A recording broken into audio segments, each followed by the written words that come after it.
Good evening. I'm calling this meeting to order. The time is 5:32 p.m. In accordance with the Texas Open Meetings Act, Texas Government Code, Chapter 5.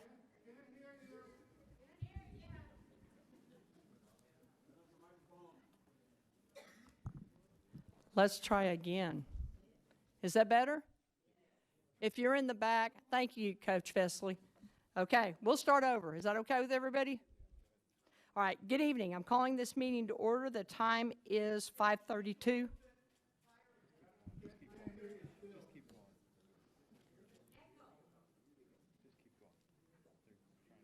5:32 p.m. In accordance with the Texas Open Meetings Act, Texas Government Code, Chapter 551, this meeting is officially open with a quorum present. We will now move to our pledges, which will be led by Claudia Garibay.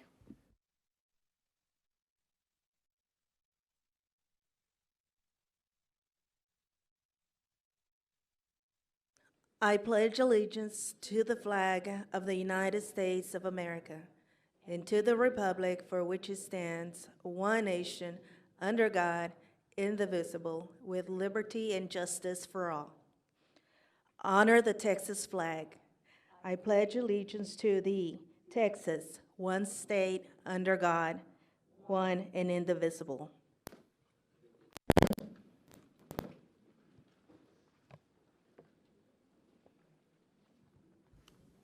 At this time, I will turn it back over to Ms. Garibay, who is our Executive Director of Communications, and she will give recognitions to 4 very important groups that are here tonight, and I think you'll be excited to hear from each of them. Ms. Garibay.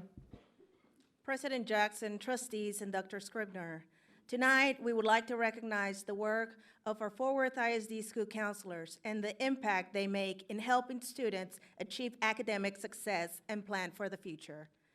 Schools across Fort Worth ISD celebrated their campus counselors with social media posts and appreciation demonstrations. National School Counseling Week, February 7th through the 11th, was celebrated with this year's theme, School Counseling, Better Together. As explained by the American School Counselor Association, school counselors work with all students to remove their barriers to learning by addressing students' academic concerns, career options, and social-emotional skills. School counseling programs help to increase student achievement and provide a much-needed resource for students, parents, teachers, and administrators. School counselors are an integral to student success.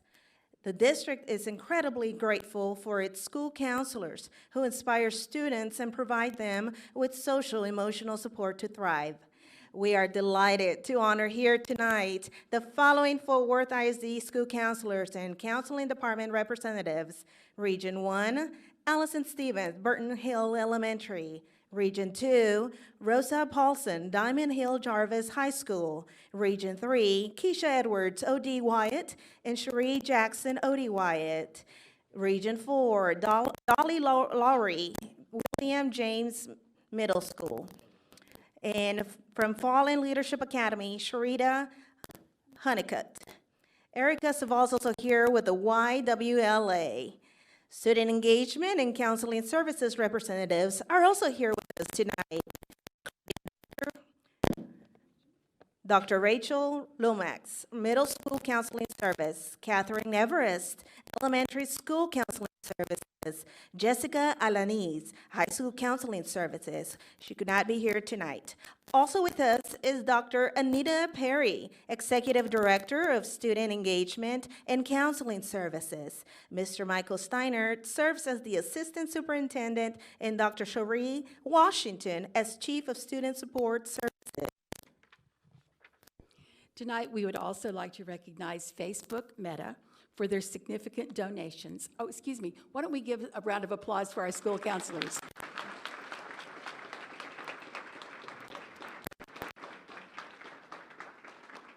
Thank you all for being here. Tonight, we would also like to recognize Facebook Meta for their significant donations supporting Fort Worth ISD students, both in school and outside of school time. Most recently, Facebook Meta presented Fort Worth ISD with a $300,000 grant for a virtual reality trailer. The high school mobile VR experience will travel to every district high school to provide a unique virtual reality experience for students who want to learn about future career options. In 2021, Facebook Meta became a new title sponsor for the Facebook Chair for Teaching Excellence in Career and Technical Education, awarding a $5,000 honorarium to an exemplary teacher in the CTE field. Through a technology grant for coding license, Facebook Meta has also supported STEM education at 27 Fort Worth ISD elementary schools. In 2019, the district received a $36,000+ Facebook Community Action Grant to fund training in the TVS coding model for 25 sixth grade teachers. The same year, they awarded a second $60,000 grant to the district to support new VEX robotics kits for the I Am Terrell Academy for STEM and VPA. The grant also helped complete two 32-foot STEM trailers to travel to K-8 schools and other community events. But that is not all. Facebook Meta has also donated more than 1,000 books to SS Dilla Elementary School, and their Facebook Fort Worth Data Center hosted 26 Carter Riverside High School students in 2017 to receive soft skills training taught by Facebook employee volunteers. Through community action grants, Facebook Meta has donated thousands of dollars to community organizations that support Fort Worth ISD students and their families. These organizations include Fort Worth Spark, Diamond Hill Northside Youth Association, Fort Worth Cradle to Career, the Fort Worth Public Library Foundation, and the Foundation for the Young Women's Leadership Academy of Fort Worth. Please help us welcome the following Facebook Meta representatives. First, Andrea Puente and Lisa Olson from the Data Center Site Coordinators. Ladies, if you would stand. Rick Wilson, Director, Data Center Site Operations. Dee Dee Wykes, Critical Facilities Manager. And Katie Comer, Community Development Regional Manager. Thank you so much.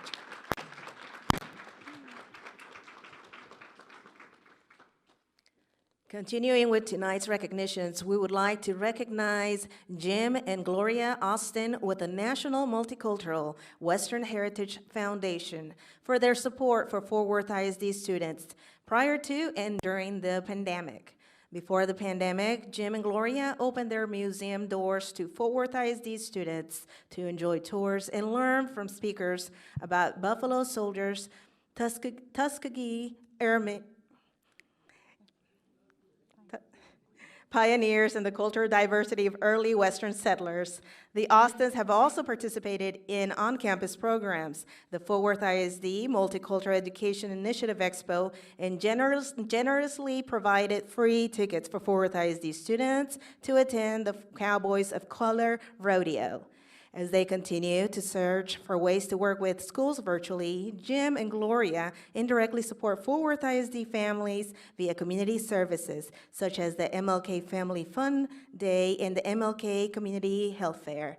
Please help us recognize Jim and Gloria Austin. If you could please stand. Thank you.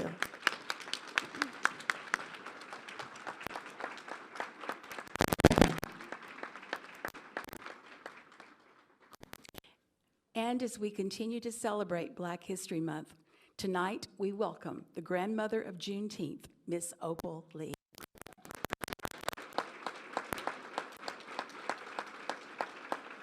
Miss Lee is an I Am Terrell High School 1943 alumna, a former Fort Worth ISD teacher and counselor, and a 2019 Fort Worth ISD Wall of Fame honoree. For more than 4 decades, she advocated for Juneteenth to become a federal holiday. Her fight was shared across social media and resulted in 1.4 million joining her campaign, signing an online petition to see that the date is recognized federally, and she was successful. To honor her legacy, the Fort Worth ISD is presenting each school of a copy of a book written by Opal Lee, Juneteenth, A Children's Story. introduces the impact of slavery and freedom to children in words they can understand. In her book, Ms. Opal also highlights the celebration of Juneteenth and the importance of commemorating this milestone all across America. Fort Worth ISD schools will also receive a copy of the book about Opal Lee, The True Story of the Grandmother of Juneteenth, Opal Lee, and What It Means to Be Free. In this book, readers can discover Miss Lee's moving story and learn about the importance of Juneteenth and the day's full message: freedom is for everyone. Please join us in recognizing the grandmother of Juneteenth, Miss Opal Lee.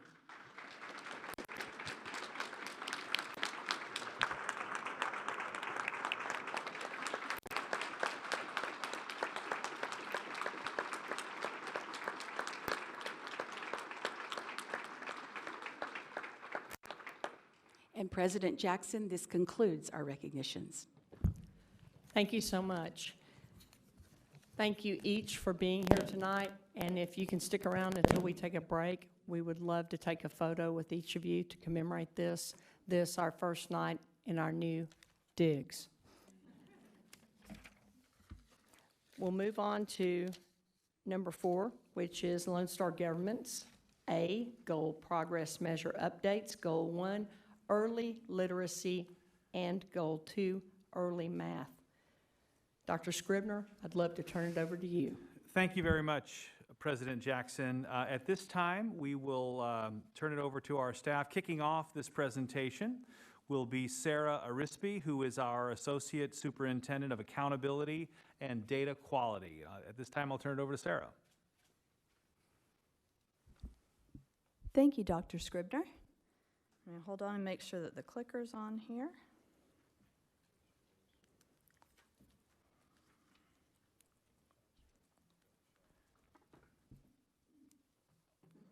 Now we got it. Thank you. Getting used to the new digs here. Thank you, Dr. Scribner, President Jackson, members of the board. Happy to be here with you tonight at the Teaching and Learning Center to give you an update on Lone Star Governance Goals 1 and 2. Wanted to bring you a little context. A national report that was published in December of 2021, and you've heard reference to some of these things. There's also a link down at the bottom, or I'm happy to send it to you if you'd like to read the whole thing. But some of the key findings impact what we've been seeing in our goal progress measure metrics due to the pandemic.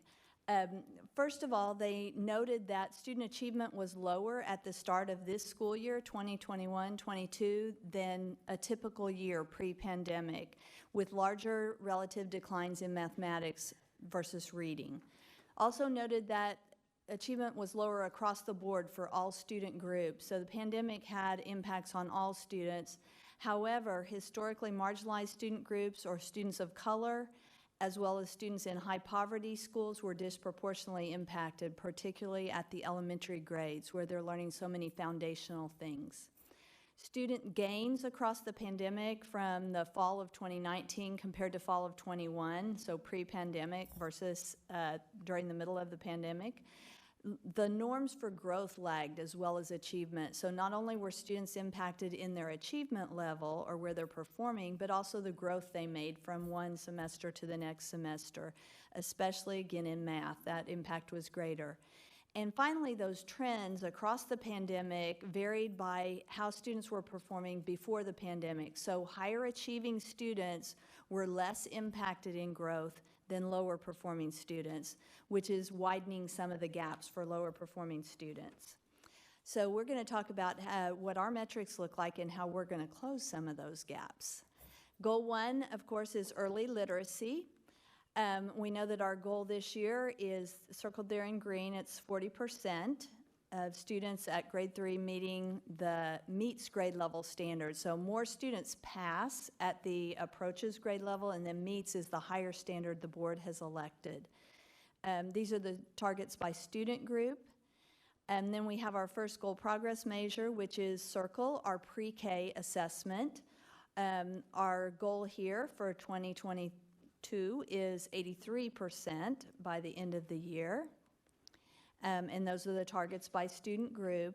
I'm going through these quickly because I think you've seen them before and I want to get to the update part. but happy to answer questions. So for January 2022, at middle of the year, we're comparing on the red bar, middle of year last year, with the blue bar, middle of the year this year. We see 5 percentage points greater passing on the phonological awareness in English and 6 points more in Spanish, from 71 to 77%. So a nice gain there for the percentage of students that were on track in pre-K at middle of year. This is that same information by the various student groups, and you'll see that each one of the groups has made progress compared to last year, or higher performing in pre-K on their phonological awareness. Next goal progress measure is 1.2, which is MAP reading fluency, and this is for students in K through 3. Our goal this year is 43% to be on track, and we know that we exceeded that goal last year, so hoping to do that again this year. Here are the the targets by student group for this year. And then let's look at where we are in middle of the year. So students were assessed in January 2022. We saw increases at kindergarten, which is phonological awareness, a 4-point gain there. And then sentence reading fluency for grades 1, 2, and 3, we saw gains at first grade and third grade. Second grade had a dip of 1 percentage point. Basically gains, and we'll be watching those second graders and make sure they are continuing to increase. When we look across, we had gains by each student group, and you see those again here with the red bar for middle of the year last year, blue bar is middle of the year this year. Goal progress measure 1.3 is our MAP growth in reading for grades K through 3.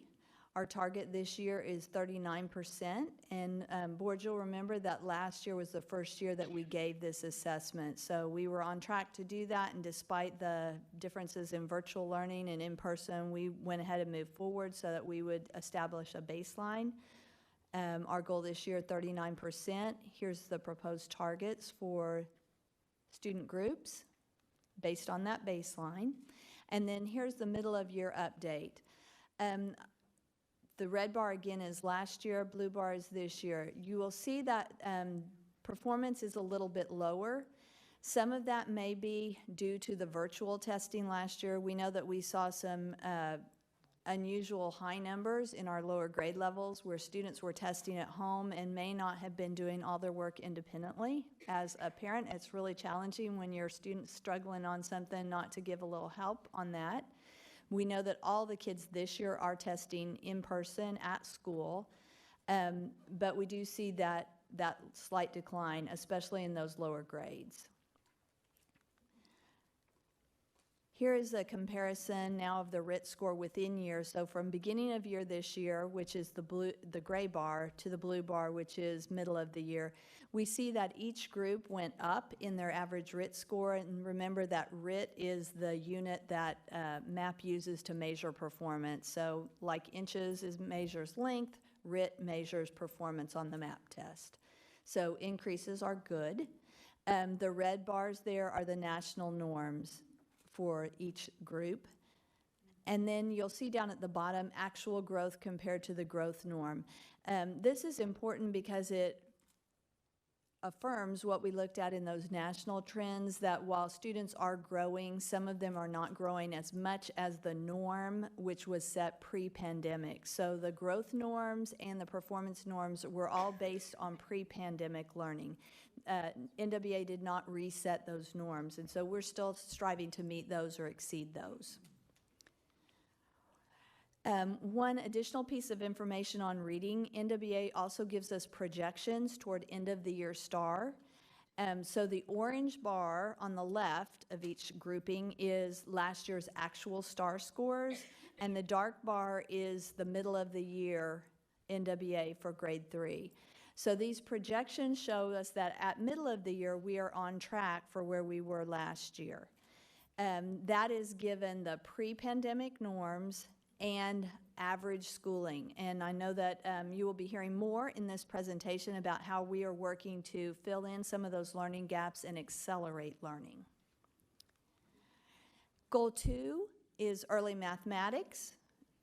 Goal 2, grade 3 goal is 38% of students passing in the third graders at meets or higher on their STAR test in May. These are the student group goals circled there for this year. Goal progress measure 2.1 looks at both Circle and TextKia. That is the pre-K measure and the kindergarten measure. Goal here is 86%. Got that marked as on track, but we're really close to being able to call it on track. So looking for some more acceleration there in spring. There is the goals by student group.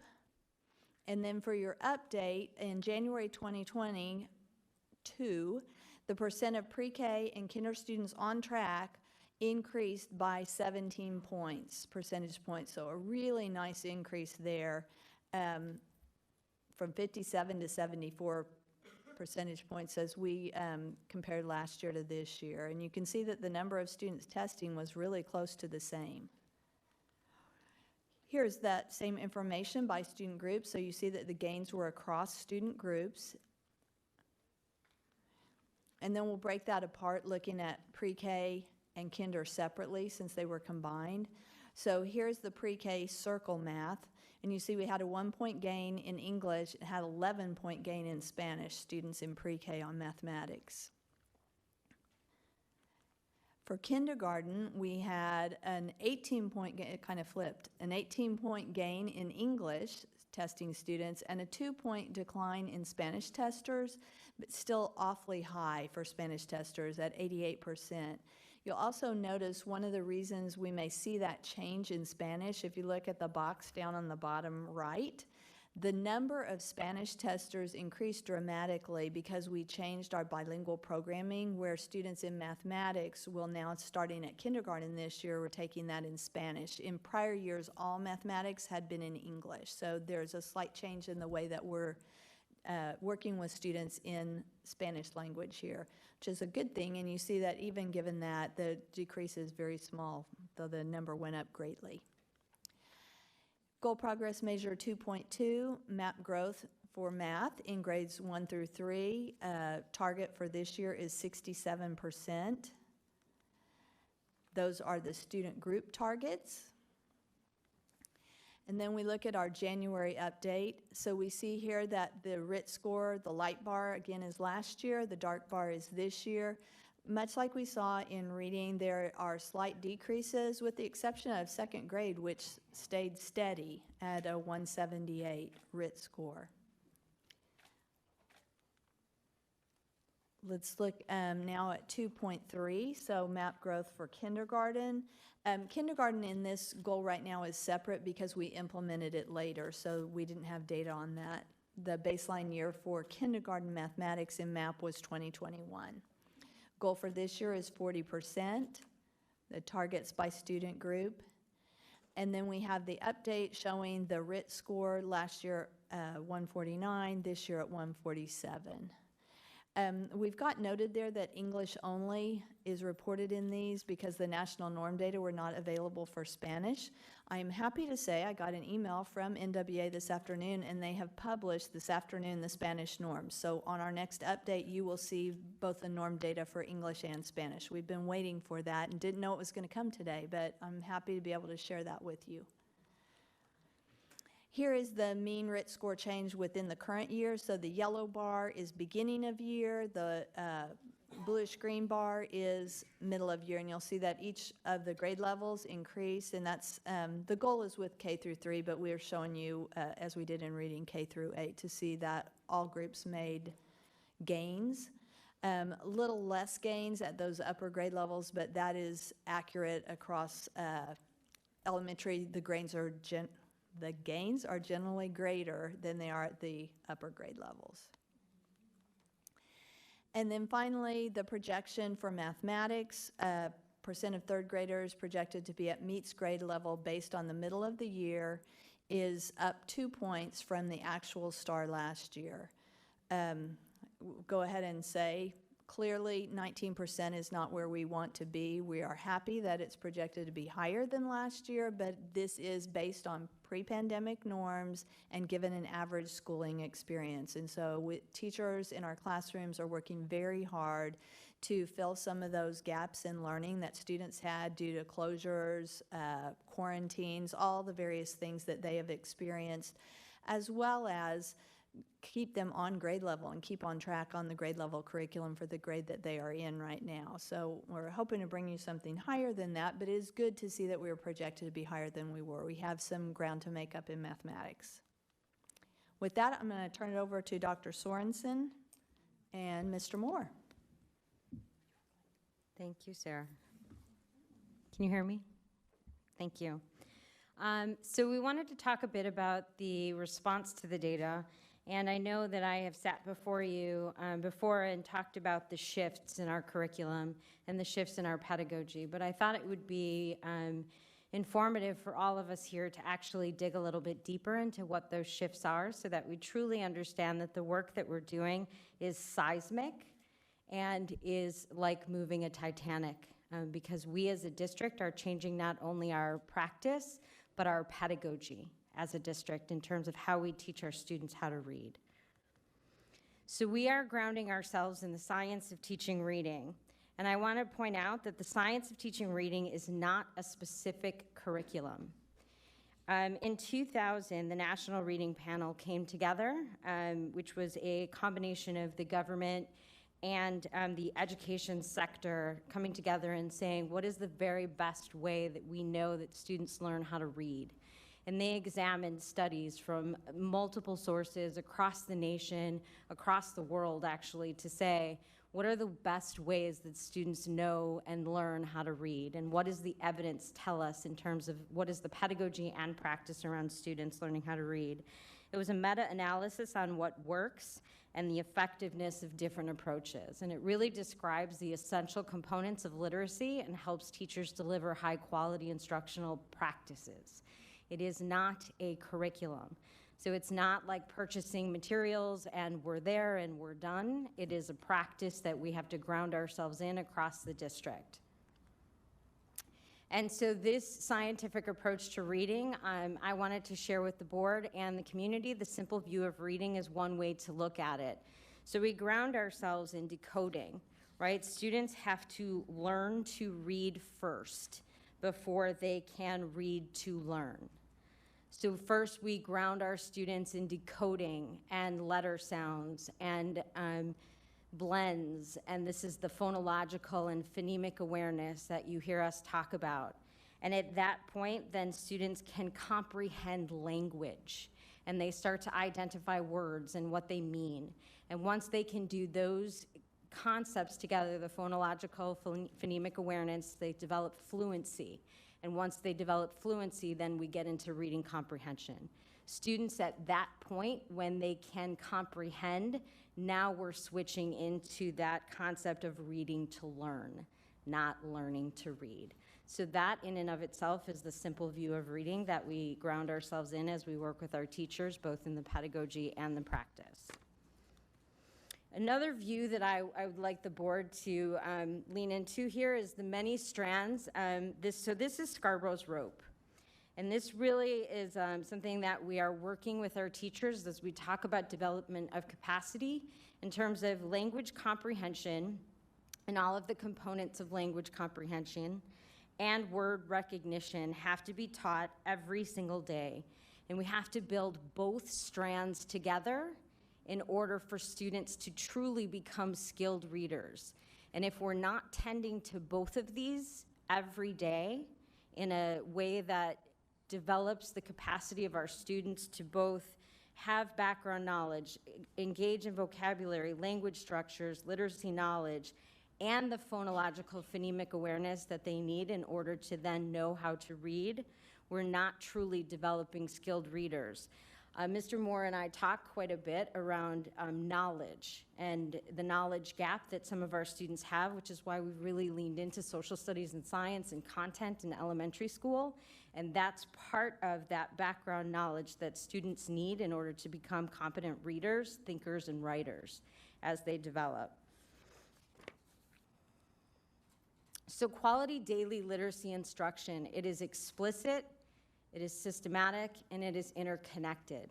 And it needs to happen every day. So when we talk about Tier 1 instruction in literacy, this is what we're talking about. We're talking about phonological awareness, phonics, fluency, vocabulary, comprehension, and writing is a part of this. I don't explicitly name writing here, but through each of those components, students are writing as they're doing each one of those components each and every day. In secondary, where students are still struggling with phonological awareness and phonics, we have a tendency to lean into academic language and provide them with the adolescent literacy development that they need. Some of our younger adolescents are still dealing with decoding, though, in our middle school, which is why we have structured literacy and provide those supports in high school in reading 1 and 2. So how do we teach literacy in Fort Worth ISD? Those are our fundamental 4, and that's what we call them in our literacy framework. The knowledge of words and word parts, oral reading fluency, comprehension, and writing. And we talk about them in terms of buckets, and we take scoops from them every single day, and they're not equal every day. So as teachers plan their lessons, and as we see where students' needs are, and as we're planning units and delivering instruction, we're taking scoops from those buckets every single day, but kids need to be exposed to each of these parts, and those are in our curriculum and in the resources that we've provided to our teachers. So very specifically, what are the key shifts in pedagogy in Fort Worth ISD? We're moving from indirect teaching to high degree of student-teacher interaction, direct, explicit, systematic instruction for all students.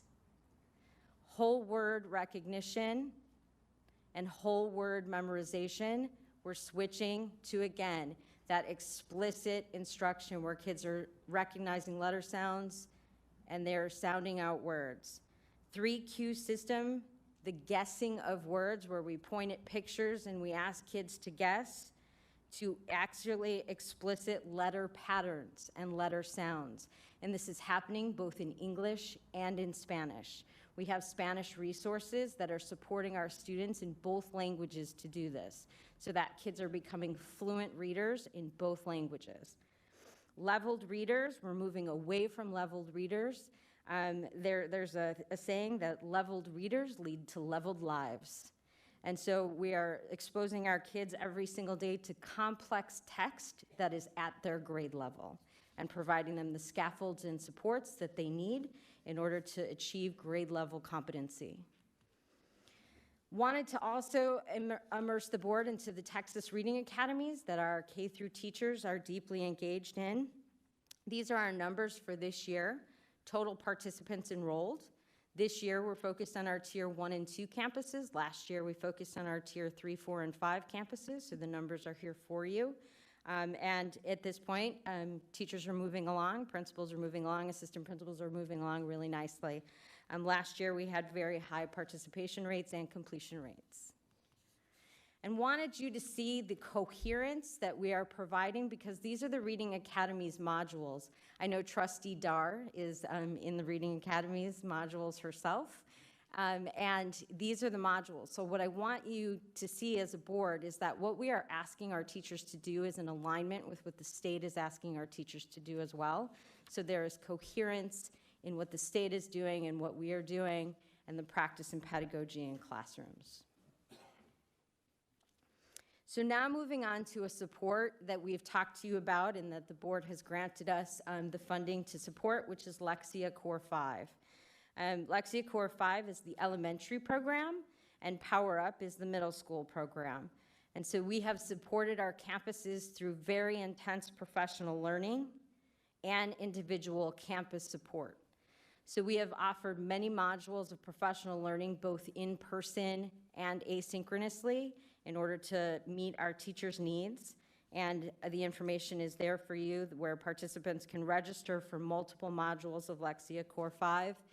And we provide 6 additional hours of program customer support from our Lexia customer service manager, and my staff works with campuses and teachers to provide them support. So at this point, in our core 5, we have about a 75% attendance rate for teachers attending core 5.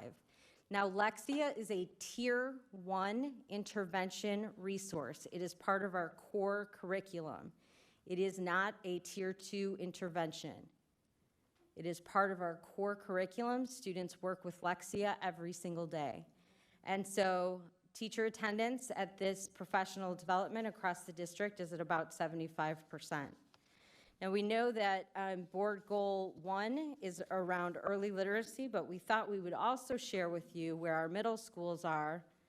We've had 28 sessions with our middle schools, and our middle schools are struggling a bit more with implementation, and we've only had about 15% attendance rate in our middle schools. So we've had conversations with middle school principals and middle school teachers, and our middle school teachers, having been a secondary teacher, I think sometimes we struggle with what is our role in teaching literacy and teaching kids how to read, and that is an adaptive shift for our secondary teachers in a way that is new. So again, a seismic shift for pedagogy and practice as we implement in our middle schools.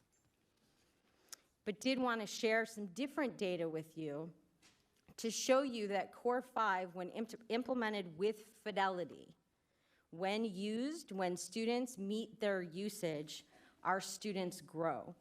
And so if I can turn your attention to our K-5 progress measure, if you look at the bars on the right, the start level of our students at the beginning of the year, meeting usage benchmark achieved students, at the start level, 46% of the students were at 2 grade levels or below. When they meet their usage, you see that student groups grow, whether it be now we're at students in grade level or students reaching their EOY benchmark. And so when we talk about fidelity of usage, each student has an individualized learning plan, which is approximately an hour to an hour and 20 minutes a week.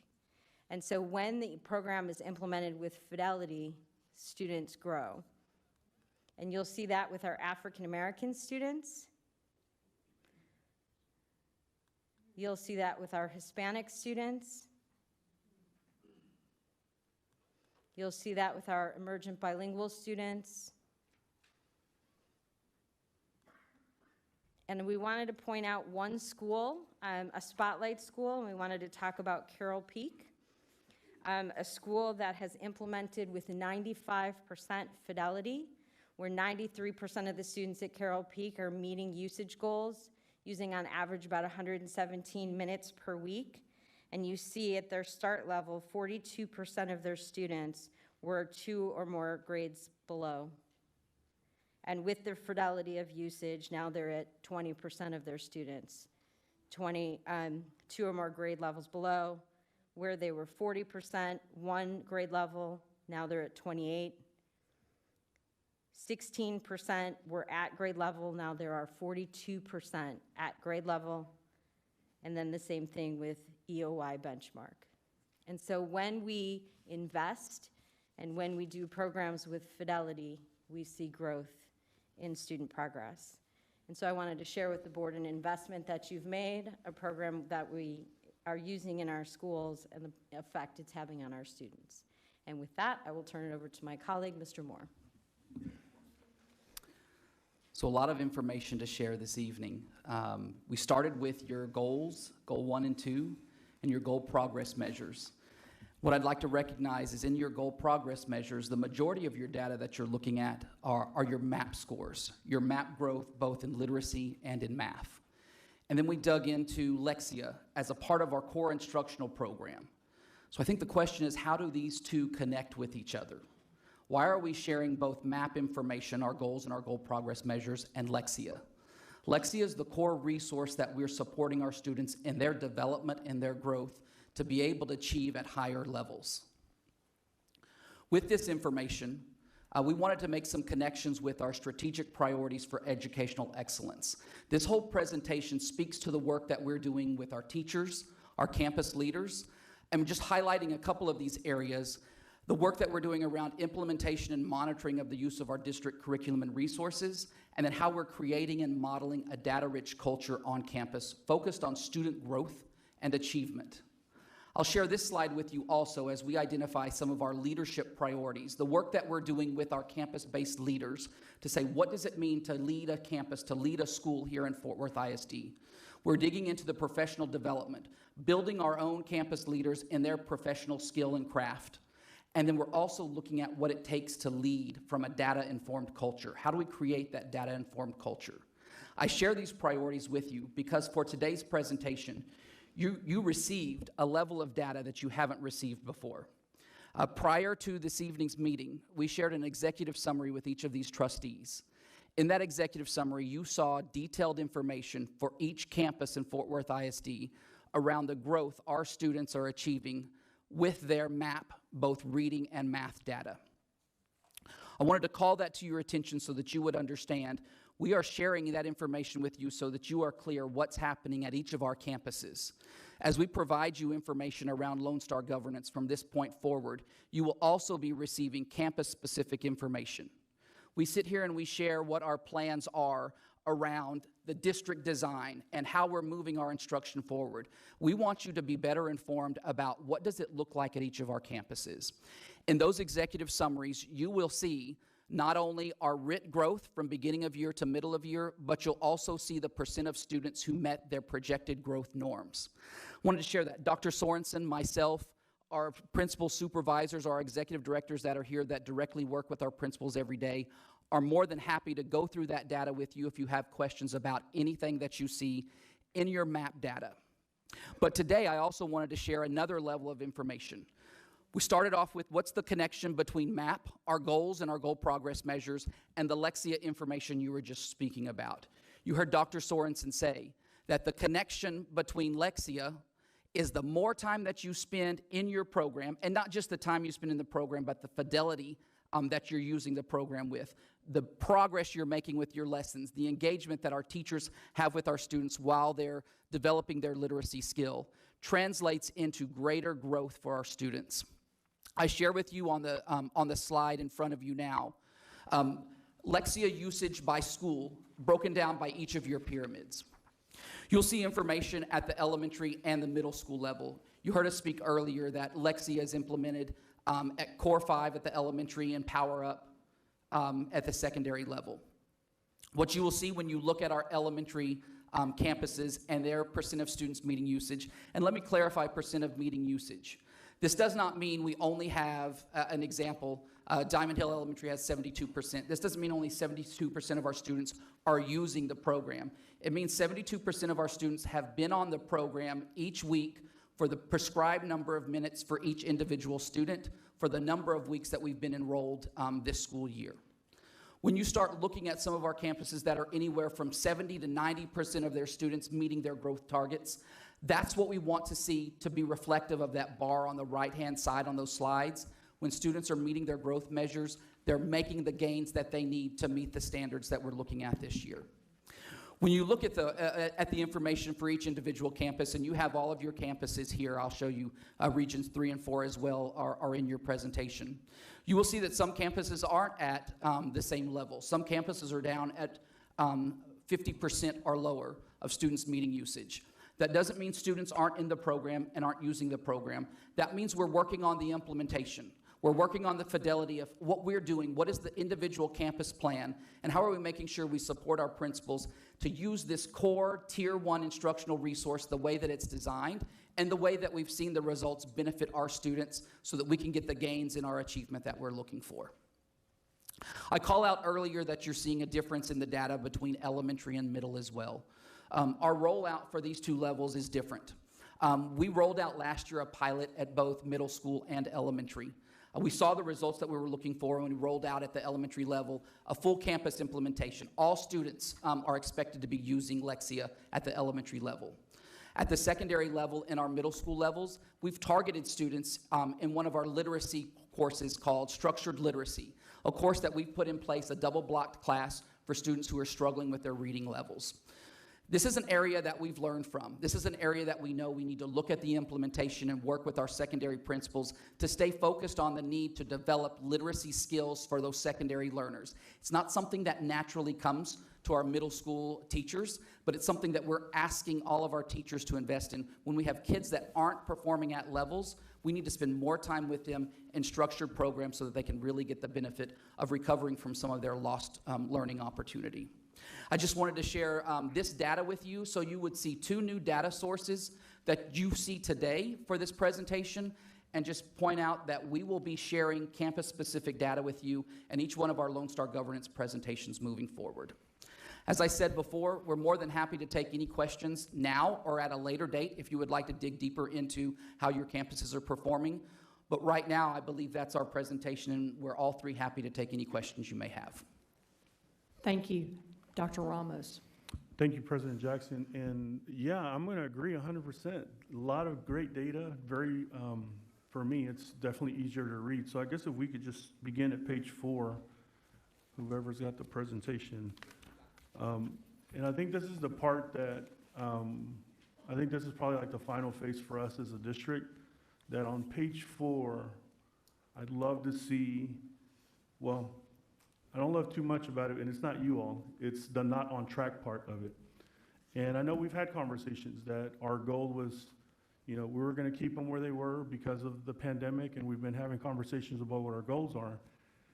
What I'd like to see is what's on actually, you don't have to go there yet, but what's on page 18. I'd like to see what we're projected to be at. And you've answered that question on page 18, but I think right here it's important because for the everyday person that looks at this, I'm imagining, can they see that this is where we were in the previous years in reading? We took a dip because of, we know what the pandemic has done to us, but then also, this is where we've got to have those real hard conversations about our goals.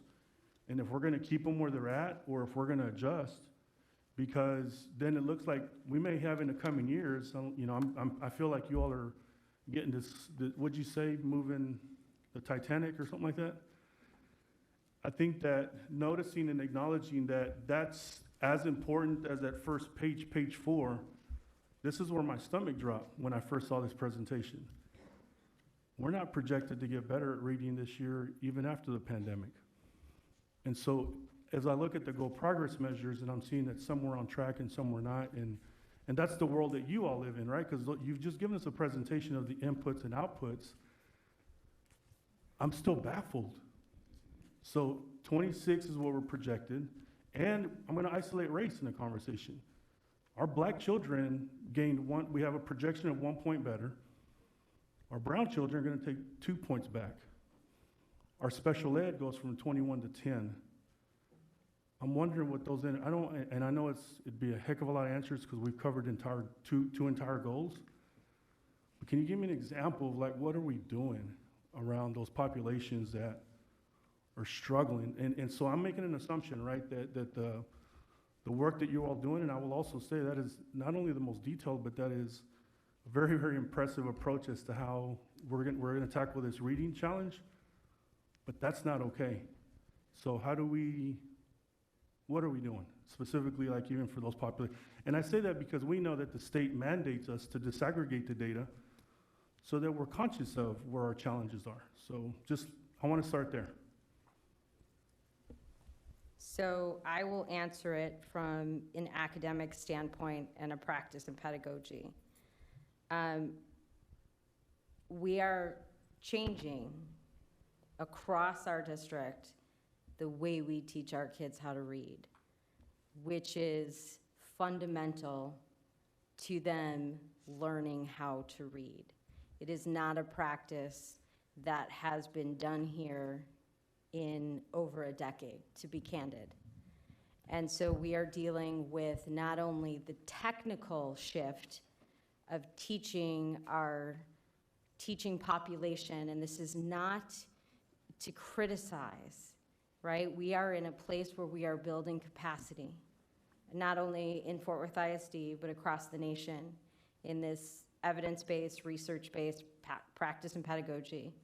But we are developing capacity in our educators to do that work across a district. So that's number one, which is not something I think the board has patience for, and I mean that with respect, because you're correct, those numbers are not good enough. But it is not a quick fix, to be honest with you, which you've asked me to do. Thank you. So that's number one. So that is hard work, and it is not quick work, but it is the work that we are committed to doing. Number two, there is a stronger focus, and I think you'll see that in some of the data on our earlier grades, where we have not, as a district, focused on the K2, K3 space for years. We've focused a lot as a district on 3-5 because that's where we were tested. And so we've spent a lot of time focusing on only tested areas because of the STAR.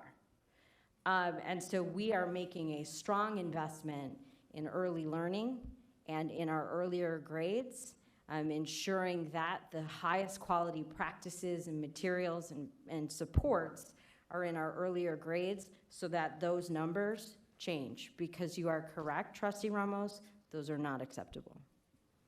And so there's still, one, I guess I gotta acknowledge also the box that says projections are available for English reading. Could you tell me a little bit more about that? Yes, the projections, that's what I shared earlier, that the Spanish projections were not something that was available from NWA. They do a linking study to make sure that their projections are accurate based on volumes of data. So they have put that out today in Spanish, and I would be happy to update information and send it to the board with the Spanish numbers included. When we put the presentation together about a week ago when testing finished up, those projections were not yet available. So, and the reason I ask that is because then would there possibly be enough numbers to possibly change those projections? So, Trustee Ramos, I'll draw your attention to the data we shared with you previously. We did give you growth data from beginning of year to middle of year for English and Spanish both. So that's one data point that we want to look at. It may not have the correlation to STAR that you're seeing here, which, Sarah, now that we have those norms, we can look at that and share that. But I wanted you to know we did share the Spanish data with you also, so you can see what's happening at each campus and what percentage of students are growing and to what degree. Yeah, no, well, I appreciate that. So we'll to be determined, right? And then we'll see if it impacts the projections. So then, I mean, I guess you know which way we're going, because I don't think that I've got like some clear responses either. Like, let me be even more specific, especially on a day like today where we'll go to the page, it's in the math, the same one, page 35.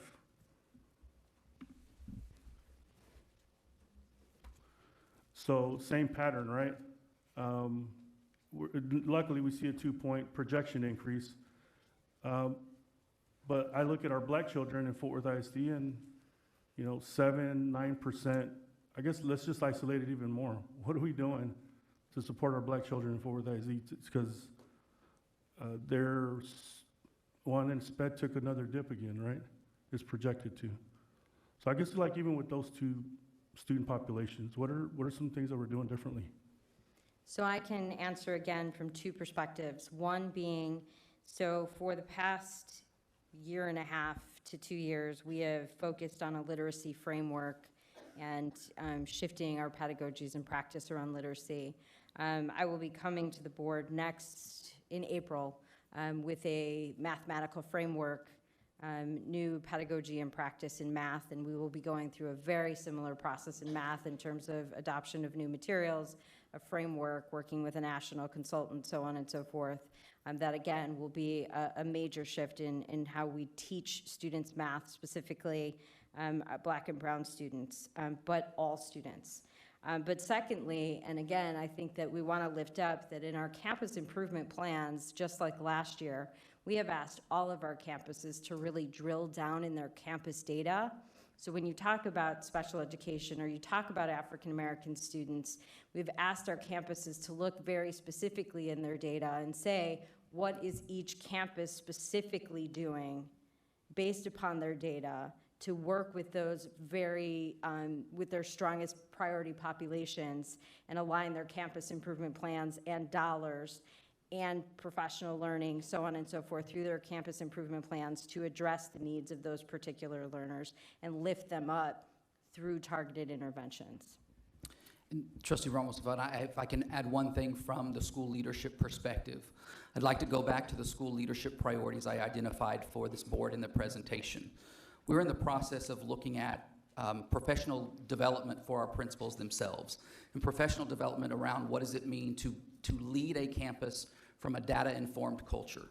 How we're looking at the data that we're sharing with you now and making plans to respond to that data, not for the campus as a whole, not for all students at particular grade levels or in a classroom, but for individual students.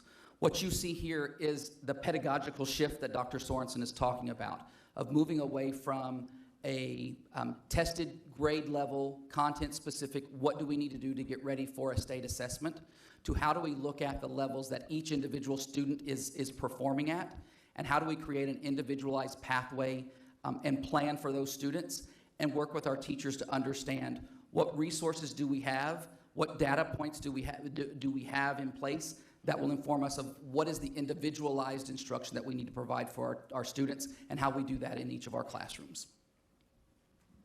So I think the most uncomfortable part of the question is probably going to be what I believe bringing what we talk as a board, creating a brave space versus a safe space. Does that include culturally responsive pedagogy? Because if we're doing it all one way, and that one way is producing that, what are the pedagogies that are attached to that to address that? So one of the things I would point out to that question is I would go back to our instructional framework. In the instructional framework that we've been working on with our campuses and teachers for just the last couple of years now, there's a whole component about culture in your classroom. Culturally responsive, leading from a culturally responsive perspective of understanding each individual student and setting up an environment where all students can be seen through a growth mindset of looking at the opportunity for all students to be able to grow and to have instruction that is representative of the different students that are in our different classrooms. So when your question is, are we looking at the culturally responsive pedagogical approach, we 100% are, in looking at setting up classrooms that are honoring all of our students and meeting the individual needs of all of our student groups that you see reflected here. And I think what I would add to that is that our principals have been going through professional development at principals meetings. We're calling it content deepening. And many of our principals, through their content deepening, have gone through professional learning on culturally responsive pedagogy so that they could support their educators on their campus with implementing that and what that looks like in the classroom. Thank you, President Jackson. Thank you. Thank you, Trustee Evans. Thank y'all for this very thorough report. Just a quick question on page 46. It looks like we've got 75% attendance of this. Is this our teachers who have attended this? Yes, ma'am. Okay.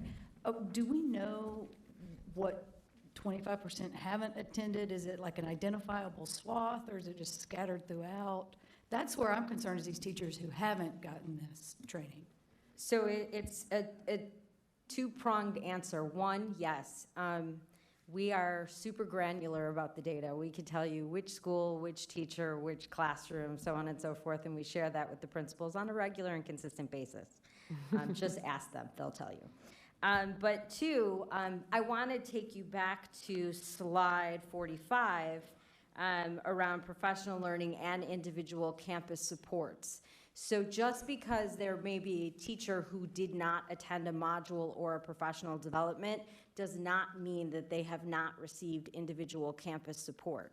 So we do go out to campuses. I mean, I have a literacy team. We have a staff that goes out and makes sure that folks know how to use it, that they know how to implement. We're working. There's a campus implementation team that we meet with. We have initial implementation meetings, beginning of the year implementation meetings, middle of the year data scrubs. So just because a teacher may not have attended a professional development doesn't mean that they are not aware of how to use the program. They know how to use it better when they come to professional development. So it's a two-pronged answer in that respect. Thank you. You're welcome. Trustee Dar.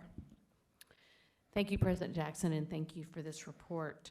On page 34, slide 34, I just want some help in reading this particular graph.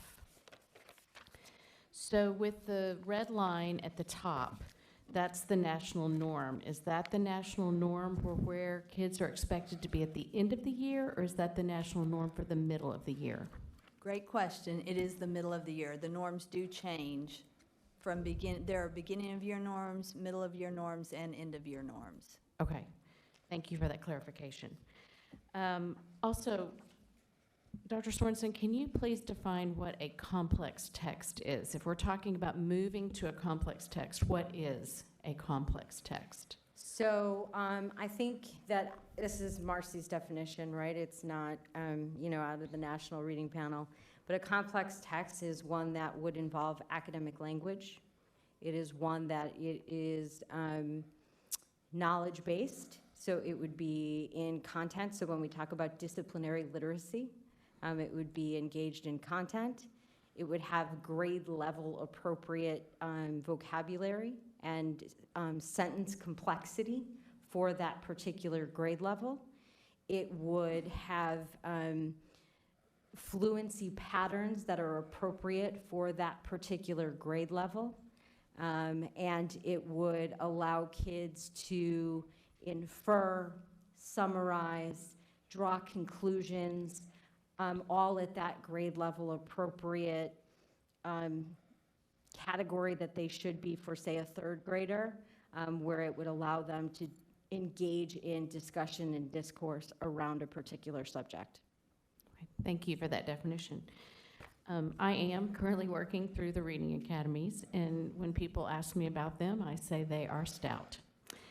They are intended to be about 60 hours worth of work, and I assure you it will take me over 100 to get through these Reading Academies. And I say that not to toot my horn, but to toot the horn of all of those teachers who are out there who are working through these Reading Academies and teaching classes and teaching students and working and raising families. And this is not a small investment of time.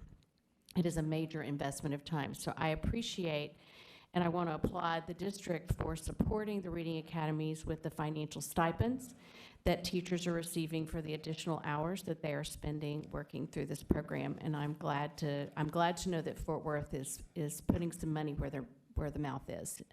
I also want to quote Mike Morath, our Commissioner of Education in the state of Texas, who at the beginning of these academies simply states that teaching reading is not rocket science. It is harder than rocket science. So again, kudos to all those kindergarten, first, second, and all the way through 12th grade teachers, because every teacher is a reading teacher to some extent.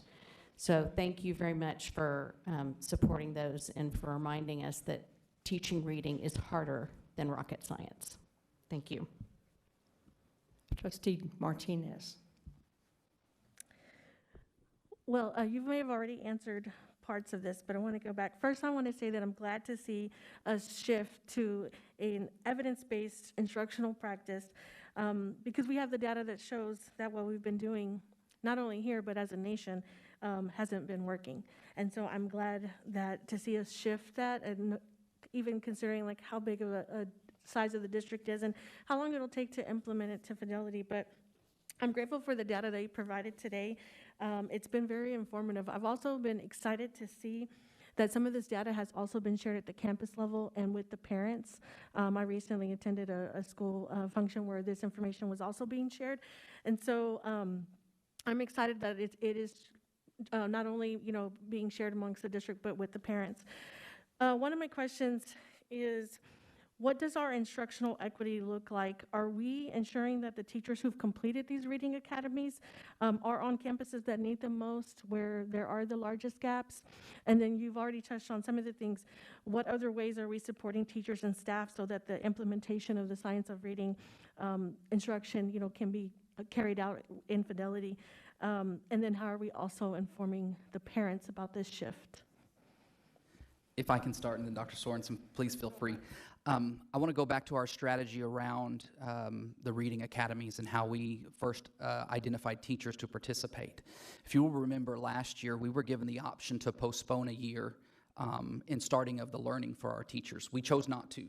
We chose to start last year, and we prioritized our campuses that are in our lowest tiers, our lowest performing campuses, and asked our teachers at those campuses to be the first group through the training so that we could get the increased pedagogy in our classrooms and the skills to our teachers that were impacting the students of greatest need.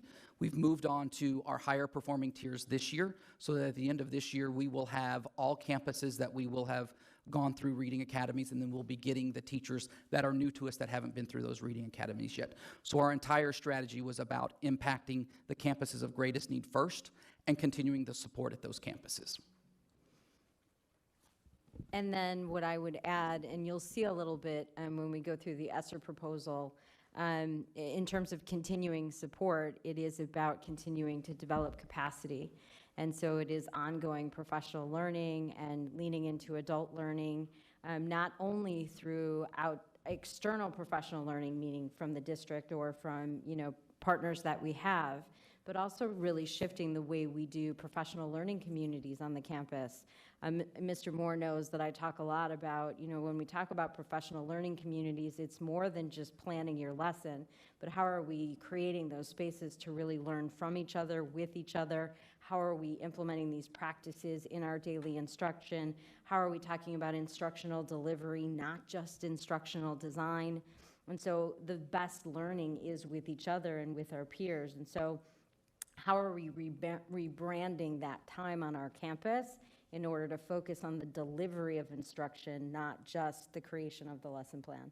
And so we want to continue to support our teachers through that journey and allow to create safe spaces for them to take those instructional risks, because we know that the evidence is here that if we implement and implement with fidelity, the outcomes are there for our kids.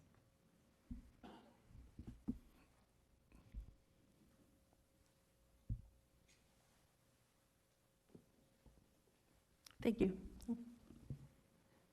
Trustee Ramos. Yeah, I'm still stuck on the numbers, right? So the overall, because at the end of the day, that's the board's responsibility. That's our job, right? The student outcome goal. So as I think about the numbers, no growth or no expected projection growth for reading coming out of a pandemic, acknowledging all of that, all the challenges we're having, hiring, all of those things. And mathematics have projecting 2-point jump. Have we heard, or have you been able to visit, and I know it's early on, but have you been able to pick up on chatter of what are the other large urban districts going to be looking like? Yes, we are in constant communication with our peers, especially our large urban districts. What we are experiencing here with this loss of learning opportunity and the decrease in achievement is mirrored not only in the larger urban districts, but nationally as well, not just in Texas. We are seeing very similar results in the struggles to come back to pre-pandemic levels of achievement, and we are in line with where our fellow districts are. I'm not saying that as an excuse in a place where, hey, we're right where everyone else needs to be. I'll draw your attention back to our strategy that we came to this board last year, around this same time, middle of year, when we said these scores during pandemic time are not where it's going to be. We're shifting our focus of staying true to Tier 1 instruction and making sure we don't shift back into the test prep mode. We've had the same conversation already with principals. In January, we engaged with our principals around what our middle of year data said.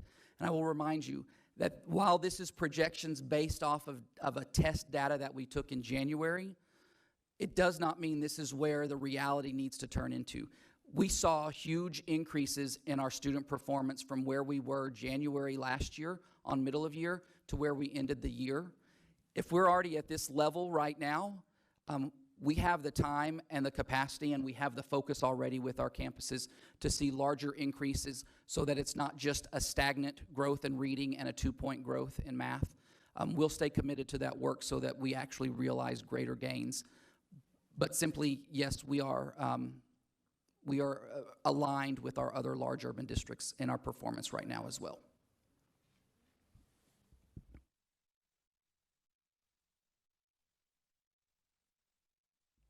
You good? Thank you. I just have one question, and it's about our Tier 3 schools. You talked about they were the first group through for training, which is amazing. You talked about building capacity. My concern is many of the students in Tier 3 schools have experienced intense trauma, are experiencing it. Our teachers are there to guide them, but what supports are in place, what training is specifically there so that we are addressing the trauma in children that want to learn. They're there to learn, they're there every day, but they're not meeting their goals because it's hard to help children in trauma if you're not established in that work or if it hasn't been explained to you. Could you just help us understand a little bit about what you're doing there? Yeah, I actually think it's a great connection to a presentation that we're going to be delivering later this evening when we talk about an update to our Esser proposals and the work that we're doing. I'll draw your attention back to some shifts that we made at the leadership level to give additional focus. Dr. Sheree Washington, as you know now, is dedicated to looking at our student support services. She will be sharing with you today some of the initiatives that we have to directly address trauma-informed practices, the supports that we're providing to our students, not only the community support, but the direct support to our students. So if I can, hold on to that, and let's talk about that when we get into the Esser presentation, because I think you'll see us speak directly to that very question. Thank you so much. And last thing I want to say is it was a great presentation. The data, amazing. It's the first time ever. I don't know whose idea it was, but it was a great one. Thank you. All right, we'll move on. Dr. Scribner, I'll turn it back over to you for the talent management presentation. At first, we will take a 5-minute break and take photos with the individuals that are still here.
Well, that's a way to get people's attention, but it's not working.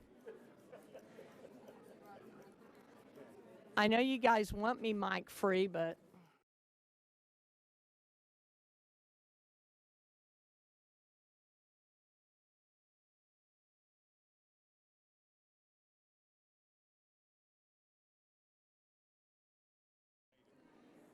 you guys hear me now? No?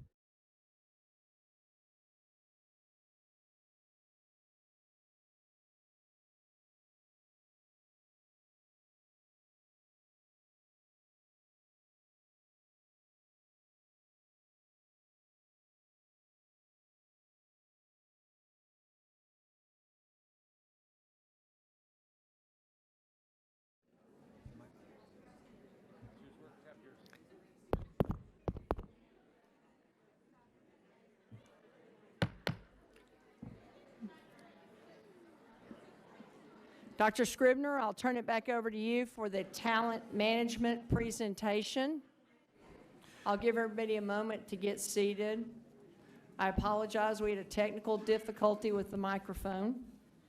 So Dr. Scribner and Dr. Pena, I'll hand it over to both of you. Thank you very much, President Jackson. At this time, we would like to go through our presentation regarding talent management, intentionality in action, and I'll turn it over to our Chief of Talent Management, Raul Pena. Thank you, Dr. Scribner. Good evening, Board.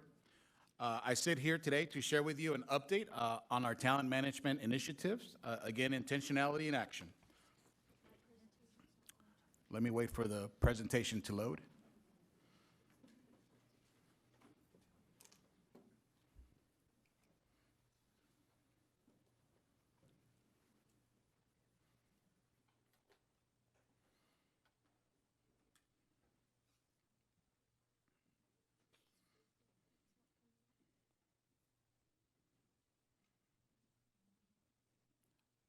As they pull up the presentation, I also shared in the manila folder a copy while we were on break, so you have a paper copy of it to take notes.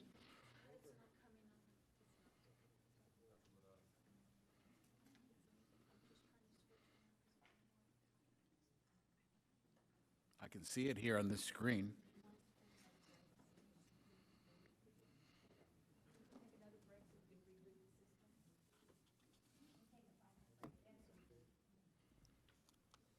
Guess what? It's instant replay.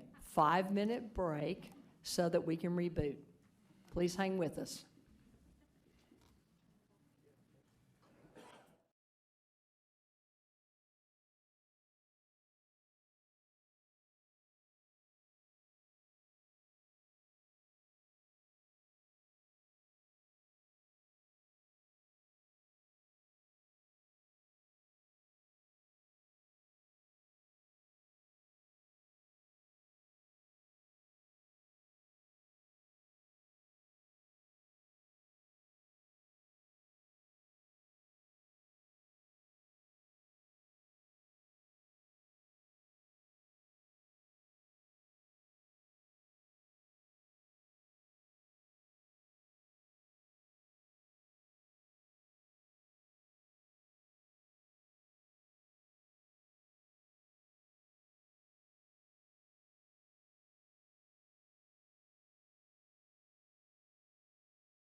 Thank you.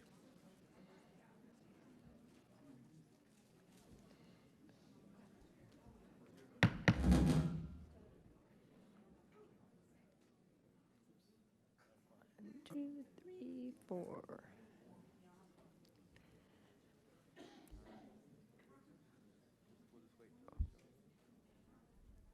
We're waiting for one trustee. We will then have a quorum.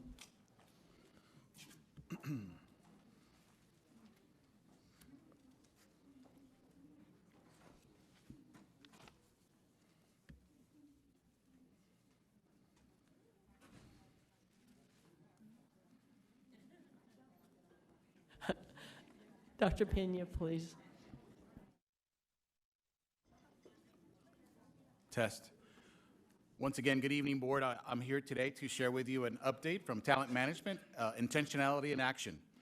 As you may remember, on September the 28th of this past year, 2021, I was here before you sharing the initial work of talent management as it pertained to people, process, and purpose.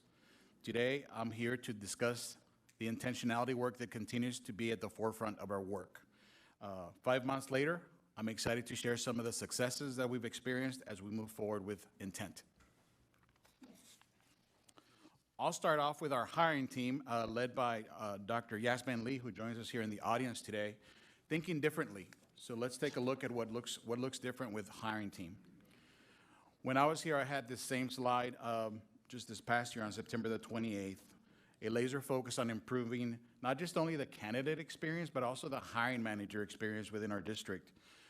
Number one, data-driven hiring practices.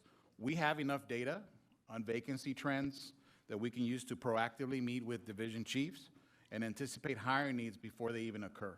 That work has already started, and I'll provide you with an update shortly. Project mapping, action items, assessment centers that are critical in hiring areas such as principals, assistant principals, instructional coaches, and data analysts that extract some of our highest performing teachers, usually late in the spring or early summer, so I'll dive into that as well. Creating candidate profiles. This is something really exciting for us. Matching expertise and skill needs to each job category as it aligns to their evaluation instrument is at the forefront of our work. And also, as we do all of this work, streamlining and efficiency has been a part of that discussion, and how do we automate some of these processes and increase accuracy in the hiring of a candidate. I'll start off with division launch point meetings. At the forefront, we prioritize core classroom instruction at all of our campuses. As you heard just prior to this, our academics is at the forefront of a priority. One way of accomplishing that focus is by early hiring notification to minimize the core impact instruction to our classroom teachers at all of our buildings. Our administrators, our instructional coaches were at once thriving classroom teachers, and then, by choice, they decided to apply for a different position. Many of these roles are identified either late in the spring or early summer. What we're doing is we're beating that by having a hiring early events in all of these job categories that impact core classroom instruction. So on January the 10th, we met with our school leadership and team of innovation to discuss what that might look like as a partnership in supporting early hiring with them as they identify school administrators to fill current vacancies or vacancies that are coming up for the upcoming school year. We then had a meeting with our chief of academics and some of her team members to discuss what that would look like for academics on January the 25th. Taking this head on has led to a successful partnership. So let me go into what that looked like. We provided them with a hiring process called the 7 to Success. During the sessions, we had a customized conversation about how we would partner and support them in the hiring process, from developing their job categories, developing the postings so that we would have timely posting of these events, recruitment and marketing, which was sometimes left out. And so we partnered not only with communications, but also with the divisions to see what areas they might like for us to get involved with. Some of them said, we have sororities and fraternities that never get tapped into that are professional organizations, so we're tapping into that. We're also looking at Facebook. We're looking at multiple sources to tap into marketing and marketing. Then we also discussed the closing of the job postings. Sometimes we had postings that said open until filled, leaving many candidates with questions about when will I receive a call? When will that be filled? So we're creating more timely positions where we can put anticipated times that we're going to fill those positions so that candidates have an assurance that they'll receive a call from us. Also, screening applicants has been a challenge in the past. So partnering with the division chiefs provided us an opportunity to talk about what that looked like, what talent management could do for them, and then how they wanted to help also further screen candidates as it pertains to the specific job skills that they're looking for in their candidates. Assessment centers have been really a pivotal part for us in capturing many applicants at one time and working with these divisions to screen them in a very rigorous process and leave us with a tiered list of applicants, which I'll go into an example here shortly. Again, as I said, our first meeting happened with school leadership, so let me dive into that so you can take a sneak peek of what happened this past February the 12th on a Saturday from 7 in the morning. Some team members from both sides arrived there at 6, all the way till 4:30 or 5 p.m. that Saturday at Southwest High School, just a couple Saturdays ago.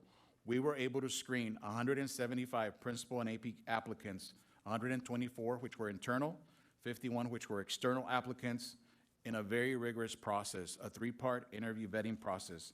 Panelists were trained. As you can see, that picture is actually from that event that occurred.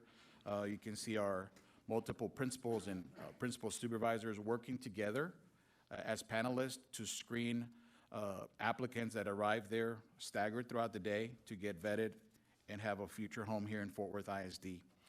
We included multiple pieces such as blind scoring to eliminate bias. So when they did their essay, we take the name of the applicant away to minimize any bias, and it's scored by multiple panelists. That way we have multiple scores to validate the score and the validity of that performance of that candidate, to give us the best data for that day. Now here's what was really interesting. After we received that data, we're able to put the data on a spreadsheet, calibrate and tier the candidates so that we're able to identify the high performers, and working with our chiefs, we're able to tier them and be able to identify our top performers in this year, provide them with a letter of intent in anticipation of those needs. So we have the top 10 principal and AP candidates. We know that we are going to have at least 33 assistant principal vacancies throughout the district. Why not give them a letter of intent now so that we secure them and give them that promise that we will provide them with an opportunity for the 22-23 school year? And guess what that does as well? We provide principals with that information saying, you'll be losing this great teacher. There'll be a principal, or there'll be an assistant principal or an instructional coach for the upcoming school year. And so that gives them another 3 to 4 months to find a good replacement. These conversations were not happening until the end of the spring and summer. And so you can see how anticipating these vacancies and having these assessment centers are pivotal to really having successful hiring practices in our district. Here's some of the sample assessment center feedback that was received from that day. On the left, you have an actual comment from a panelist. On average, our panelists scored it at 4.8 out of 5 scale, and our candidates scored it at a 4.7 out of 5 on the scale that we gave them. So you can see very positive. Most of the feedback was saying very well organized. They felt welcomed. It was a friendly event. It was comprehensive. And so you can see, I won't read the comments, but these are just some sample comments that were extracted from the feedback.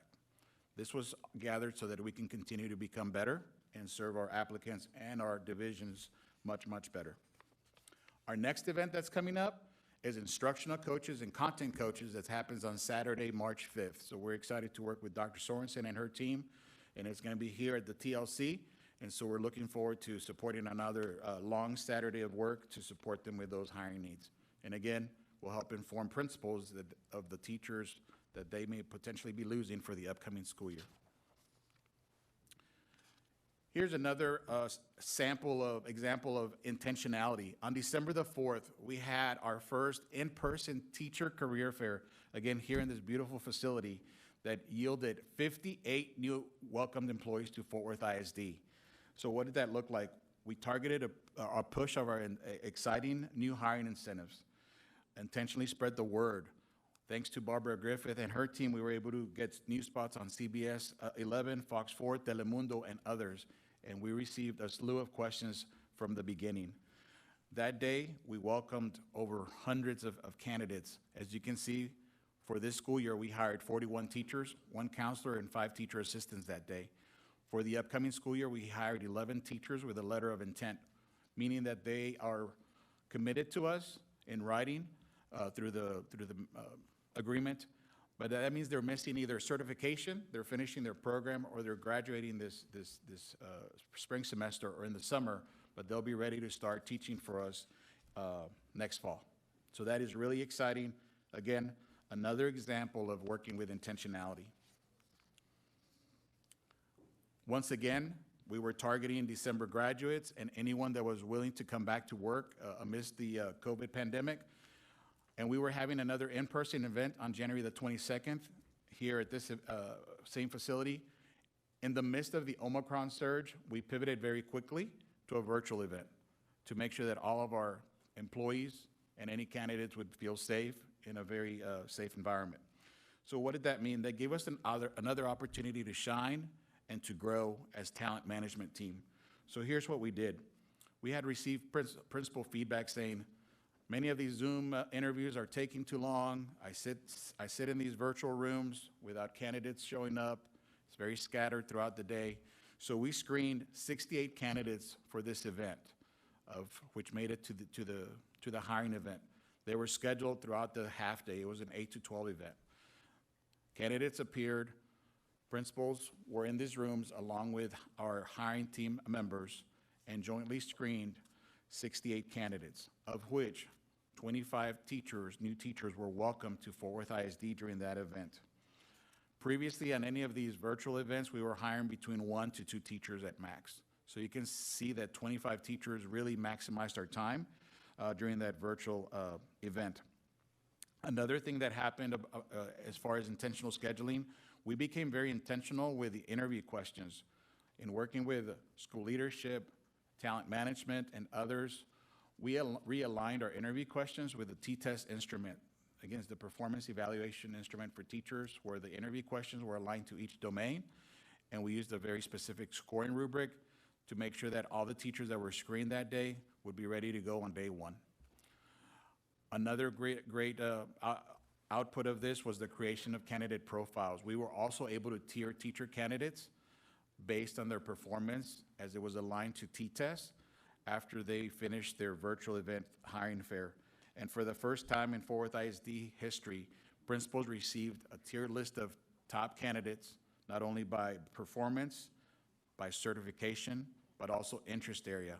And here's where it got really even better. The principals that were invited to this event had at least 3 vacancies or more, so we prioritized high-need principals to attend this event, and they came and conquered. We gave the principals this list once it was compiled for a week. After that week, after they had a week to review it and hire even more teachers, we passed that list on to the other campuses that had less than 3 vacancies so that we could maximize the impact at our highest need schools. So again, differentiating need, thinking differently. Since the last time I was here to speak with you, with a team, we've hired a total of 139 new teachers that are now in classrooms today as we sit here and have this conversation. Of those teachers, as you can see to the right, Trustee Dr. Ramos asked, can we look at a more intentional effort as we diversify our workforce? And you can see that as a result of our intentional efforts, our workforce is being diversified, as you can see by the outcome of the teachers that have been hired since we last met here on September the 28th. Also, of these teachers, 21 new teachers that have received letters of intent for this school year are either serving as long-term substitutes while they finish their certification, finish their program hours, or are just finishing to graduate. So we've got them working here with us already. Of those, 33 teachers will finish their graduation or their requirements by the end of the spring semester or summer, and will be ready for us at the start of the upcoming school year. So we're very excited about that. And let me give you a couple of numbers regarding our initiatives that we've put out there. 71 early commitment and Jumpstart bonuses have been offered. That means they received extra money for signing on early before April 1st, now being May 1st, since we added another month to give them a little bit more time to join our team. 19 received a welcome home bonus. Remember, that's the bonus that allows any any graduate from Fort Worth to return back to our district and get compensated for that. 4 bilingual teachers, 12 special ed teachers, 6 secondary math bonus recipients, 5 secondary ELAR, that's English Language Arts and Reading, and 7 secondary science.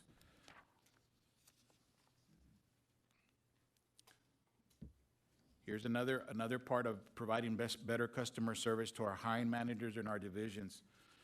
As of 2 weeks ago, all principals received notification of all hiring events from now until June 22nd. We're also targeting with intensive marketing, thanks to Ms. Griffith and her team and others, areas where we need additional growth, and so we're able to pinpoint and target those areas. Those strategic hiring incentives have resulted in us serving candidates much better, and now principals report that candidates are calling them about vacancies versus them having to seek them. So it's really turning the tide where candidates are really seeking Fort Worth ISD as their future employer. We will be involving principals at all of these events. One of the things we also identified was investment and buy-in from our principals. If they're not involved in the hiring process, the likelihood that they have in the value of our upcoming candidates minimizes. So having them involved really maximizes our impact for any upcoming candidate. Here's the flagship event, and here's another example of how we're working differently. Many times we think of hiring events as a one-time event where we're hiring external candidates. So as we met with the hiring team and the talent management team, we discussed ideas on how to make it even more meaningful for current employees.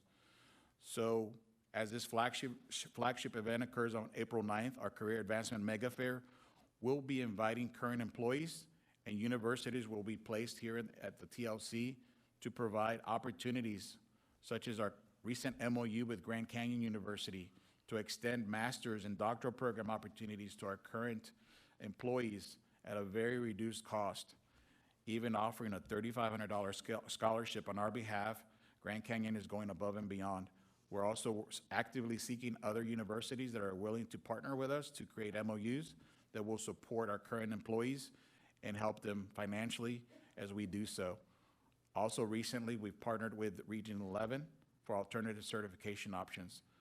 They gave us a really good opportunity, very low cost for any current candidate that secures employment with us for the future will receive a highly reduced cost as it pertains to alternative certification. So we're excited about that partnership as well. And again, we're actively seeking college partner opportunities to help increase the skin of our skins on the wall as it pertains to our universities and partners that we have here, where we can become the Mecca for the Metroplex area. Another area of high leverage for us is our local universities. Dr. Hernandez, Dean of Education at TCU, has been excited to partner with us and knows the value of not only diversifying, but strategically targeting all teachers coming in from minority backgrounds, whether it be disadvantaged households. So we're working with TCU, UNT, UTA, Tarleton as high leverage events. We know that many of the students that attend these universities are from the community. They're invested in the community and they're invested in our students.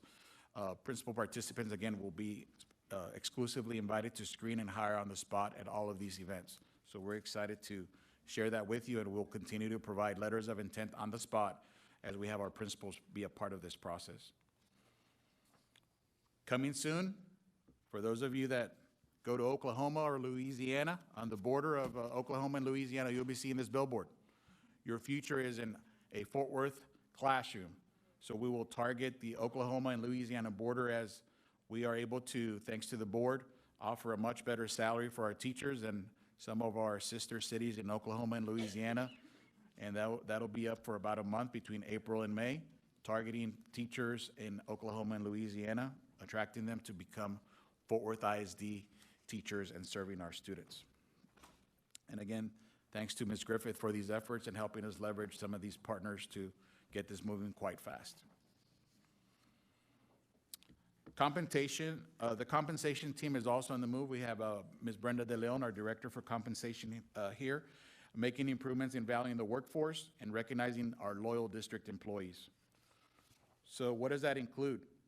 We're committed to focusing on competitive compensation, the goal not just both with recruiting new applicants, but retaining current employees that are doing a great job with us. Tonight we are taking that next step towards that goal by seeking approval from the board on our requested compensation system review that will help us leverage and identify how competitive we are across large urban school districts, other large urban school districts within the Metroplex, and labor markets in other areas of jobs that we have throughout the district.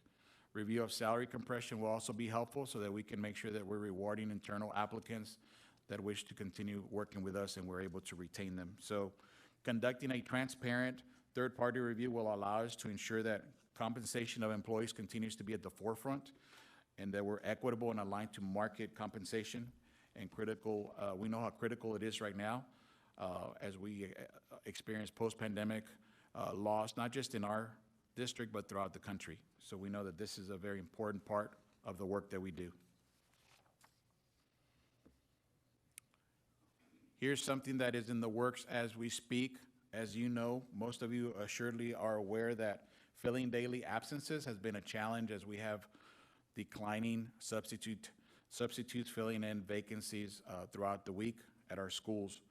Actually, in reality, Central Calling pulled the 2019 and 2021 absence reports, and we actually found that absenteeism has actually reduced slightly this school year. Many might think that it's been higher, but it's actually been less. The challenge has been substitutes picking up those jobs. So kudos to our teachers for giving it 110% and actually being here a little bit better than last year. But again, the challenge is with our substitutes taking on those absences. With about an average of 150 fewer jobs being picked up on a daily basis when absences are called in. So in effort to impact that, starting on February the 28th through May 27th for about 12 weeks, for any classroom teacher who requires a substitute, we're looking at providing a $50 weekly incentive to incentivize them from not being absent. So any classroom teacher who requires a substitute and has perfect attendance for that week would be eligible for that extra $50 to help support the continuum of instruction in our classrooms and the support of our students in every campus building. This could add up to about $600 for someone that is here every week for the remaining of the school year.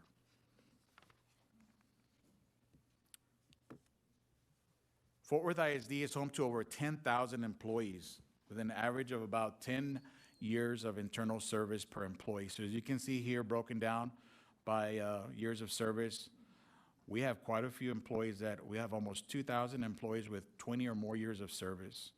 And so what is the goal with District Service Awards? Number one, to enhance the workplace culture, being recognized for your years of service and your commitment to our district. Number two, increasing employee satisfaction. From the last information I have, I don't think we've recognized our employees in that way in quite a while. And then thirdly, a positive impact for employee retention, letting them know that we value them and their years of service in our school district. Tonight, I'm pleased to report that we're on our way to making that service awards a reality to be rolled out on schedule for May of this school year. Teacher and principal efficacy, again, Dr. Leslie Lewis leads those efforts and is here tonight as well, providing new opportunities, yet another way to recruit and retain teachers. An exciting opportunity for Fort Worth educators is the Teacher Incentive Allotment, also known as TIA. TIA rewards teacher excellence from the classroom, bringing additional funding to Fort Worth ISD. This school year, we're focused on K through 8th, using MAP data for reading and math, which is about 1,800 teachers who are eligible for this compensation. Even if a third of those teachers reach those goals, our district will receive about another $12 million of funding that would go directly to their pockets. So we're very excited to have that here in Fort Worth ISD as an initiative to help not only recruit, but retain our great teachers. There you can see those 3 seals that will be anchored to the teacher's teaching certificate once they accomplish that, and will last for up to 5 years as a demonstrating to anyone who sees their certificate, whether they're recognized, exemplary, or a master teacher, and they can travel with that from district to district. Our goal would be to retain those teachers in our district and let them know how proud we are of their work and the impact they're having on student achievement. This has also led to meaningful opportunities for collaboration with school leadership, working with our principals and campus assistant principals to make sure that we're having strong inter-rater reliability. In other words, that observations of classroom instruction are aligned from campus to campus, within the campus. And so we've had 2 opportunities for all principals and assistant principals in every pyramid to calibrate using the T-test instrument as a coaching tool on how they can facilitate better conversations and aligned observations, not only within their own schools, but across different campuses. These have been carried out with the partnership with Mr. Moore and making sure that they occur as a pyramid structure so that we can continue to have strong conversations and alignment from pyramid to pyramid. This is what I like to call our programs of infancy, the teacher residence and pipeline programs led by Ms. Emily Camarena, who is here with us today. Success starts here. Teacher residence, we start off with 41 long-term teacher residents, so we've only lost 1. And at this point, we anticipate having all 40 graduate successfully. They've been assigned to a campus within our school district where they're paired up with a mentor. They also receive $20,000 of support. I think many of you saw the video with Dr. Scribner when he announced that several months ago. And they're actually receiving TRS credit already, Teacher Retirement System years of service, by being in those classrooms, so that's really exciting. And our goal is that 100% of those will be placed. What better interview than having worked at the school all year, having learned the culture of the school, and having worked with the team and teachers and administrators of those schools. Next year, with our conversations with Tarleton and Texas Tech, we anticipate 60 program participants, all of which we anticipate will remain teachers in our school district. I'm also excited to say that many of these teachers are products of Fort Worth ISD, and they'll be eligible for our hiring incentives, which makes it very attractive for them as well to be a part of our school system, knowing that we're recognizing and acknowledging their work with us. Here's another example of thinking differently. I asked, may we run a report of how many teacher assistants have a bachelor's degree within our district? Surprisingly, we have 141 teacher assistants who currently work in Fort Worth ISD that have a bachelor's degree. So the question becomes, why aren't they teaching? Why aren't they in front of students? And so Ms. Camarena scheduled a Zoom meeting to invite all of these candidates and multiple times to ask them that question. They were very excited. We had a high turnout, and they said, I'm just missing certification. I can't pass that blank test or the bilingual test or ESL test. Or I'm just missing a few hours to get certified. Or my degree is in a different field, and I need alternative certification support. So all those questions have been answered. We have categories of candidates, and we're ready to support them. This partnership with Region 11 and this alternative certification program has been a blessing to our school district in helping support that need that we have with these 141 TAs that have a degree already and are just needing to get certified or finishing their certification requirements. In addition, as we continue to work with university partnerships, we're going to continue to offer that support not only for our employees, but their spouses and our students as well. And while we're talking about tremendous homegrown success, I'd like to share a story with you. Someone who was Fort Worth ISD born and raised. Someone who has been with our district now for some time. So we have a special visitor this evening, the only one that remains at the front of our facility. Coraima Saenz and her husband are here today with us, including Principal Condit from West Park Elementary. Coraima is a lifelong member of the Fort Worth ISD community. She started her journey as a student at Loyola Merritt. She went on to Leonard Middle School, and she finished her educational career with us at Western Hills High School. As you can see, advancing to the next phase, Coraima will tell you she has always wanted to be a teacher, but it was a challenge being a teen mom. Her journey to the classroom is a bit different from some, beginning her career as a teacher assistant at West Park in 2016. She told us she could have not picked a better school. However, great challenges were there.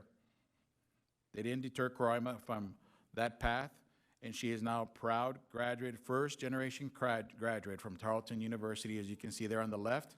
On December 2021, she graduated successfully. The middle picture, you can see her with her daughters and her husband celebrating her graduation from Tarleton. And on Thursday, February the 17th, on the right, you can see that we wanted to make this a clearinghouse event by going to West Park and having her sign her LOI in front of Ms. Condit. And so she signed off to be a teacher at West Park next year as a kinder teacher, and she signed her LOI, receiving all the full incentives and hiring initiatives that we're offering.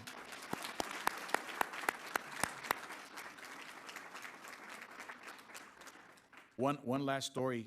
When we asked her daughter, what did she think about her mom, she said, "I'm so proud of her," and she started crying. So I have Coraima, her husband, and Ms. Condit here. Ms. Condit, if you could just share a few words about Coraima, that would be great. Well, she joined us 6 years ago, and she's just been a loyal colleague and teammate, and this incentive has provided her, after 6 years of on-the-job interview and training, a full-time position with our family, and so I'm just so excited for her and can't wait for her to join the classroom. She is a proven leader, and it's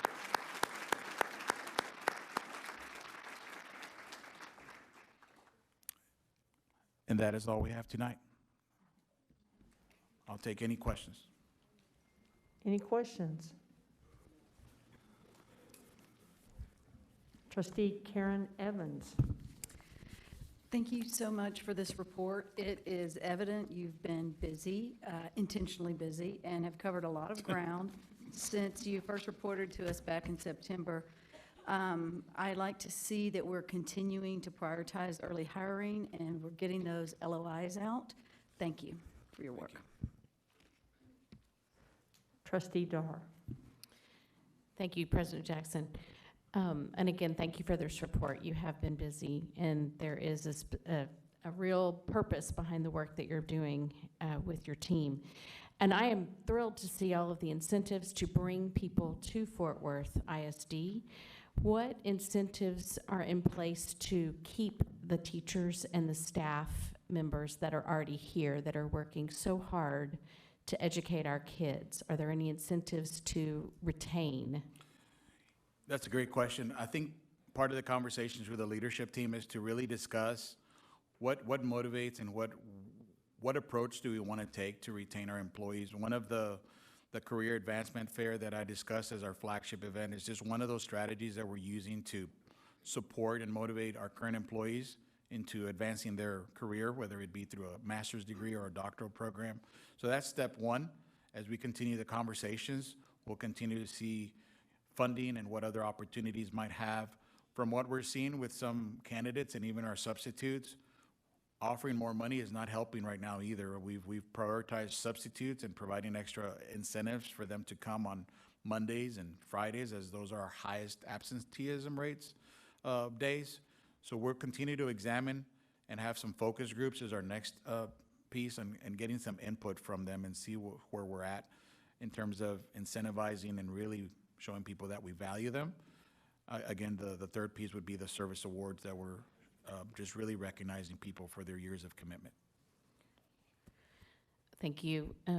I appreciate that, and I would love to see continued efforts toward making sure that the staff that is currently employed with Fort Worth ISD knows how valued they are and how valuable they are to our district. Thank you. Thank you. Thank you so much, Dr. Pena. It was a great presentation. Thank you and congratulations. That's an amazing story, and one that everybody in this room tonight will remember forever. At this time, I'll hand it back to you, Dr. Scribner, for the Esser 3 funding update. Thank you very much. Thank you. Thank you very much, President Jackson. And at this time, our final presentation tonight addresses our elementary and secondary school emergency relief, Esser 3 funding. And taking us through that will be several members of our leadership team. And I'll turn it over at this time to our Deputy Superintendent, Karen Molinar, who will take us through that.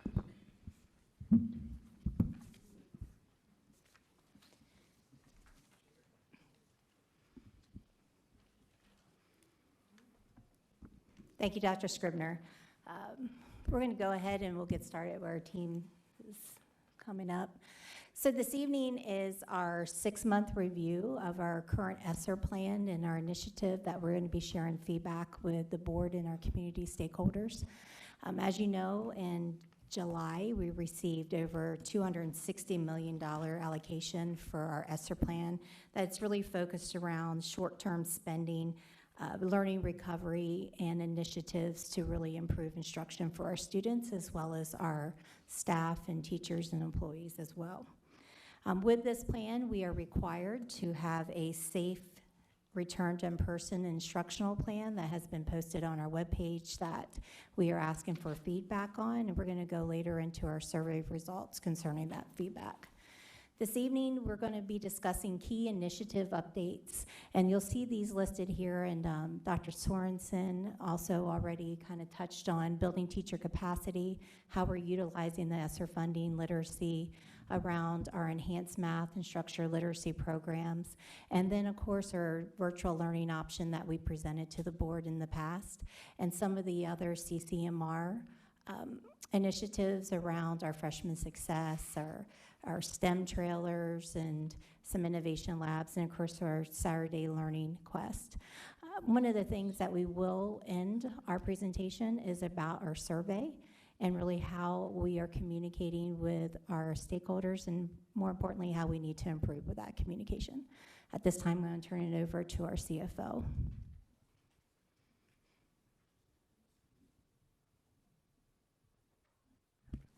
Thank you. Good evening. I'm here to present the budget update for as of the end of January 31st, 2022. And this presentation, as Ms. Molinar indicated, has the different spend in various categories that are listed. You've seen this presentation before back in June, where we established some initial budget allocations. And those major categories are for supported teachers, rigorous instructional materials, create more time for learning, empower parents, and then other priorities.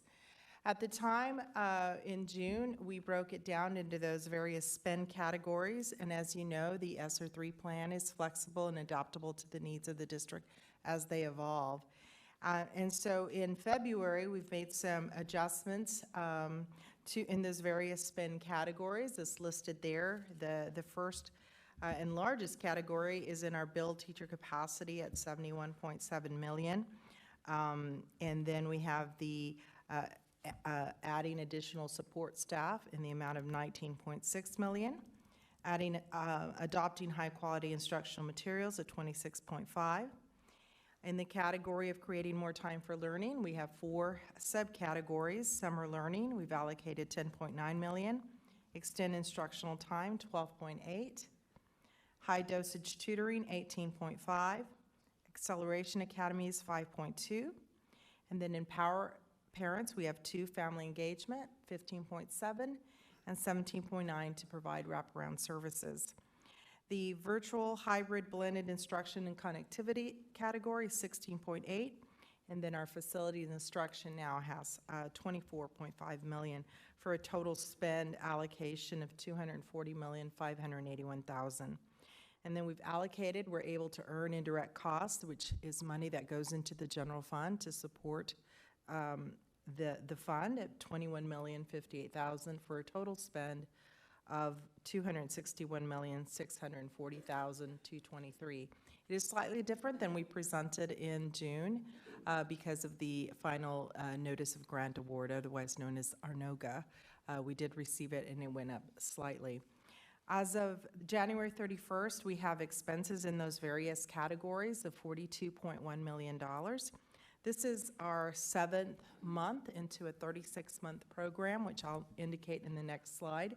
So we are at 19% of the time frame into the plan, and so 42.1 million represents 16% of the total spend.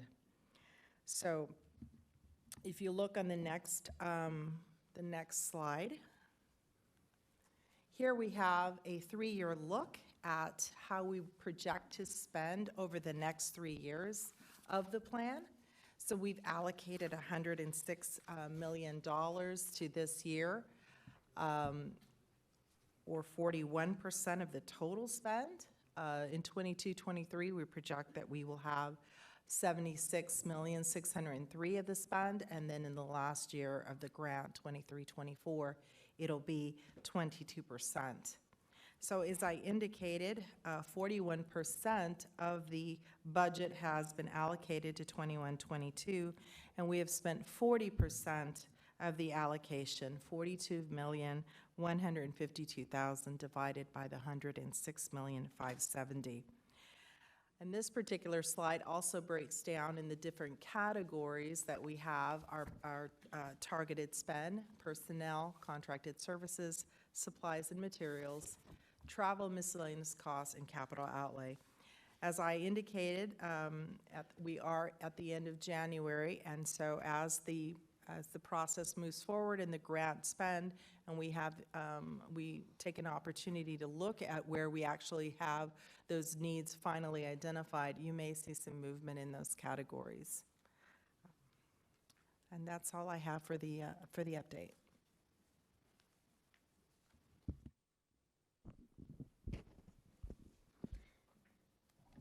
Thank you.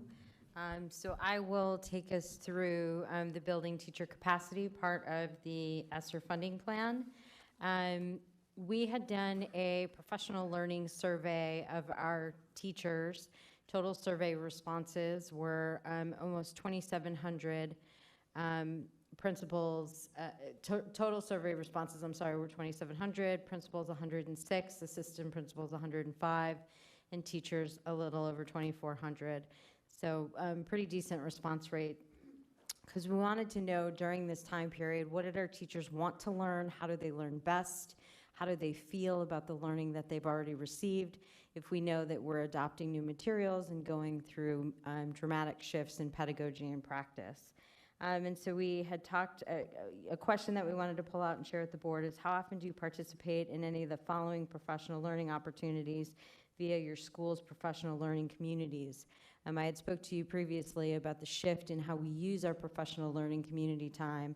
And so wanted to point the board to understanding student data and the response that our teachers gave and our principals gave around how much time we really dig into that student data to really inform our instructional decisions. We also here talk about building teacher capacity so that we can learn best how to continue to support our teachers. Following professional learning opportunities, I'm provided with support and resources to implement newly learned knowledge. And so we want to reflect on our practices because a large number of our teachers say sometimes. And so how do we get better as a district to continue to support our teachers so that always becomes the norm as we continue to support our teachers with the large-scale shifts that we're asking them to make. And again, asking teachers about professional learning communities and how that promotes a culture of collaboration. Again, you'll see about 70% of our teachers are talking about that they somewhat agree and strongly agree that it does promote cultures of collaboration and collective responsibility. You are familiar with the data that I just shared with you around reading academies and our investment in reading academies.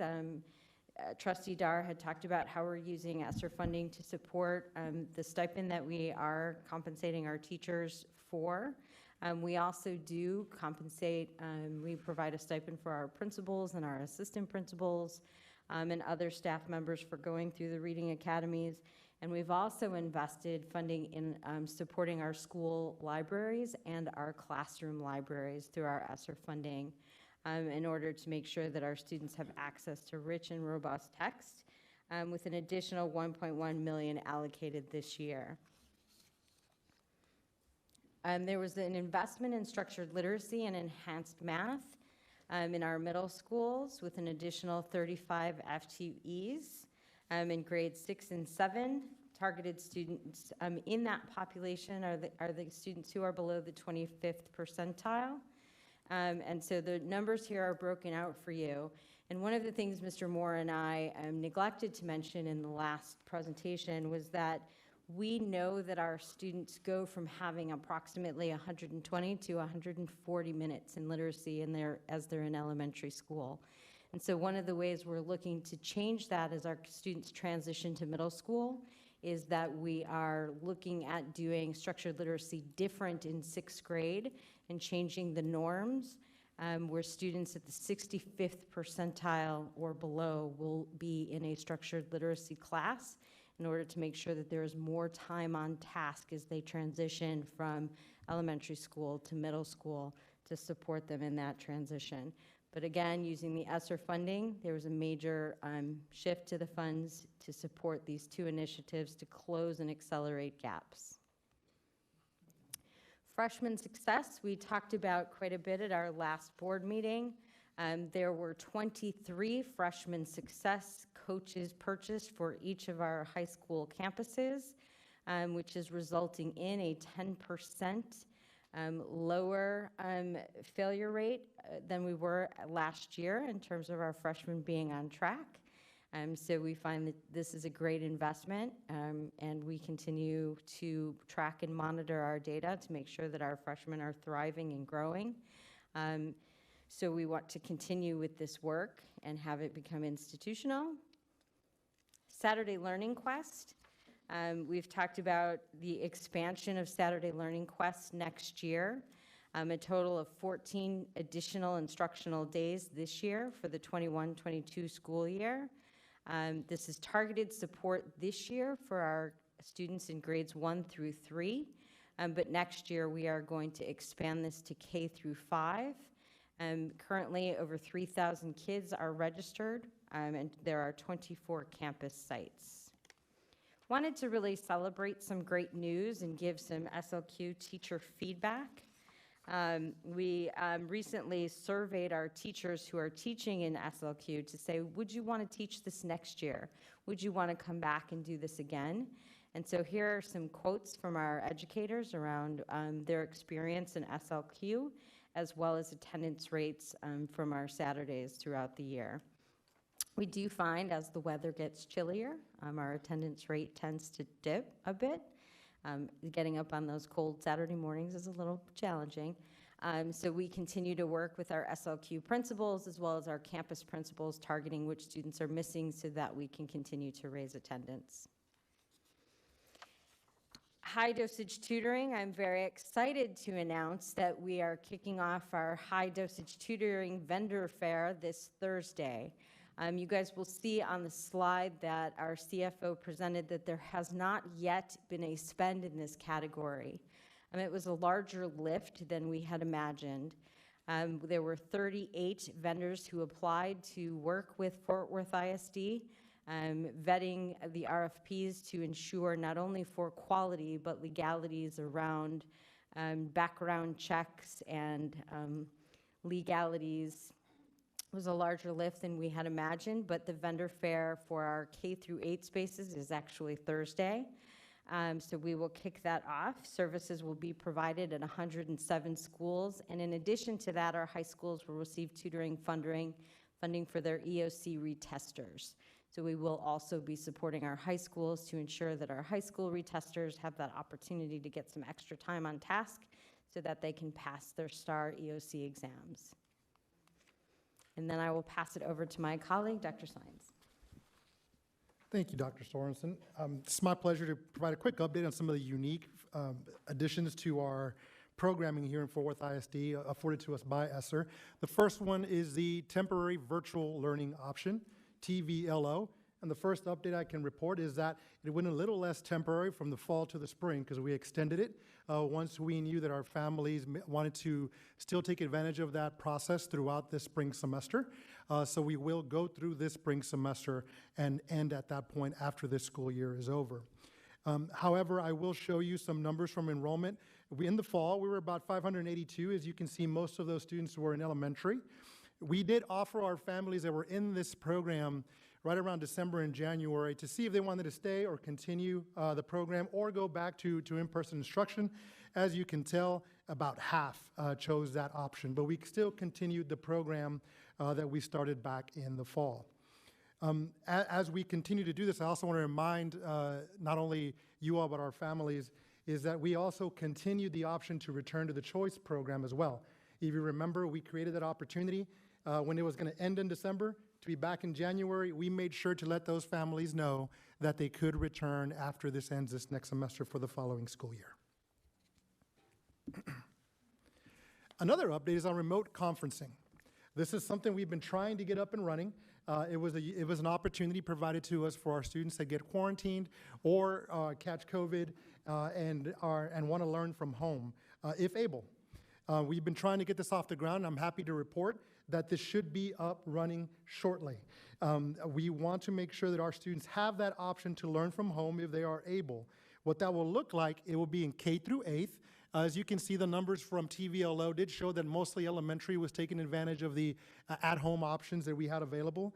But there is specific TEA requirements. In K through 5, it has to be 2 hours of synchronous instruction and 2 hours of asynchronous instruction. And we have to track that in order to gain that attendance back to the school district, because the school district does receive ADA if students attend this option. Now for 6-8, it's a little bit different. It's 4 hours of synchronous instruction, and just for the big words, synchronous means you're in front of the computer, asynchronous means you can be working on your own. And of course, we need to provide training for the campuses. We've piloted this program throughout the month of February in the Dunbar Pyramid for our elementaries there, just to work out some of the kinks, because it is a big logistical lift to be able to figure out the students that are there, working with our third-party partner, getting the data back into our system, and then making sure that we have all things clear for audit when we submit attendance. Those trainings we do anticipate completing by the end of the month, with a launch in March, with a full launch coming after spring break. That way, we're ready to serve our students. Another neat initiative is something you've heard about, not only from our recognitions this evening for the STEM Mobile Innovation Labs, which started before Esser, but the Esser funding has allowed us to accelerate this opportunity for our students. The STEM Innovation Labs allow us to bring STEM learning and other actual activities to our students in a mobile fashion. We have a lot of elementary schools, and for us to be able to deploy this to every single elementary school is hard to do unless we do it in a unique way. The STEM Mobile Innovation Labs is that unique and innovative way of bringing this experience to our students. We currently have 2 trailers, but with Esser and with some partners like Facebook, Lockheed, and Hilltop Holdings, we are now able to expand to 4 trailers, with the 5th one being a virtual high school one that was funded by Facebook, as you heard earlier this evening. As you can see from the data on here too, we've been able to visit 34 campuses just as of February. That number will likely double by the time we get to the end of the school year. We've served about 14,788 students. That's with 2 trailers. When we get 4, our goal is to make sure every single elementary school has this and make sure that we meet even more students where they want to be when it comes to learning about STEM. If you haven't seen the videos on our website, please do so. It's an exciting time for our kids and, quite frankly, even for some of our adults that have gone to play with some of the drones that are on there as well.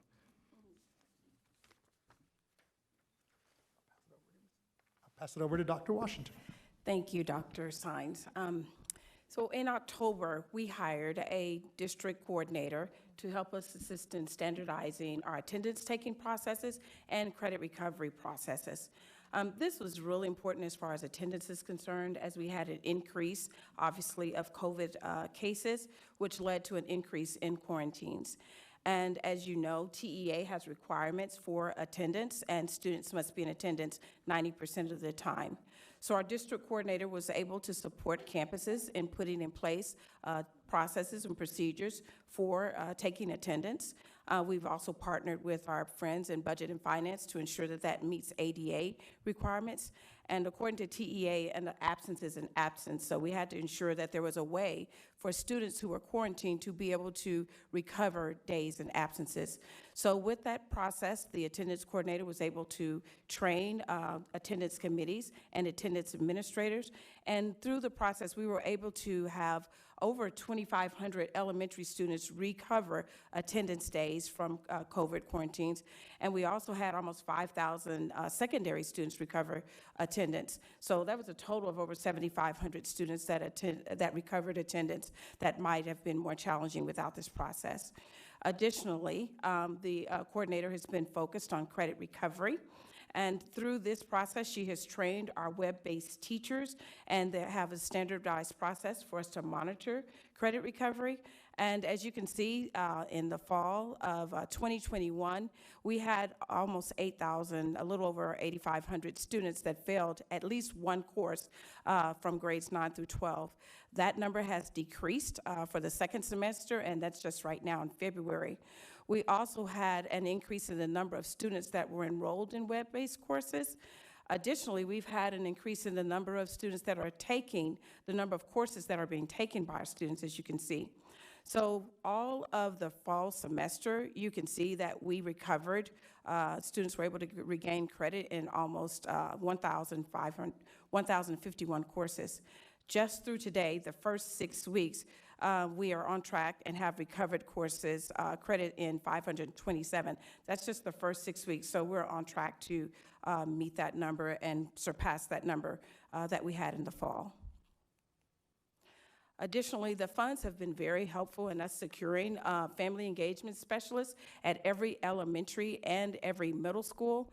This has been a much needed support so that we not only are making contact with our parents, but we're engaging them in the educational experience of our students. They make daily calls regarding attendance. They also make warm calls to be able to share resources that are available for parents. We want to make sure we empower parents by through education. We have parent education courses that the family engagement specialists support each campus with. We also do warm calls and warm handoffs for resources.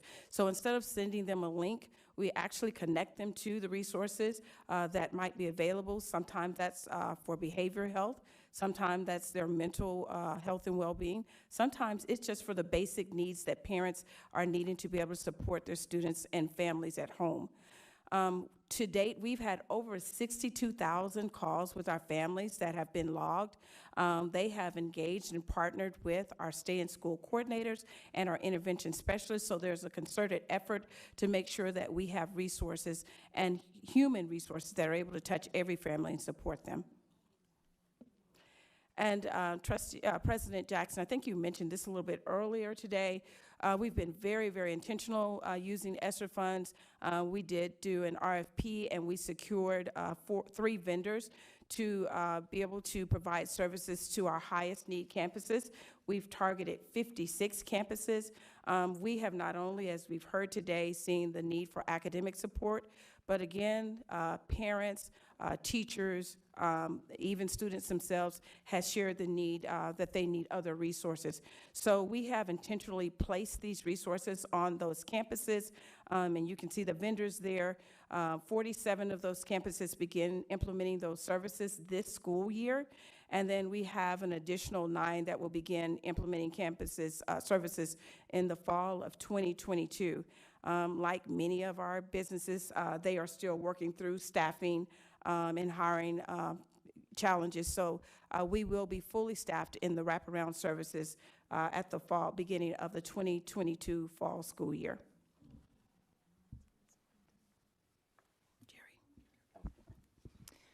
So we would like to share with you our survey results. And just as a reminder, the district is required to create a safe return to school plan that we have posted on our website, as well as review it every 6 months and come back to our stakeholders and share that information.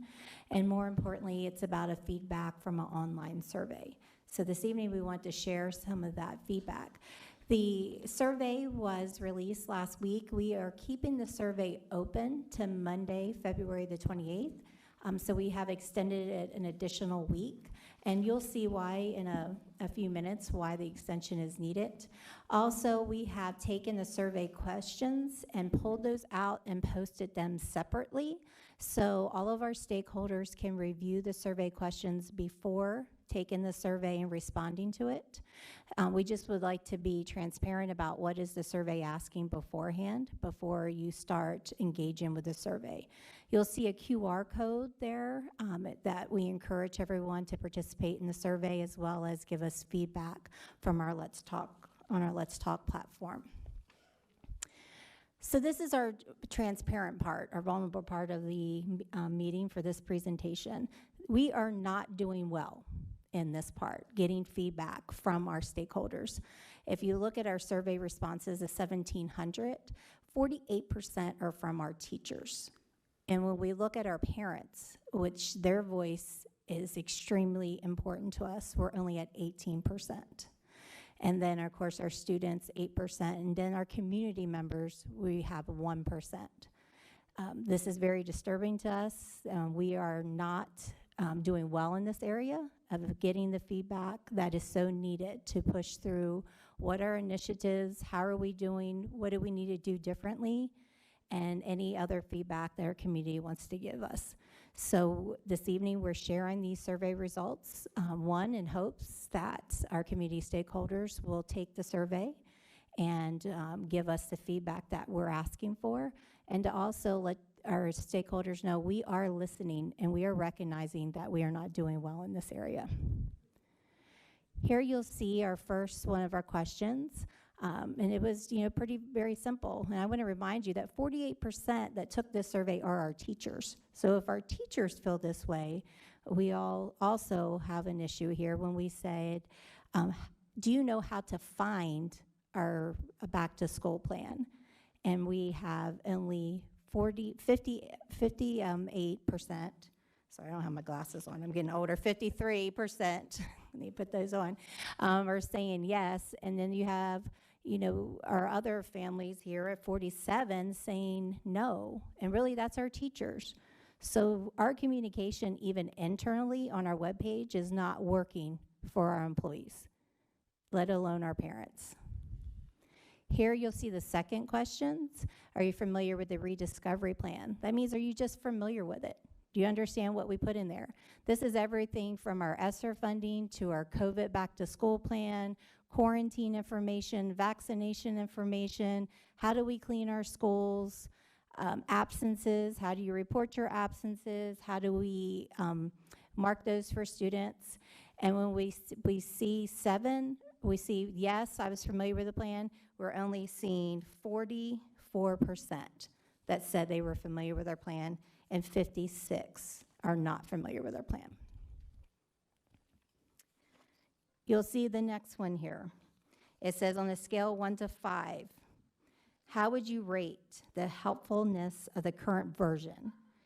We were low, 57% did not feel this was helpful for the current version. And then when we reflect and we had a discussion, well, if they can't find the plan, it's not helpful to them. And they were obviously saying they were not accessing the plan. We had 29% neutral and 15% high. And just to once again reminder, most of these are our own teachers. Our next result here is communication with stakeholders about the plan. And you'll see here, communicated well was 22, neutral 50, not communicated well was 28%.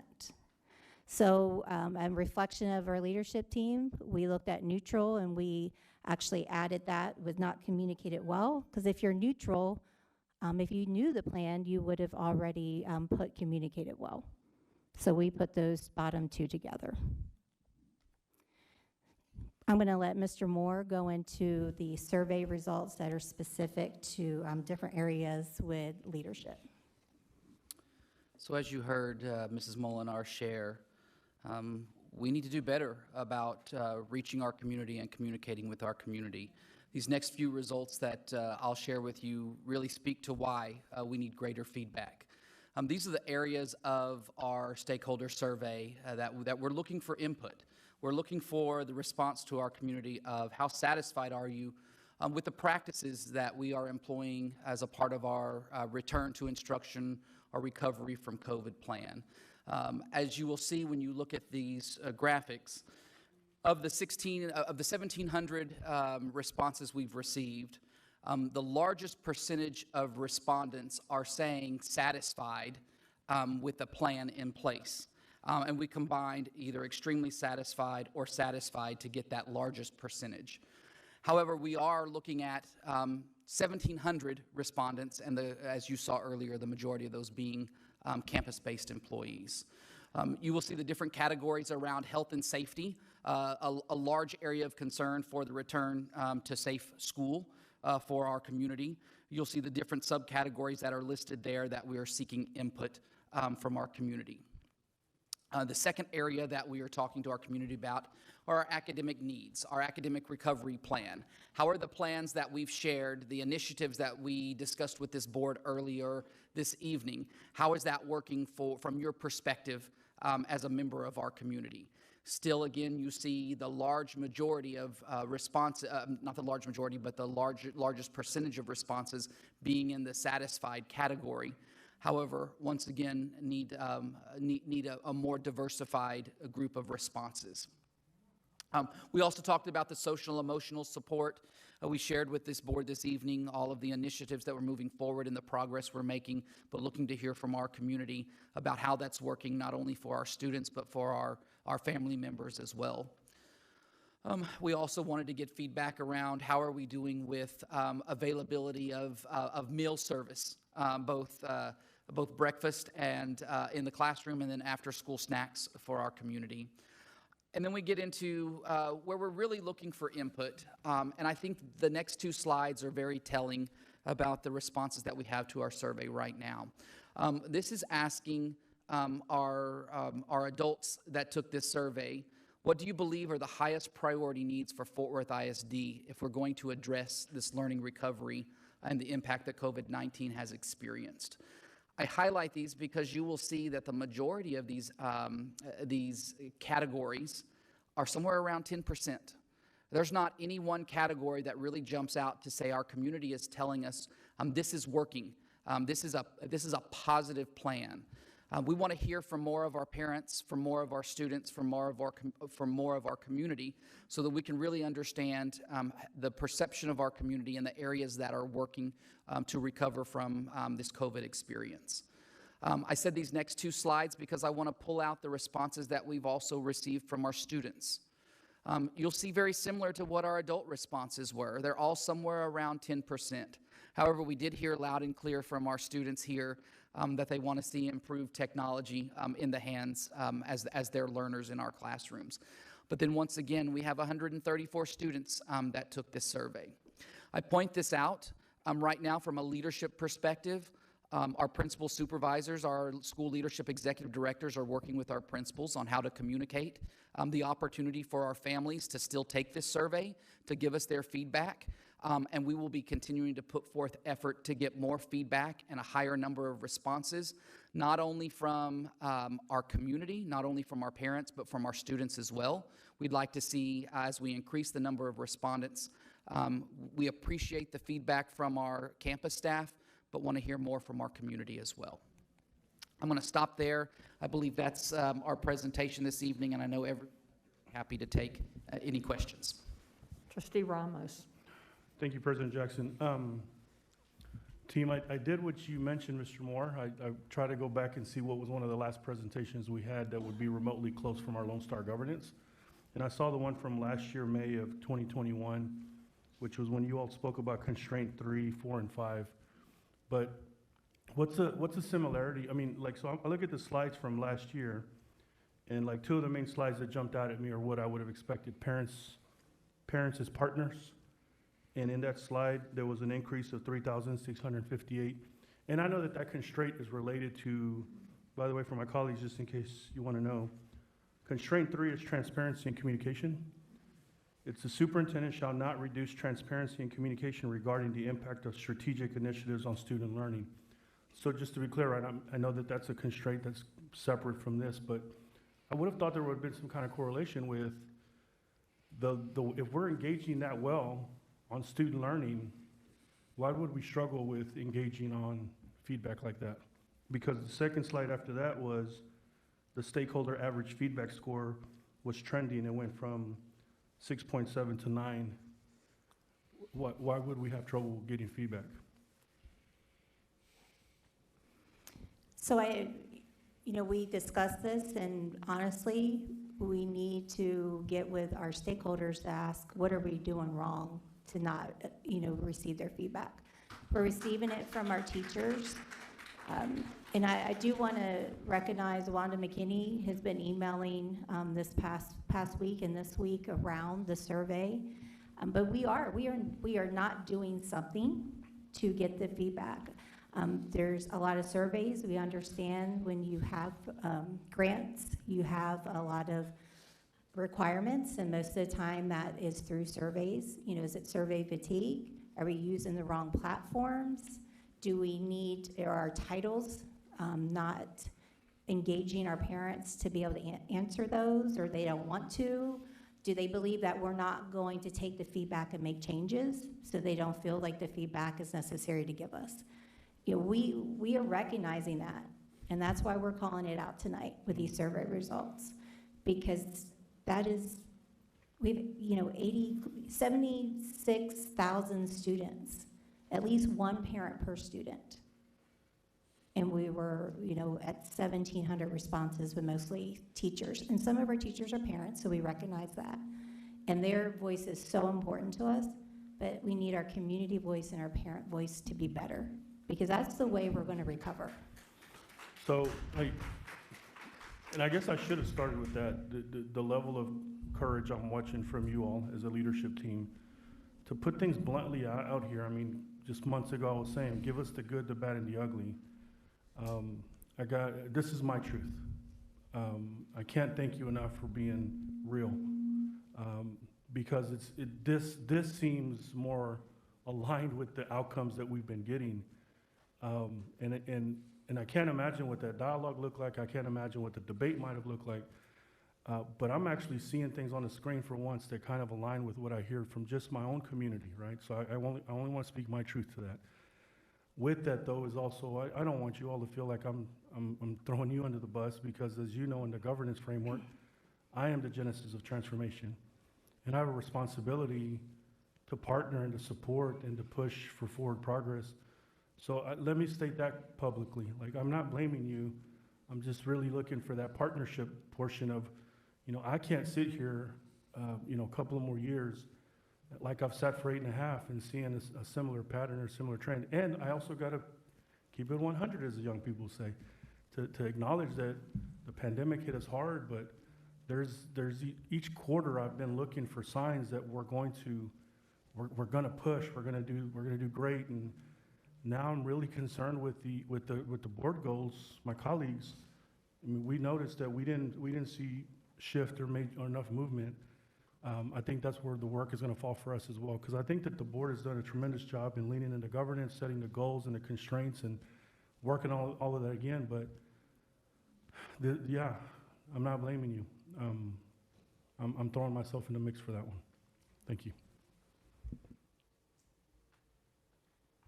Trustee Evans.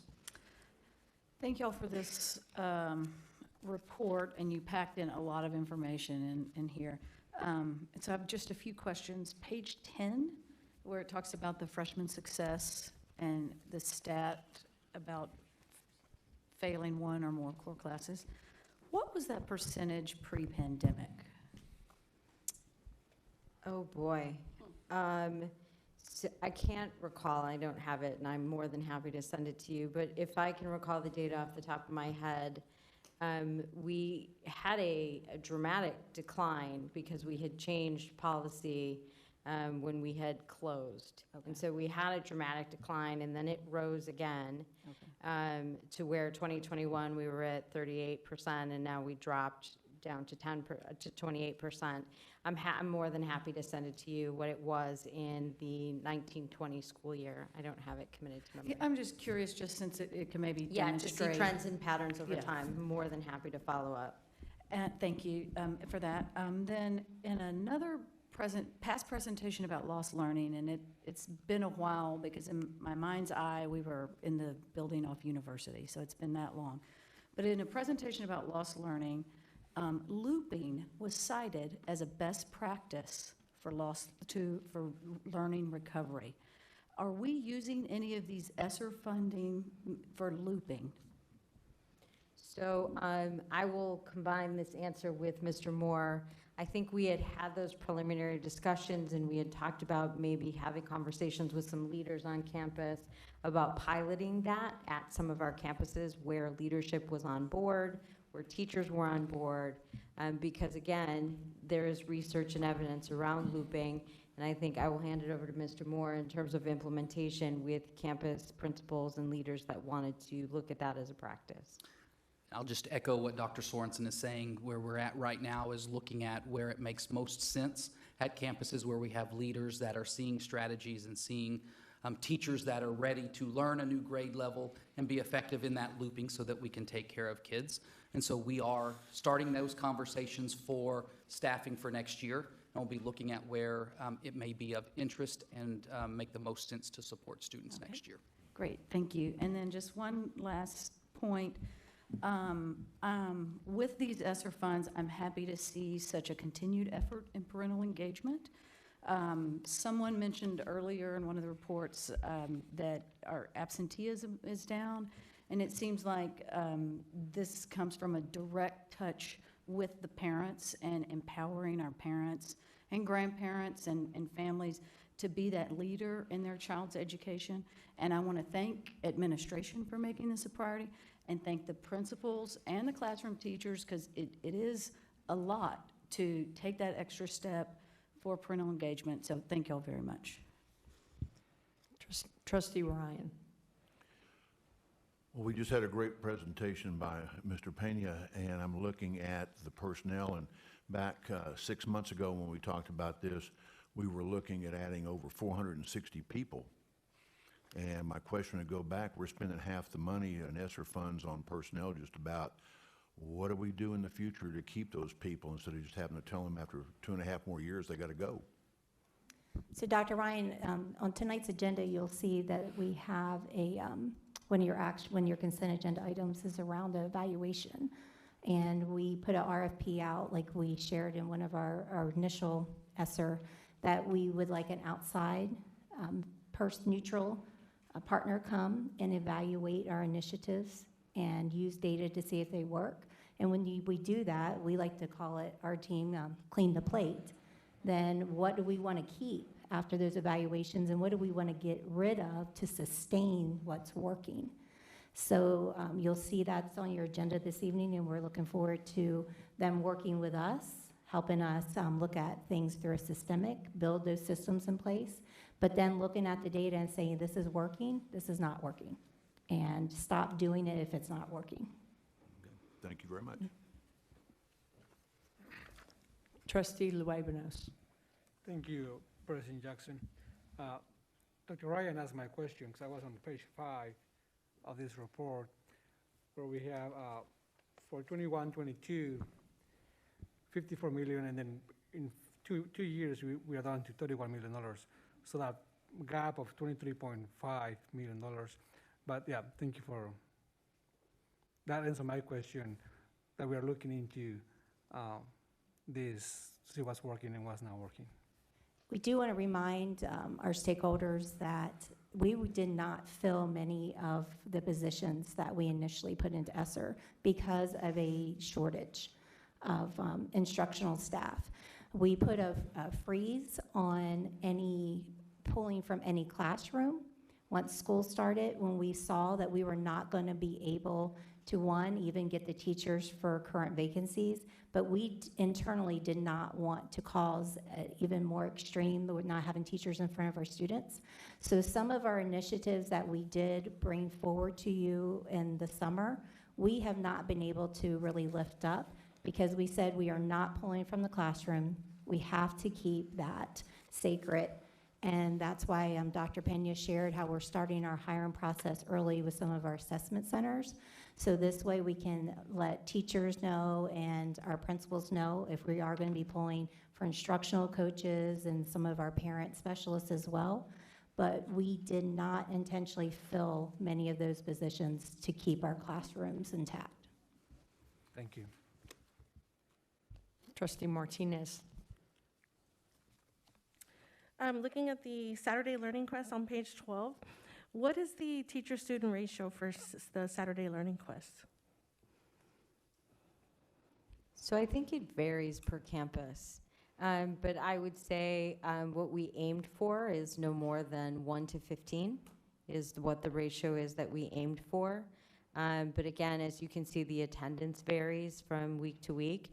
And so on some campuses, it's been 1 to 5, which again, I think our teachers are loving and our kids are loving that personalized attention and they're getting a lot out of it. But the ratio that we were really looking at was no more than 1 to 15, and we look to maintain that as we expand next year to the K-5 continuum. Okay, yeah, my next question is what are our plans for expansion to additional campuses, and will we be able to fill those positions? I think so, which is why we took an early survey of our teachers to say, not only would you do it again, but we also surveyed them to say what's working, what's not working, where do we need to grow, what do we need to tweak. And overwhelmingly, our feedback was really great. And so not only do I think that our teachers will want to continue to do it, but I think that we will have no problem building on the expansion of it. We are looking to shift some of the curriculum that we are doing to keep it fun and engaging. We did use Lexia in some spaces this year, but because you guys can see that the fidelity is so high, we want to use other curricular materials that are aligned with our pedagogy and practice and keep Lexia for a core Tier 1 resource and not for a Saturday Learning Quest. So you'll see some adjustments moving forward in terms of what students are exposed to, but we're really confident that our teachers, again, from the feedback, will join us as we expand. Great. And then moving to the page 13 on the high dosage tutoring, will tutoring be available virtual? Yes, so with the 13 vendors that we've identified, the external partners, some are in person and some are virtual. And so campus principals will have the opportunity to decide for themselves which vendor they want to work with. And we also provided a campus-based option. We had some principals say to me, Marcy, I really do have teachers who want to provide this themselves. And so tomorrow or Thursday, our K-8 principals will walk through, they will meet the 13 vendors, they'll decide if they want in-person, if they want virtual, or if they want a campus-based option. And we will think through with them what that design looks like. Because we know that campus principals know their communities best, their kids best, and what will be the best form of delivery, but virtual is one of those options. Great. And then because I know that we struggled finding bilingual teachers for our TVLO option, will we prioritize bilingual tutoring? Will we ensure that bilingual tutors are available? That was part of the RFP process. We wanted to make sure that as we vetted the RFPs, that they not only provided tutoring in Spanish, but in other languages as well. So that was part of the vetting process with the 13 vendors. But if campuses choose to do their own option, yes, we will definitively prioritize bilingual teachers and supports based upon the need of the campus. Okay. Trustee Martinez, I would like Dr. Washington to share with you a program we have for Fort Worth After School for our tutoring. I want our stakeholders to hear what's available out there for our students after hours.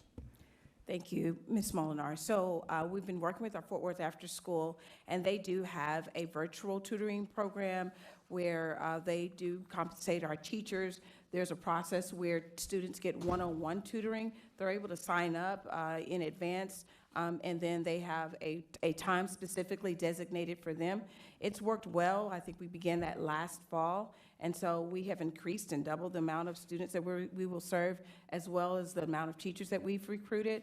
So this has been a really, really strong program, not just with our elementary students, but our secondary students as well, as they have challenging courses, and now we have two teachers that are specifically focused on our high academic courses, our math, our advanced courses, so they can get that one-on-one. I can even say I could sneak my daughter in and get one-on-one support in some of her courses as well. Great. And then lastly, I just have a comment about the survey and the parent feedback. Because I'm out in the community and campuses quite a bit, I hear parent voices all the time that are not represented here at board meetings or on these surveys. So I think we do need to look at other platforms and ways of gathering parent feedback.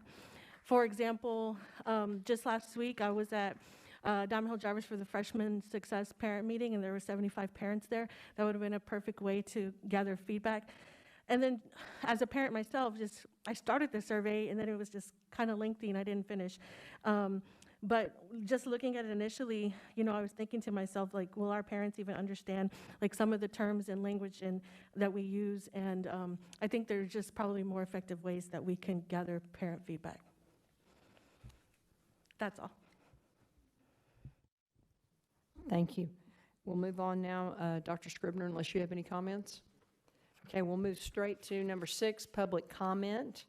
At this time, we'll hear public comment addressing items on this agenda. Let me remind you that because of the restrictions by the Texas Open Meetings Act, board members may not engage in a verbal exchange about a subject that has not been posted.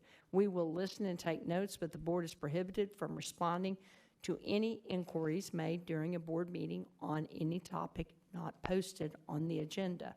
However, the board may reply with 1, a statement of specific factual information given in response to the inquiry, 2, recitation of existing policy in response to the inquiry, or 3, direct the person to visit with staff about the issue.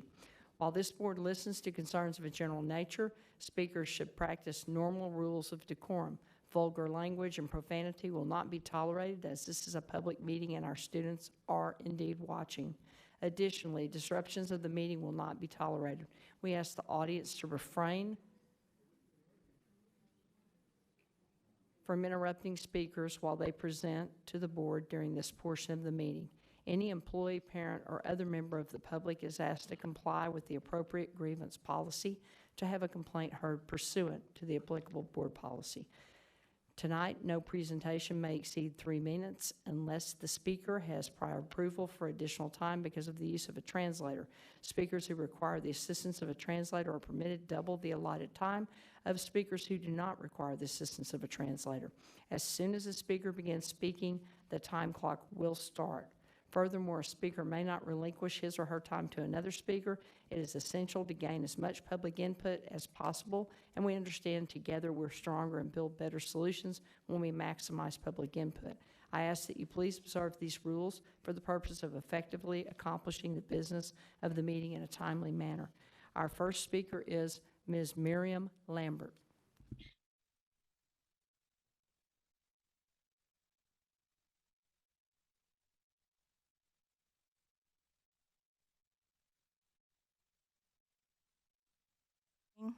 Can y'all hear me? Okay. I'm speaking on the literacy of the elementary students.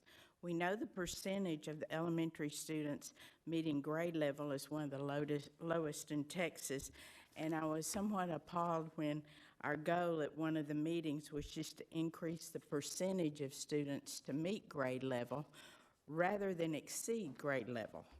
In 1974, a Bolivian immigrant was hired at Garfield High School to teach mathematics in a poor area of Los Angeles. Many of the students assigned to Jamie Escalante had serious problems with illegal drugs, gangs, violence, and most were Mexican-American from a Spanish-speaking area of the city. Many were the worst students and thought to be unteachable. But Mr. Escalante pushed the group to work hard. He told them basic math was too easy, that they had the ability to do harder work. At the end of the year, 18 of those students who were expected to not be teachable excelled in advanced placement calculus? Why are we limiting our students to the level of meeting grade level? What does that say about your prejudice and lack of faith in our students? Our goal should be to push each student to exceed all expectations. Our students are eagerly waiting to be challenged, regardless of their race, color, or expectations. Thank you.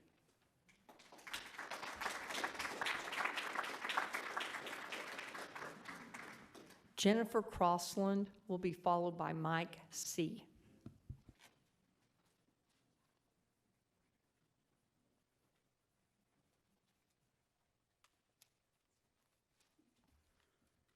Hi, good evening.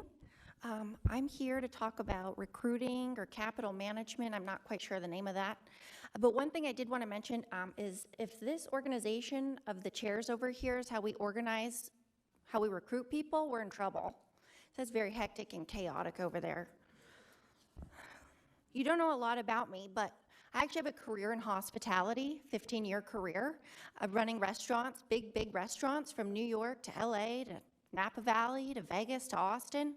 So I've interviewed thousands of people, and I've hired hundreds of people, and I've had to build teams, and I've had to work with teams, and I've had to work with all different kinds of culture.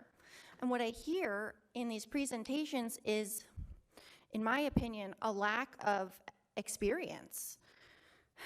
When I look at what we need to do in this district to hire people, I pulled several slides from last month's presentation. The Texas Education Agency had a comparison between beginning teacher salary in Fort Worth and the state. So before we even hire anybody, our beginning teacher says $55,984.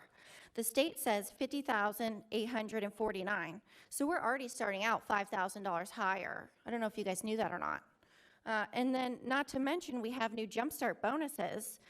So with those, a person fresh out of college can make $69,500 in their first year out of college. I did pull an article from the National Association of Colleges and Employers survey, and the average college graduate in 2022 earns $55,260. Did you know that? So what you're offering is exorbitantly higher. What you're offering is more in line with engineers out of college. So I think maybe framing of how we hire people could change and be improved. I also have conflicting data because in the slide from one of the last meetings, it says Fort Worth ISD teacher salary year 0 is $59,000, but then this TEA report says $55,984. So I recommend maybe kind of getting that fixed and more streamlined. I do see here average actual salaries for our district, $62,422. The state, $57,641. So we're $4,700 higher, which I think is nice. Then when I go down here to central administration, our administrators make $32,000 more per year than the state average. Do you think maybe that could make teachers frustrated? I'm looking here, a teacher with 21 years of experience earns $69,000. Time. Thank you, Ms. Crossland. Mr. C. Mr. C will be followed by Ms. Wanda McKinney. There's a handout going around at your desk on SEL. Socialist progressives have worked on SEL for some time now. SEL is deeply rooted in the history of American progressive education. John Dewey, the dean... Mr. C, if you don't mind, what item are you referring to on the agenda? What item are you referring to on the agenda? SEL. That item is not on the agenda, sir. You also signed up to speak at the end as well. If you'd like, you could continue at that time.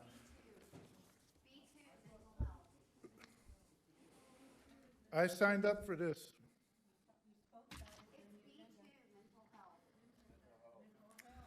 And I'll point it out as well. John Dewey, the American progressive education, was equally enthusiastic about manipulating psychological aspects of learning as a means of manipulating the child. Impressed by educational potential for social behaviorism as used in totalitarian societies, he lauded. The great task of the school is to counteract and transform those domestic and neighborhood tendencies that influence the home and church.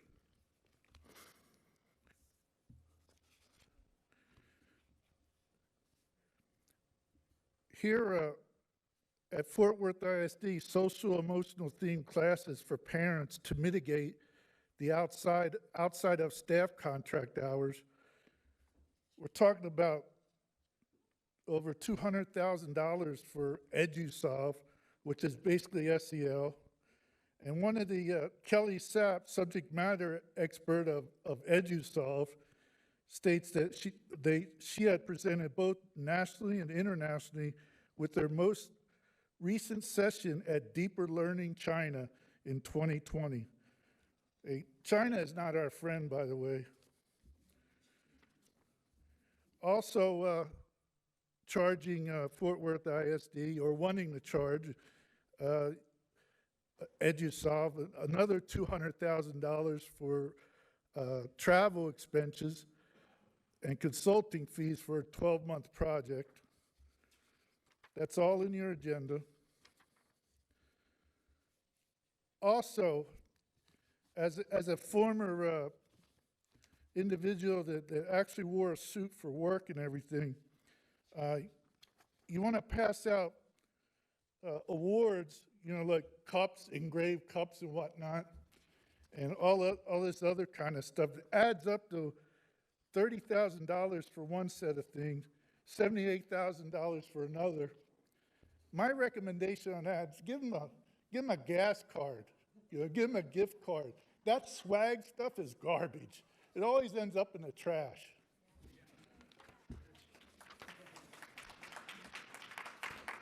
Also, in my younger years, I went to trade school, and you're wanting to use. I ran out of time. I'll catch up on the other end. Ms. Wanda McKinney will be followed by Missy Kara. Good evening, President Jackson, Superintendent Scribner, and board.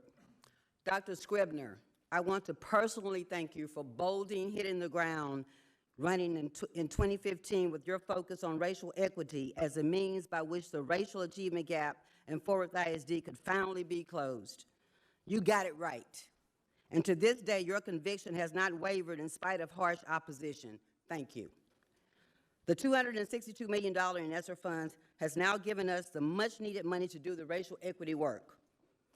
I truly believe that God has provided a one-time opportunity for Fort Worth ISD finally to bring Black students from the back of the literacy bus and provide all students with everything they need to succeed academically as well as social and emotionally.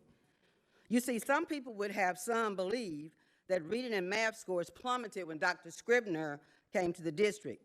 But those of us that know better know the systemic inequities in the inner city public school systems all over the country that have existed for decades. That's the real culprit.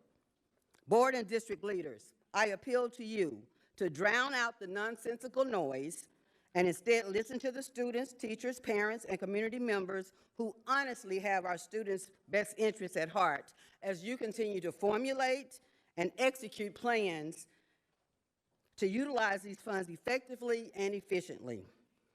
We have some of the best and brightest district leaders, administrators, teachers, librarians, specialists, etc., who love our students and passionately work long and hard to ensure their success. Please don't let this opportunity slip through our hands. Our babies are depending on it, and they deserve our best. Thank you. What was the agenda item? Missy Kara. Amy Super.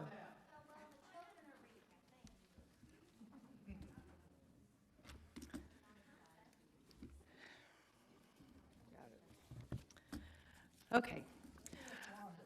I'm here to talk about the agenda item. I'm being interrupted. Are y'all gonna run my time? Let's start the clock over and let's let Ms. Kara have her time. Everybody that signed up tonight will have their time. They'll have 3 minutes. And let's be respectful, please. Ms. Kara, you ready?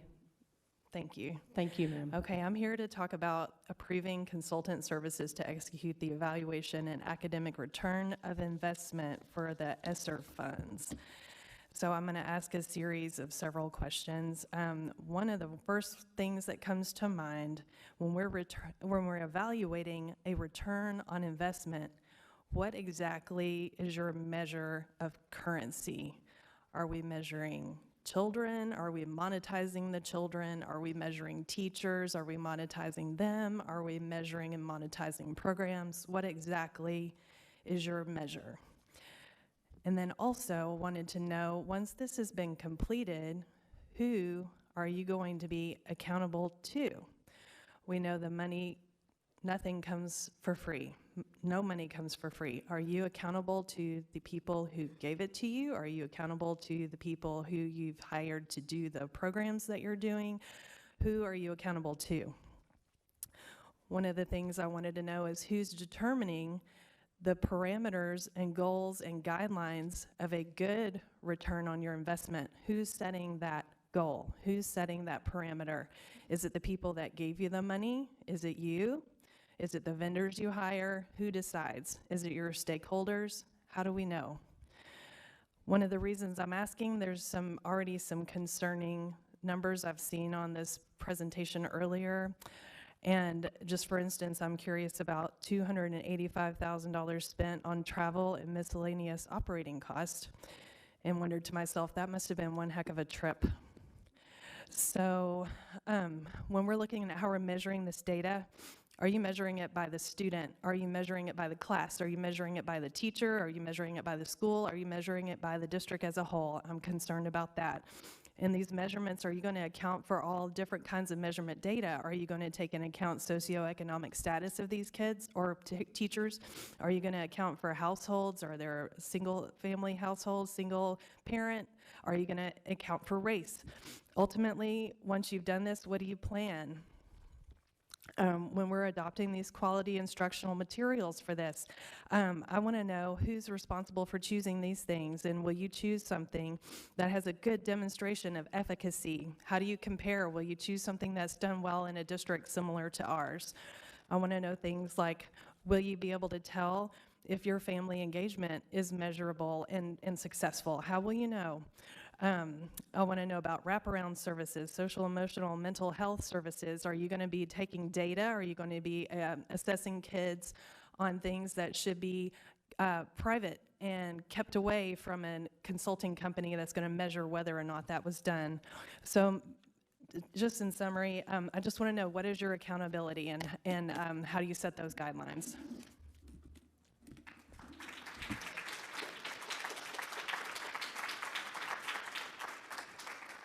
Amy Super will be followed by Holly Plemons.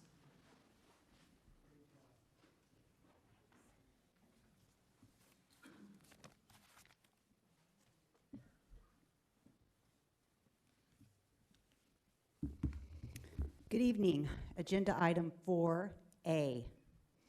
I would like to point out the chart that I have back there, which was flashed on the screen real quick tonight. That would be from Goal 1, presented to Fort Worth ISD in October of 2021. The district chooses to break down STAR scores by racial groupings, not me. 2 of those groups combined make up more than 85% of our Fort Worth ISD student population.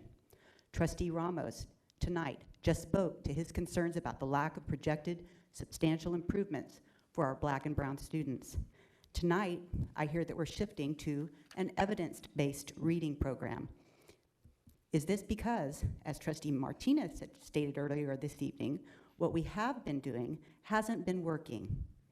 Is it fair and reasonable to assume that the district and board will no longer be viewing all learning goals through a racial equity lens? Because that is what the district and board's policy has been for the last 7 years.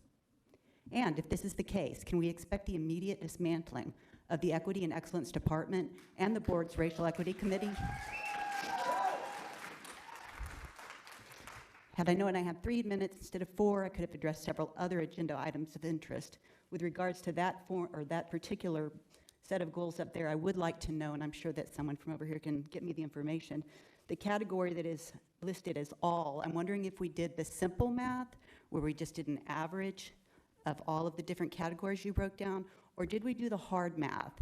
Because the groups that scored the lowest, that top 85%, or not top, I'm sorry, the 85% of our students, and the group that scored the highest, which only represents, I think, approximately 12% of our students, did we do the hard math to get that all number, all average number?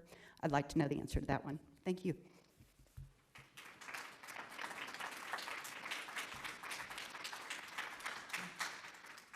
Holly Plemons.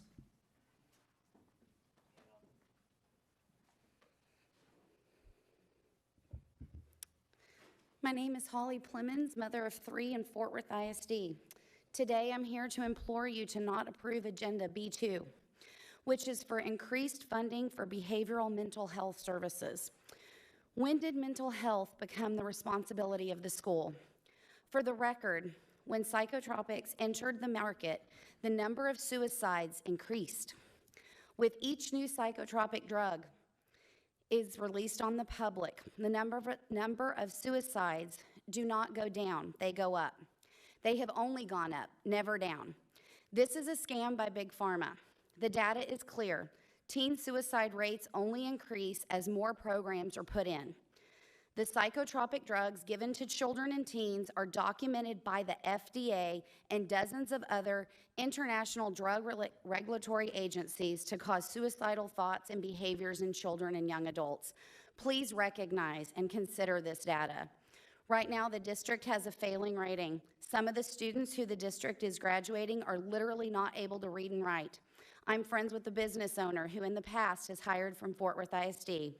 She's told me she will no longer be able to hire any Fort Worth ISD students because she doesn't have the manpower or the time to train her new hires on their numbers, letters, and ability to read. They literally don't know how to use a cash register because they don't have number recognition or the ability to read. I would suggest you spend the taxpayers' money to first do the job you've been tasked with, educate our children. Quit trampling parents' rights. The public education system is not a medical facility. Let the parents parent. Let them reach out to facilities like JPS for mental health and let Fort Worth ISD do their job, educating their students with the most important life skill, the gift of knowledge. Stay in your lane. This is just another cash grab attempt to further bloat our budget and tax citizens out of their homes. Fort Worth ISD has one of the highest tax rates in the nation and the worst ranked large ISD in all of Texas. You are failing our students, trampling parents' rights again, wasting our money so you can scratch backs that will scratch yours, all while we foot the bill. Stop it. Fort Worth cannot afford the billion-dollar yearly budget that you currently have, and you just keep asking for more and more while teaching our children less and less. This isn't a hard problem to fix. Cut the bloat. Do your job. Educate our children to read, write, do math, and science. I truly hope you hear my plea. Start working with parents, considering parents' rights, and start taking the financial lives of taxpayers into consideration. Thank you.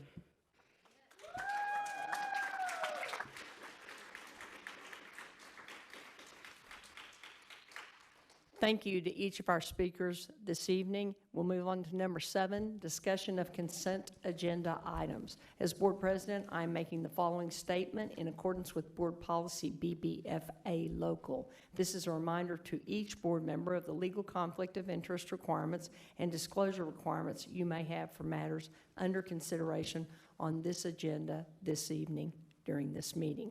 If required by law, board members shall recuse themselves from all discussion and shall abstain from voting on any matter pertaining to such a disclosure. Are there any questions or comments concerning consent agenda items tonight? Trustee Evans. I'm going to be recusing myself from B5.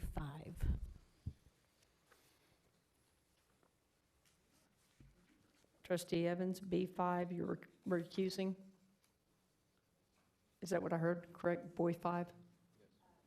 Okay, thank you. Trustee Dar? I am recusing myself due to my employment with Education Service Center Region 11 from B3. I would also like to pull item I, our Lone Star Government Board self-constraints. The first constraint simply needs a bit of clarification that we as a board can work on together and then bring back to a future agenda item, as a future agenda item. Thank you. Let the record reflect that Trustee Dar will be recusing herself from B as in boy 3 and has also requested that item I approve February 8th, 2022 Lone Star Governance Board self-constraints and February 22nd, 2022 goal progress measures reports be pulled. Thank you. Yes, ma'am. Trustee Luebanos. Thank you, President Jackson. I have a question on item B15.15. Item B15. How many computers are we purchasing?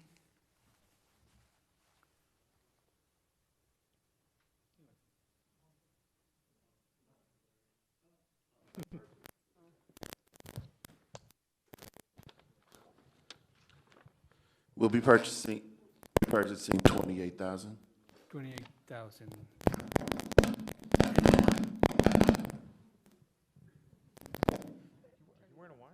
Yeah.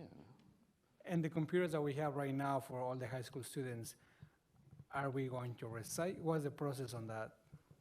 So about 60% of those computers are out of warranty.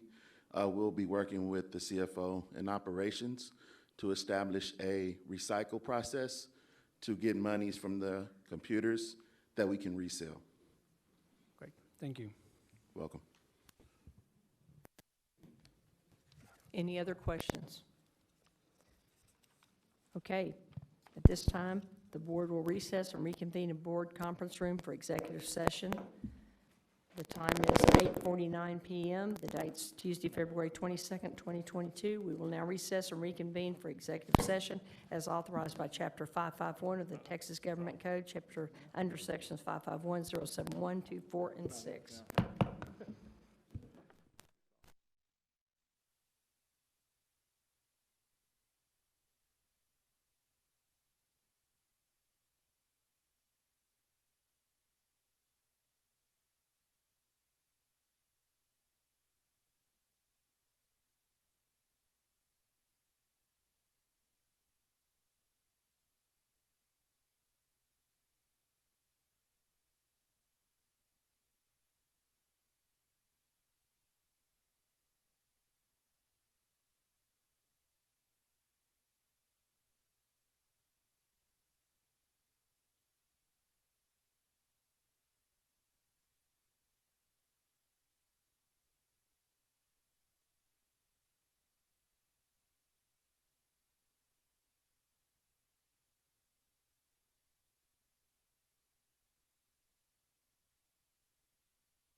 In accordance with the open meetings law, this board opened the meeting at 5:32 p.m. with a quorum present, recessed and reconvened open session, adjourned regular session, convened executive session, adjourned executive session, and now reconvened open session at 10:33 p.m. with a quorum present.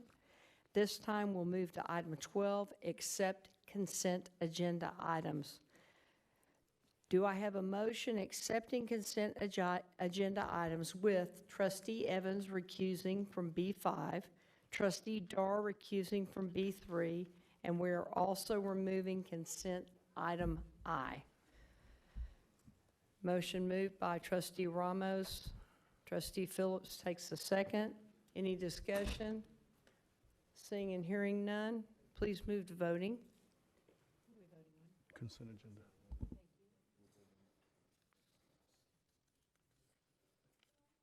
And the motion passes unanimously.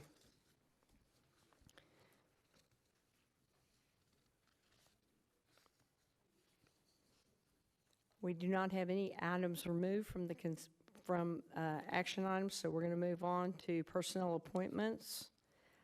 Concerning the personnel appointments discussed in executive session, do I have a motion? So moved by Trustee Dar. Do I have a second? So moved by a second from Trustee Ramos. Please move to voting.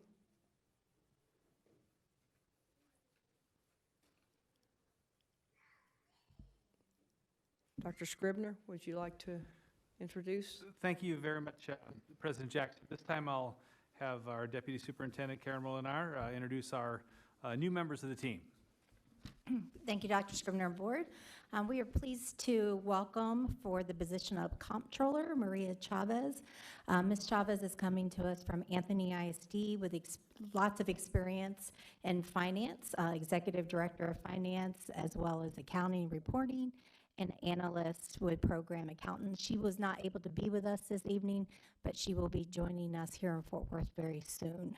So we want to welcome her to our team in Budget and Finance. Our second appointment tonight is our Senior Officer of Enterprise Application and Customer Service. So please welcome Ms. Keisha Davis, and she is joining us this evening. She's here in the front. And Ms. Davis is coming to us from Dallas ISD as Executive Director of Centralized Enrollment and Magnet Programs. So Ms. Davis, welcome to our Fort Worth ISD team under the direction of Mr. Shears. And our last appointment tonight is our Executive Director of Facilities and Planning. And we would like to congratulate Mike Naughton, who is our current employee here at Fort Worth ISD, who is being promoted to Executive Director of Facilities and Planning. Mr. Naughton is instrumental of helping us with our real estate, demographics, enrollment, and all of our properties. Mr. Naughton? And Mr. Naughton will be working under Dr. Joe Coburn in operations. Thank you, Ms. Molinar. Moving to 14, action agenda items. Discussion and action to approve resolution agreement, REHRC, charge number 31A, 2021-120, and EEOC, charge number 31A, 2021-00121. Do I have a motion? Moved by Trustee Evans. Do I have a second? I'll take the second. Do we have any discussion? Seeing and hearing none, let's move to voting.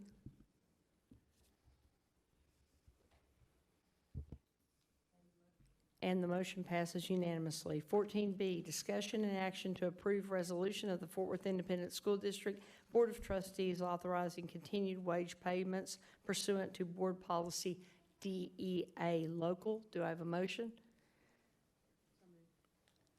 Motion by Trustee Martinez, second by Trustee Dar. Any discussion? Seeing, hearing none, let's move to voting.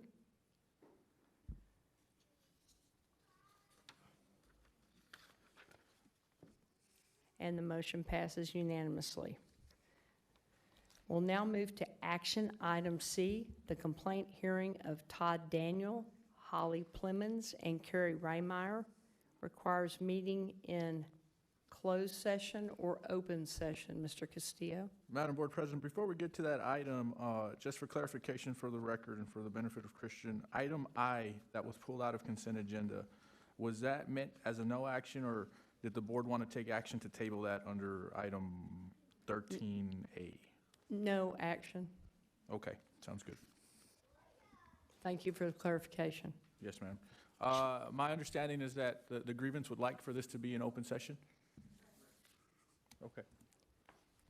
Okay, so the time is 10:39, and I will hand this over to you, Mr. Castillo. Is that correct? Yes, ma'am. Thank you. Okay, so the purpose of the portion of the meeting is to hear the level 3 complaint of Mr. Todd Daniel, Ms. Holly Plemons, and Ms. Carrie Reimer. Oh, I'll wait a little bit, Madam Board President, so they could get situated.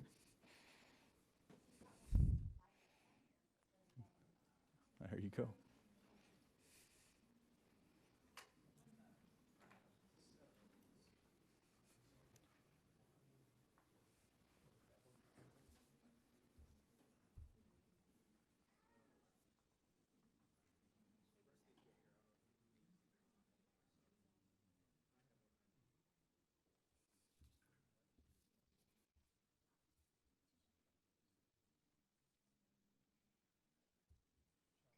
Good. Thank you.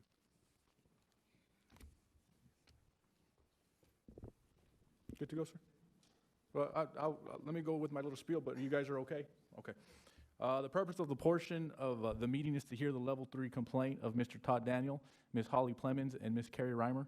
This hearing is being conducted during a duly called meeting of the Fort Worth Independent School District Board of Trustees, convened on Tuesday, February 22nd, 2022. Notice of this meeting was provided in accordance with the Texas Open Meetings Act. I am Benjamin Castillo, the hearing officer for the pending grievance. For the record, a quorum is present, and the following board members are present: Trustee Ann Dar, Trustee C.J. Evans, Board President Toby Jackson, Trustee Anaed Loebanos, Trustee Roxanne Martinez, Trustee Quentin Phillips, Trustee Jacinto Ramos Jr., and Trustee Dr. Jacinto Ramos Jr., and Trustee Dr. Michael Ryan. We are meeting to consider the level 3 complaint of Mr. Daniel, Ms. Plemons, and Ms. Reimer. Would each of you and any representative here with you please state your names for the record? Holly Plemons. Todd Daniel. Will the individual responding on behalf of the administration please state your name?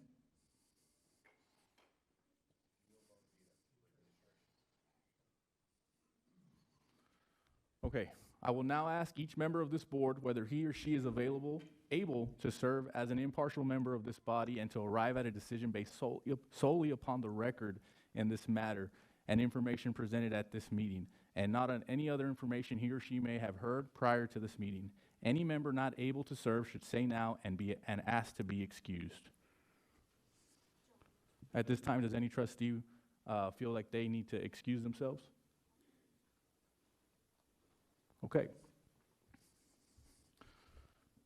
A recording of this hearing must be made. Please avoid talking when others are speaking so that the recording will reflect the proceedings accurately.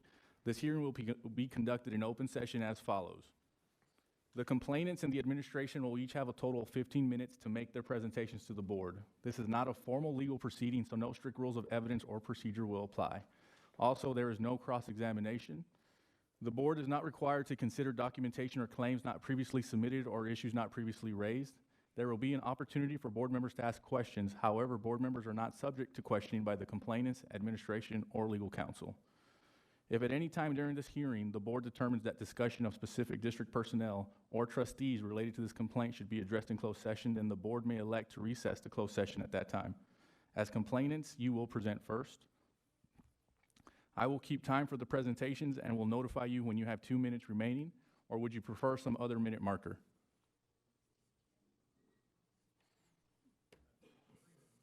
Okay. I prefer 3 minutes. Yes, sir. As complainants, you will present first. Oh, I'm sorry. The administration's presentation will follow the complainant's initial presentation. Mr. Bonavita, I will notify you when you have 2 minutes remaining, or would you prefer some other minute marker? 2 minutes is fine. Okay. Any time remaining of your 15 minutes after your initial response can be used by you for rebuttal after the complainant's rebuttal.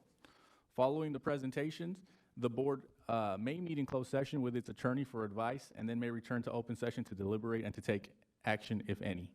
Does anyone have any questions or initial procedural matters that need to be discussed? I have a question. Yes, I have what is a long and lengthy video, but the first 2 minutes of it are relevant. This is not something that the board has seen, at least not in this setting before. But as we know, there was a jump from level 1 to level 3. So in level 2, we would be able to offer new evidence. And so as a matter of equity, I would ask that we be allowed to provide these additional elements for your consideration. Mr. Bonavita, do you have any objection? For the record, administration does have an objection to the production of new evidence at this matter. That under level 2, at level 2, the only information that would have been considered by the level 2 hearing officer would have been what would have been submitted at level 1. So any new or additional evidence, I would have an objection to. Okay. Well, on the basis that we skipped a level, we'll allow for Mr. Norwood to submit it. Again, if there's any video of employees or trustees, remember that we may take that into closed session. There is a trustee in the video, but he is not the subject of the video, nor is he part of the discussion. There's the side audio that we're really listening to.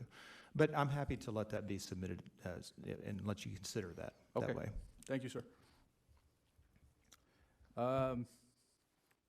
Mr. Daniel, Mr. Norwood, you may proceed with your presentation, and the complainant's 15 minutes will begin now. Good evening, all. I'm Warren Norwood, as I represent the complainants here, and I appreciate your time. I know it's a long day. I'll try to be succinct. I provided for you a black folder that looks something like this. I had 7 of them or 6 of them as we walked in, and I'll leave this one with you. It has in it the copy of SB 3. It has a copy of the December 17th letter to my clients. It has a copy of the Educational Philosophy AE Local. It has a copy of the resolution of the Board of Trustees of the Fort Worth Independent School District regarding systemic racism.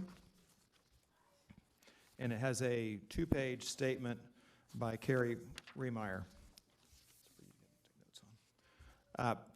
So if you don't have one of those, then I put this together myself, and I sometimes make mistakes, but it's roaming around there somewhere. I would like to start by making sure that we have at least one part of this is moot. We started this with the discussion about we had the Racial Equity Co-Chair, and we asked that she be removed from the Racial Equity Committee and restricted from serving on this or any other district committee. Now, in this letter, it says this is moot because she's no longer on 2 committees. Could I get a confirmation that she's on no other committee, and then we could proceed and not worry about her anymore? Confirmation, sir. Thank you. Okay. So we can put that aside. All right, let's talk about SB 3. And I did a cut and paste here, so on the top part of this, there's a question. You can ignore that. But this is an accurate, I will present to you that this is an accurate version of the bill. I've highlighted some sections for you, starting on the 3rd page, about what a teacher can discuss. And basically it says that the teacher will, to the best of his ability or her ability, strive to explore topics from diverse and continuing perspectives without giving deference to any one perspective. Of course, we're not talking about teachers, I hope, today, but we'll come back to that in a minute. And then on the next page, and this is under 4A, and I'm going to paraphrase it, an administrator may not require or make part of a course inculcation in the concept that an individual, by virtue of the individual's race or sex, is inherently racist, sexist, or oppressive, whether consciously or unconsciously. And then it goes on to describe some other things that a teacher should not do.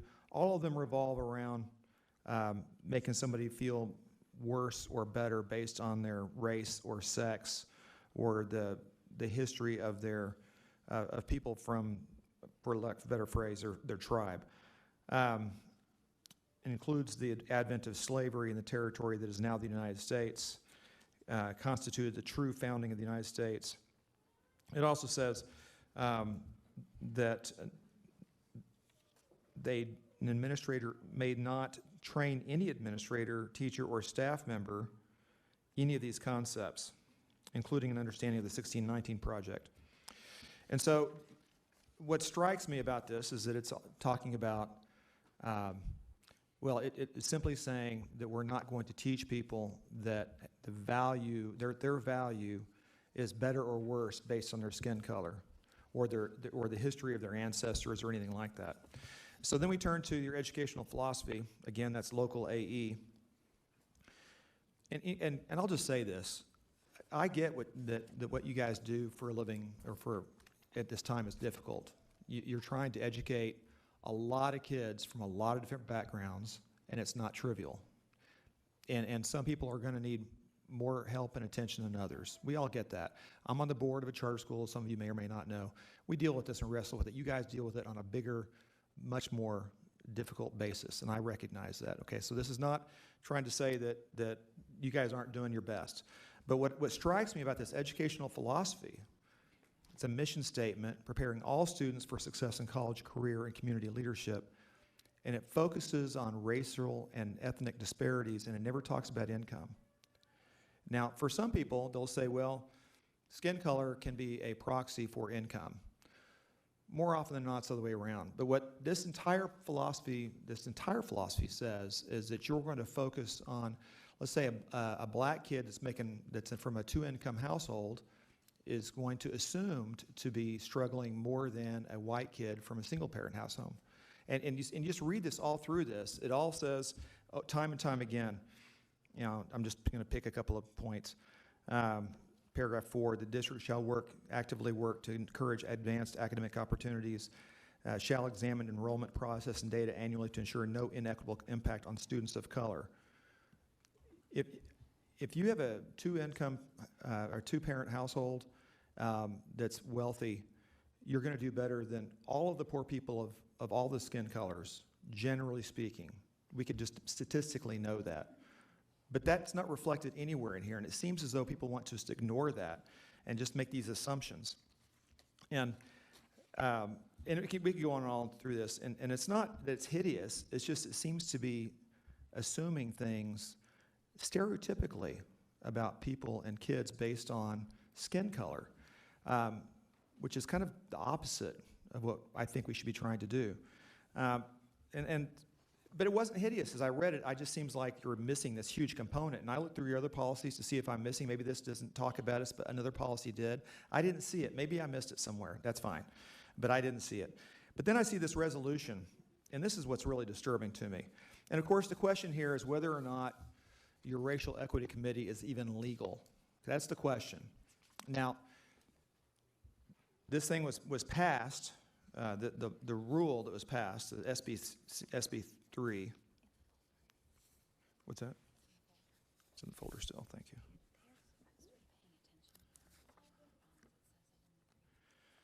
Yeah, it's okay. This was passed September 1, 2021, and it was effective immediately. So September 1, 2021 was after September, October, November, December, January, February. So it's been, we're well into close to a half year, and it was effective immediately. So this should be, you've had plenty of time to look at this. There's plenty of time. And yet I see this resolution that screams racism all over it. It says it's going to fight systemic racism. There is no systemic racism in Fort Worth ISD that I can find, and I would love for somebody to show that to me. You can find people that are struggling with lots of things, but there should be, that I know of, in Fort Worth, there's no systemic racism in that there's nobody saying because you're black, you this, because you're white, you this. There's no systemic racism. But this thing seems to indicate that there is. And I would love for somebody to show me that. It says the members of the Racial Equity Committee will speak out against the perpetual white supremacy, systemic racism, and the anti-blackness we observe and experience. I would suggest to you that that is directly opposite to what the state law is. Perpetual white supremacy. We reaffirm our commitment to removing policies and practices that uphold white supremacy. And it goes on like this.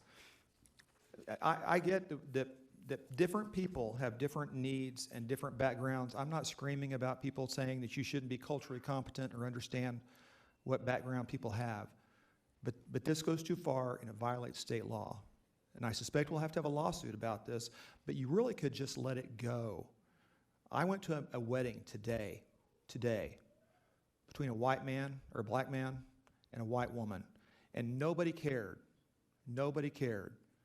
It is people who are holding on to racism that continues it, race baiting, living on it because they either don't have any other skills or because they just need to perpetuate this stuff.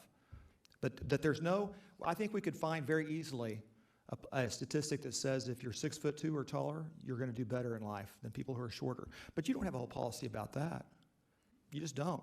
You don't have a policy that says, well, what we're going to do about the people that have two parents instead of one, or one parent instead of two. We're not going to equalize those out. Those are real, demonstrable statistics that are easily provable, but we don't have any to talk about that.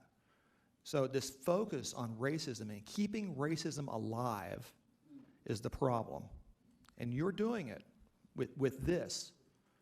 You're doing it. It's not the people that want to go on. So I think your committee is breaking state law. And I'm pretty busy today, and I'm not going to file this thing tomorrow or the next day. But you got to get with it. You got to fix it. And I'd like to see the committee recognize that this is breaking state law and move from where we are to a place where you're going to focus on non-racist agenda. Thank you.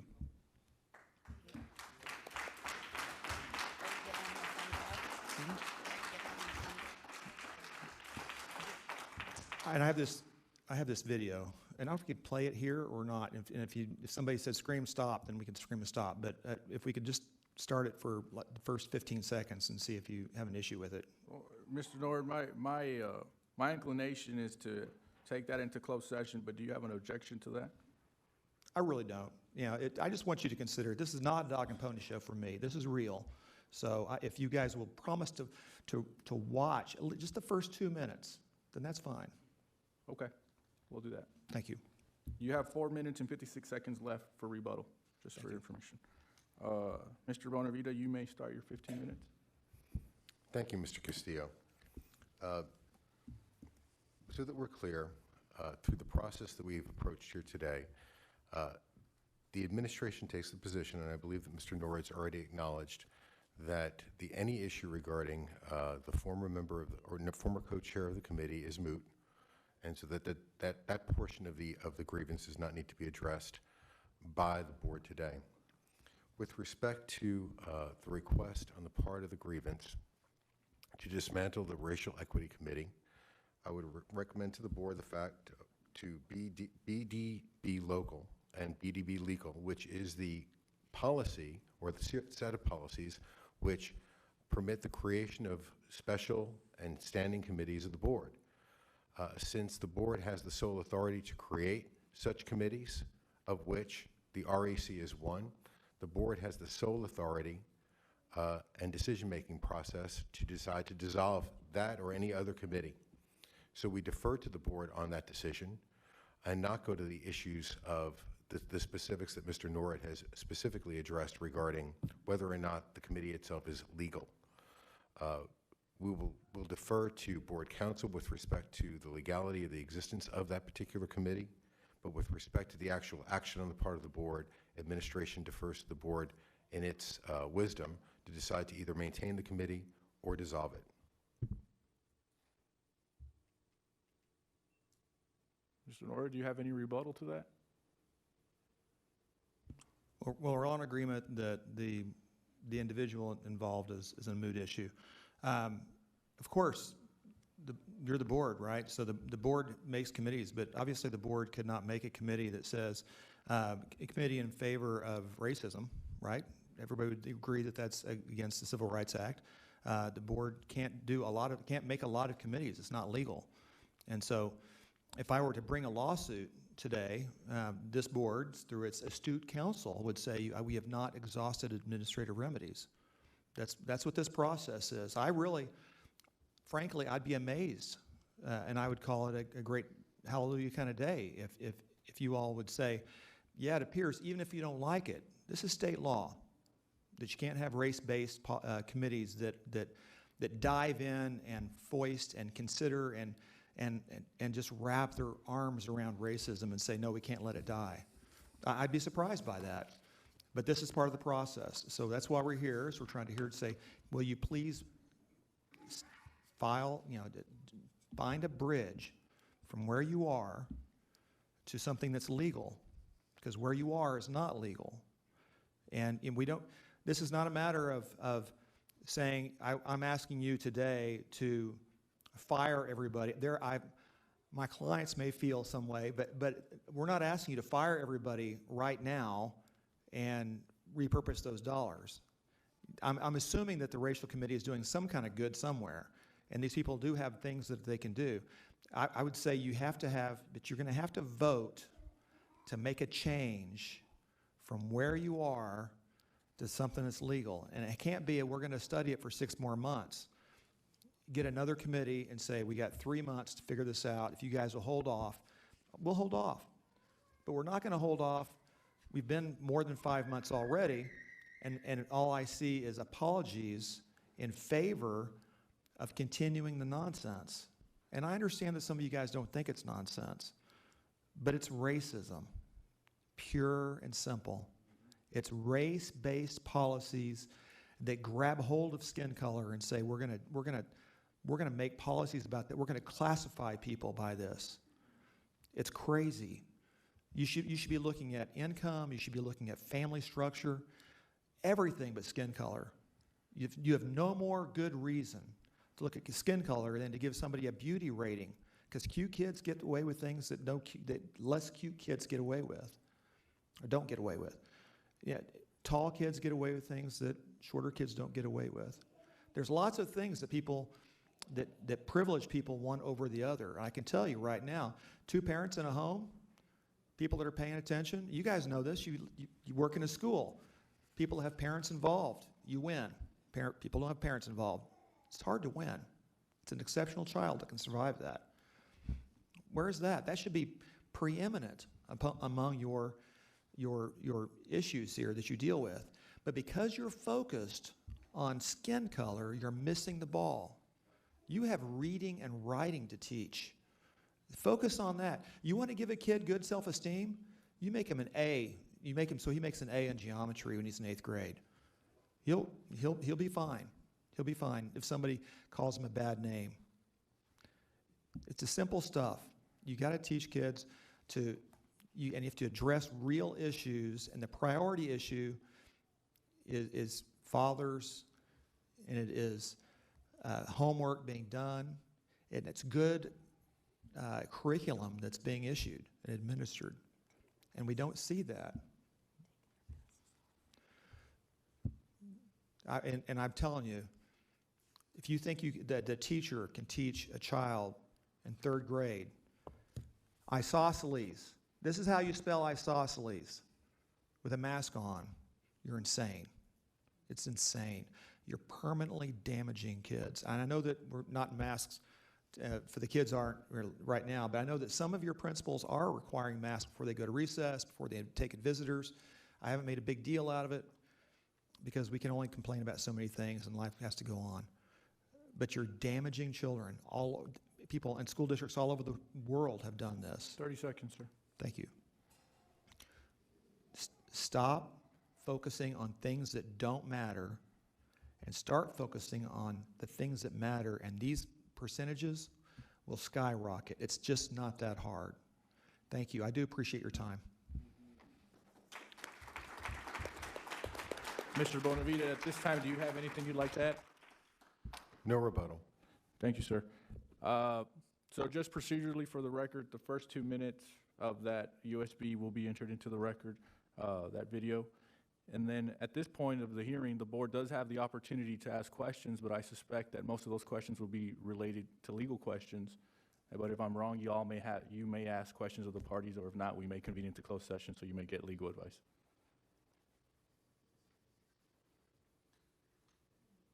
Okay, so I think at this point in time, this concludes the hearing portion of the proceeding. At this time, the board will move into closed session to consult with the board's attorney pursuant to sections 551.071, 551.074, and 551.082 of the Texas Government Code. The board will then reconvene into open session to deliberate and take action if appropriate. Thank you all.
Sorry. Madam Board President, members of the board, we are now convening an open session to deliberate, consider, and take action on Mr. Daniels, Ms. Plemons, and Ms. Raymer's Level 3 complaint. And at this time, the advice of counsel is that the board take no action on this item. At this time, I'll ask, do I have a motion from any member of this board? I'll ask again, is there a motion from any member of this board? Seeing and hearing none, we will move forward to public comment.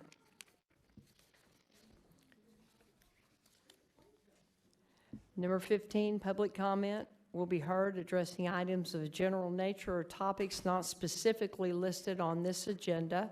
Let me remind you that because of restrictions by the Texas Open Meetings Act, board members may not engage in a verbal exchange about a subject that has not been posted.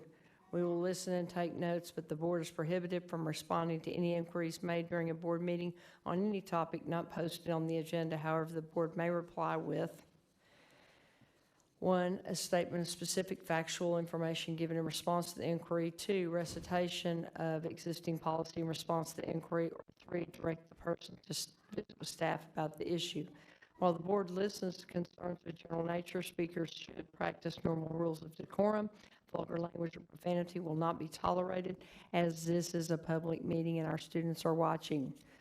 Additionally, disruptions of the meeting will not be tolerated. We ask the audience to refrain from interrupting speakers while they present to the board during this portion of the meeting.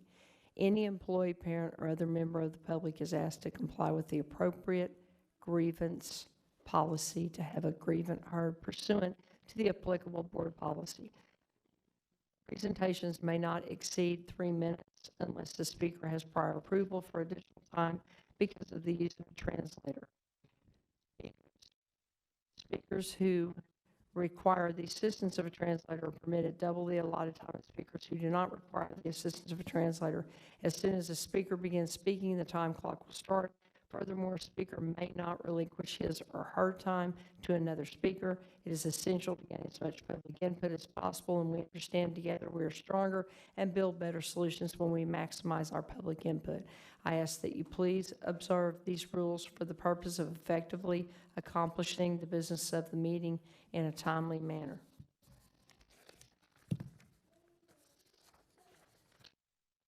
Our first speaker will be Sharon Hives, followed by Olivia Costello.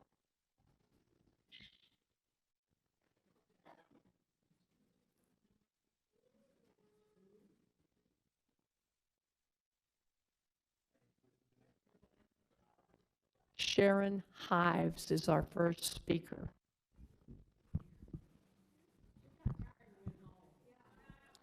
Olivia Costello.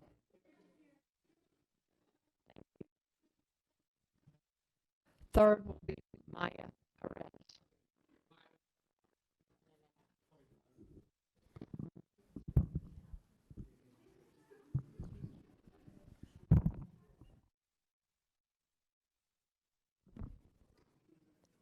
Thank you. Is this better? Appreciate it. Go ahead, please. Is this? Oh, goodness. there you go. I Good sent it to you. morning. What a night. I had a friend that said, go to the board meeting. It'll be fun, she said. But seriously, I've lived in Fort Worth now for about 22 years. And, you know, I was born and raised in Brooklyn, New York. East Flatbush is probably one of the most diverse places anybody can be raised in, I'm just going to say. Moved to Southern California for 20 years and moved to Fort Worth. And I love to tell people that Texas is the place that I never knew I wanted to live. And I truly mean that. I now have a daughter who moved back to New York, and with all due respect, I said, why do you want to move back to that heck hole? And so she's there. And I raised my kids. They went to Southwest Christian School. They all graduated from Paschal High School, and then they went on to become graduates of the University of Texas at Austin. Sent them all there, and it was in 2020 when my then 2020 soon-to-be graduate came home for the Slow the Spread 14-day, and we were driving down the road from somewhere, and he said, "Ma, you're a racist." And I looked at him and I said, "What?" He goes, "You're a racist." I go, "What we were just talking about had absolutely nothing to do with racism." And I said, "I think you need to figure out what the meaning of racism is." And to which he said, "Mom, I'm gonna be the college graduate. You're not." Okay, well, I'm just gonna tell you, I am not a college graduate, but that kind of pissed me off. So I did say to him, "Look, I'm from Brooklyn, one of the most diverse places. I married your father. He's 100% Hispanic. He's first generation from here. And my 3 friends, I could call right now. They'd walk to my house, take a car to my house or a plane, and they ain't white. And you're gonna sit here and tell me that I am racist." And I said, "You know, there's something you need to go figure this out for yourself."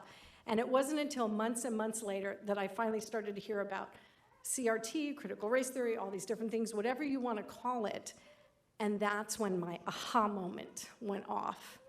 And I realized that wherever my son was, my word, indoctrinated, that my son had changed from the good Christian boy I raised him to be, and his name is Noah Enrique, graduate of Pascal High School and the University of Texas at Austin. I wouldn't have believed it unless it happened to myself. And that's how I ended up at this board meeting this morning. Thank you very much for your time. Thank you. Olivia Costello, followed by Maya Perez.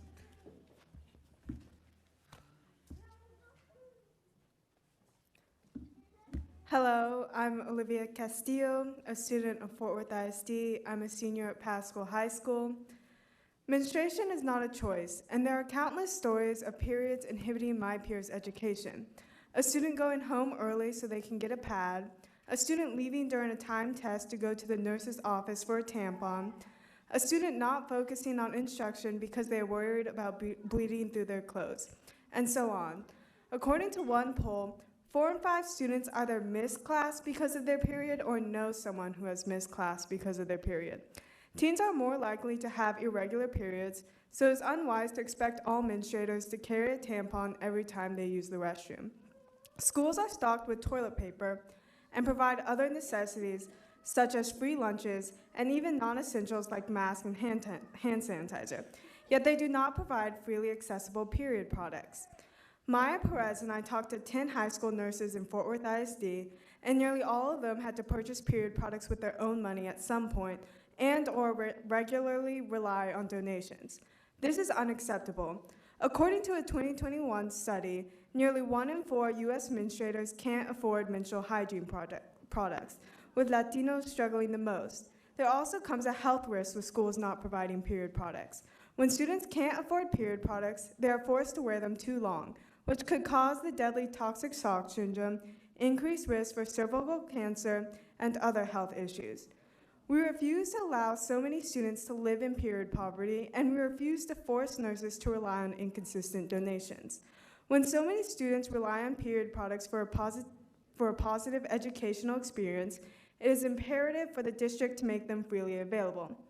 I would argue it is very feasible for Fort Worth ISD to install tampon and pad dispensers in every high school. Dallas ISD already plans to do so. They estimate the 5-year cost to be $100,000, which includes all middle schools and high schools.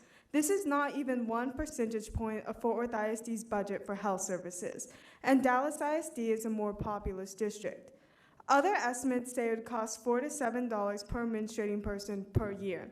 As with typical freely accessible amenities, there may be a large influx of usage in the first 3 months of a program, but then it trails off.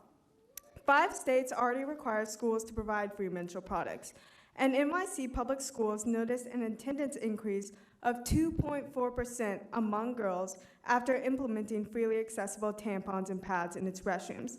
Thus, to reduce period stigma and foster learning in girls, Fort Worth ISD needs to follow suit. Thank you.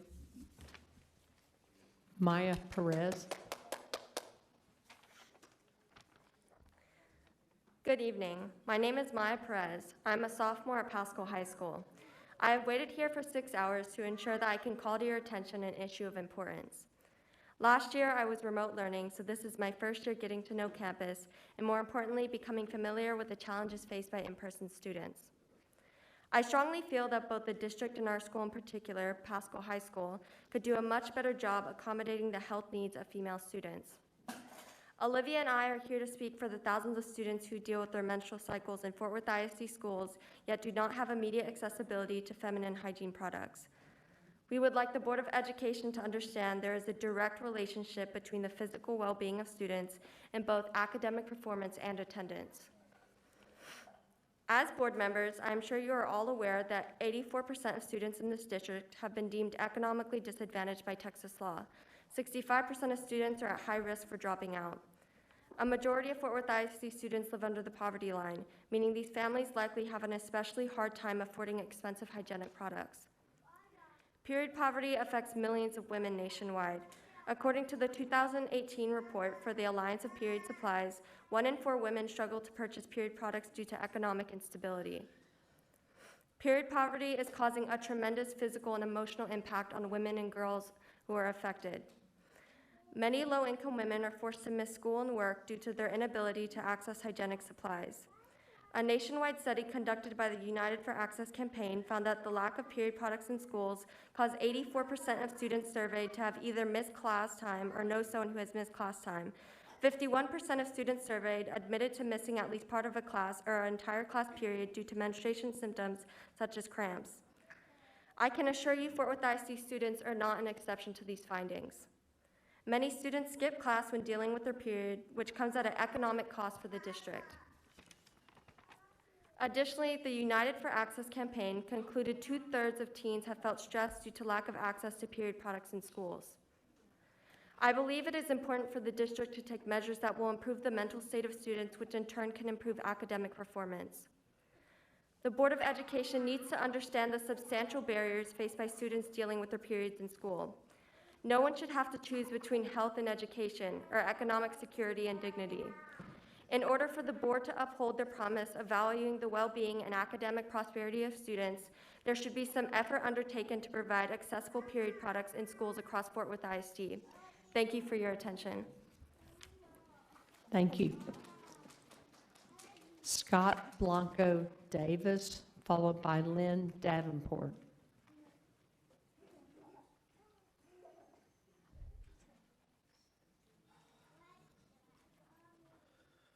Good morning, Dr. Scribner, board. Never thought I'd be saying good morning.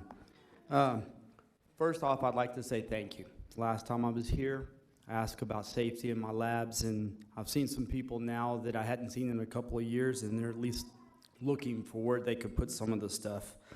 Also, a couple of you have taken up my offer for coffee and a good conversation about where we're going. Like I said in the last meeting, I'm just a teacher. Maybe I can help understand why all those great incentives and programs probably are not working as well as you would like. Professional reputation means a lot. Work environment, even more. And professional respect is paramount. If I remember correctly, Fort Worth ISD was short about 290 educators in September. You offered $11,000 in incentives and got 58 teachers. Almost all those teachers are right out of college and new to teaching. That is a $630,000 investment that got Fort Worth ISD 0 years of teaching experience. I'm glad you're looking at the leadership and teaching more, because this year I had 7 of my friends and colleagues from around the district walk out on teaching. They just couldn't take it anymore. The lack of discipline support, low professional respect, weak customer service, inefficient planning, and emotionally frustrating work environments led 5 of my peers around the district to announce their retirement and 2 to completely walk away. Fort Worth ISD managed to lose 170 years of teaching experience and over 5,000 hours of training investment that zero money and a little professional respect and true support from leadership would have kept in the classroom. They didn't want to leave. They just couldn't go any farther. Professional respect, trust, and courtesy carry a lot of weight. Many teachers are there to make a difference. You have all the data. Have you valued your successful campuses and teachers enough to go out and ask them what they were doing that was making a difference? I can tell you, if I can get my phone to work.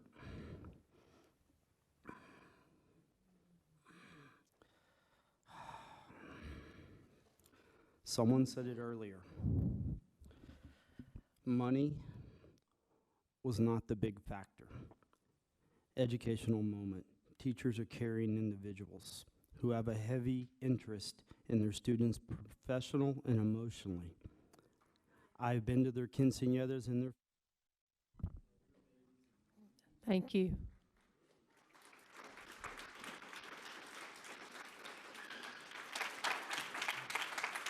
Lynn Davenport will be followed by Angie Blake. You need equity in your height of your microphone. There we go. My name is Lynn Davenport. I'm a Richardson ISD parent, and I've been studying the agendas and the kind of the trends going on. Oh, hi. Can't believe you have to be here so late. So sad. But your parents are awesome to do this. Uh-oh. Do you want me to start over?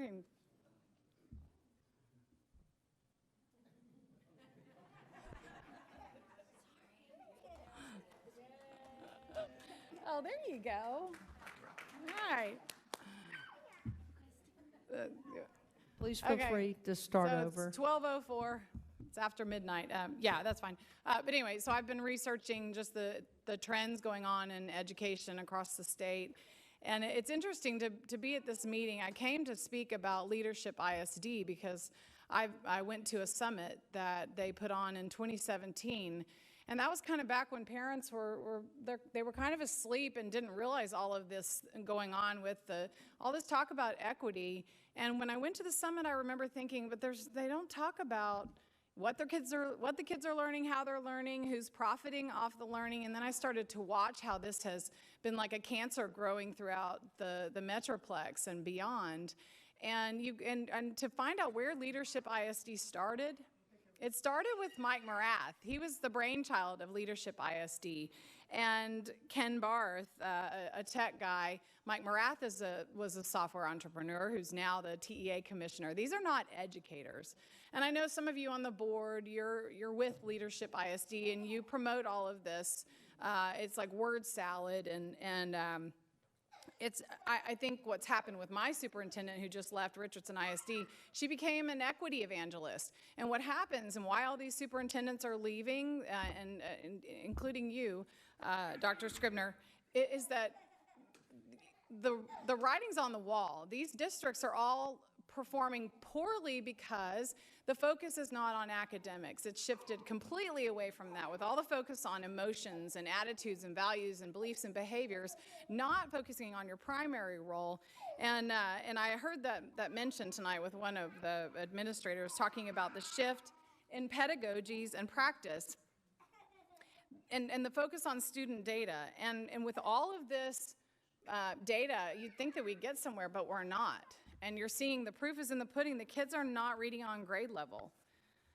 And then watching the stakeholder survey and seeing the results of that, just the way that the room is set up. It's so sad that you've sent a very clear message that you don't want to hear from the stakeholders. You want to keep them as far away as possible. And there's this complete mayhem with these I like the rolling chairs, but the way that they're organized. Look at this. There's nobody here, and you've got all this real estate here, and I can't even read your names. I don't even know who's who, and with the masks, I really can't tell who's who. So in thinking about how you're going to connect with families more and what you could really do in your position to spend all that Esser money is maybe do some sort of campaign to engage the families and say, maybe let the families step up and encourage them to step up, because you're trying to do the role of the families and educate kids. You can't do both. You'll fail every time. Think about what is important for a child. What's your motto here? Preparing all students for success in college, career, and community leadership. They have to know how to. Thank you. Angie Blake.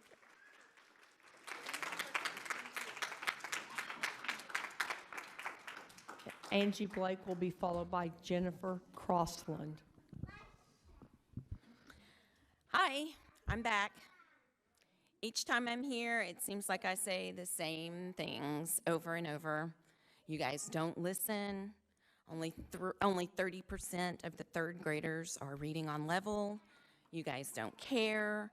All you want to do is separate and graduate kids who are not prepared for the world and can't even read an application. So what do? You make it even harder for the parents to express these concerns. Here we are after midnight just to tell you our concerns. This is severely concerning for me, for all of these parents. It should be concerning for every single parent who has children in this school district. If you think being spiteful and hateful will make us go away, you need to think again. It tells us louder than ever that every single one of you just need to be fired. It tells us you don't care one iota about our children, even louder than ever. We're all parents that are here. We have children at home without us because we're here to express our concerns to you, and it doesn't matter. You're all pathetic, and you should be ashamed for what you're trying to do to the parents, to push them out. I'm sick to death of hearing all you talk about, oh, we care about the parents, and we want their feedback, and we want to work with the parents. Here is your feedback. You don't care, and you don't listen. You're constantly spiraling down, and you continue to ignore, and you're going to continue to spiral. The only way to stop it is to stop what you're doing and attempt a true partnership with parents. And if you won't, we will find board members that will.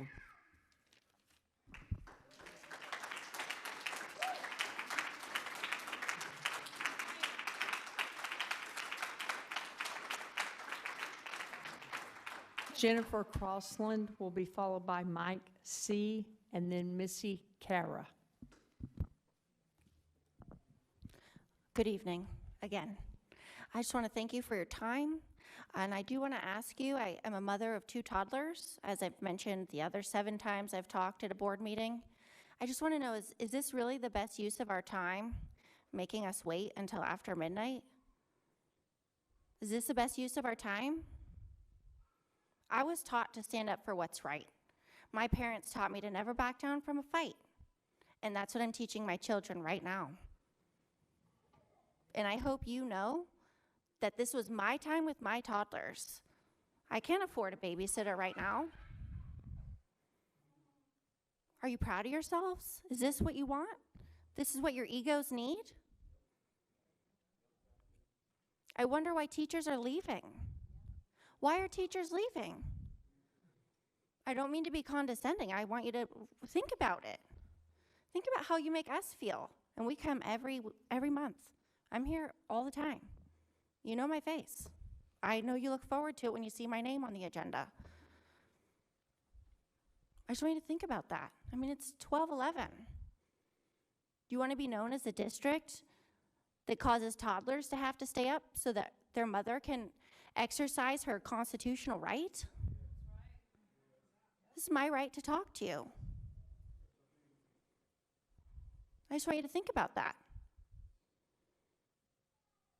I also wanted to continue my talk from earlier when I was talking about recruitment, and I think you call it human capital, which to me is dehumanizing, and that's probably why you're not getting good candidates or enough candidates.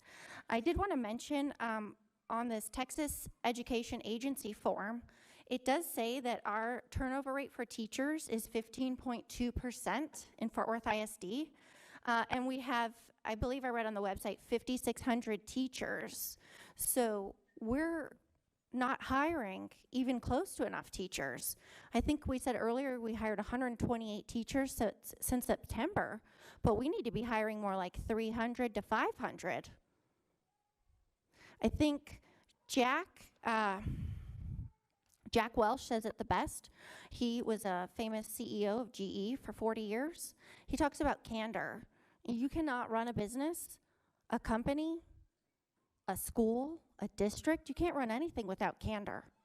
So if you can't come up here and present factual data and present the good, bad, and ugly, how are we supposed to get this fixed?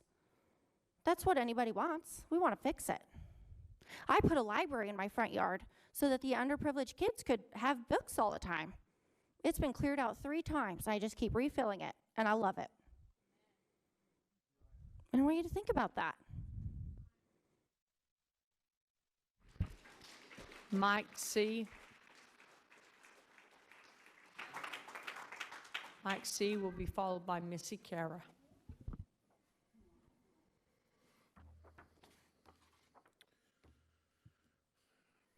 When I was 16, 17 years old, I went to a trade school for welding.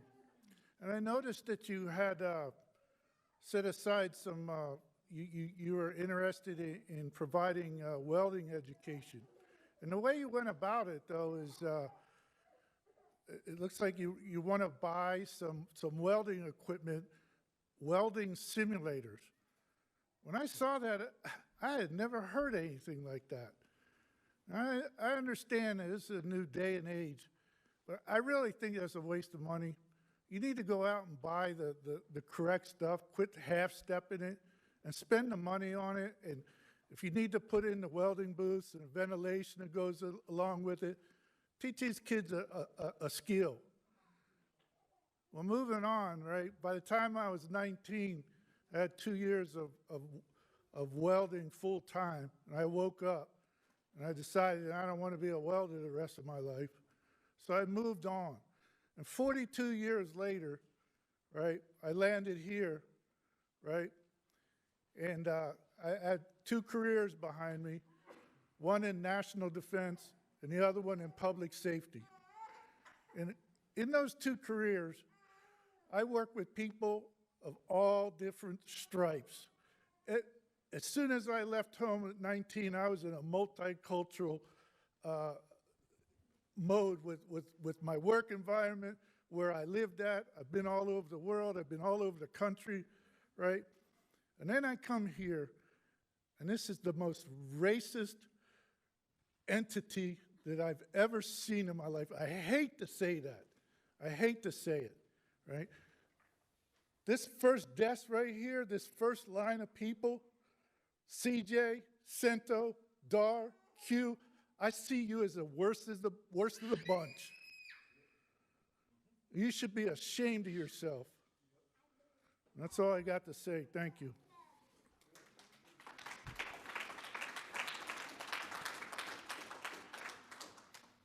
Missy Carroll will be followed by Amy Super.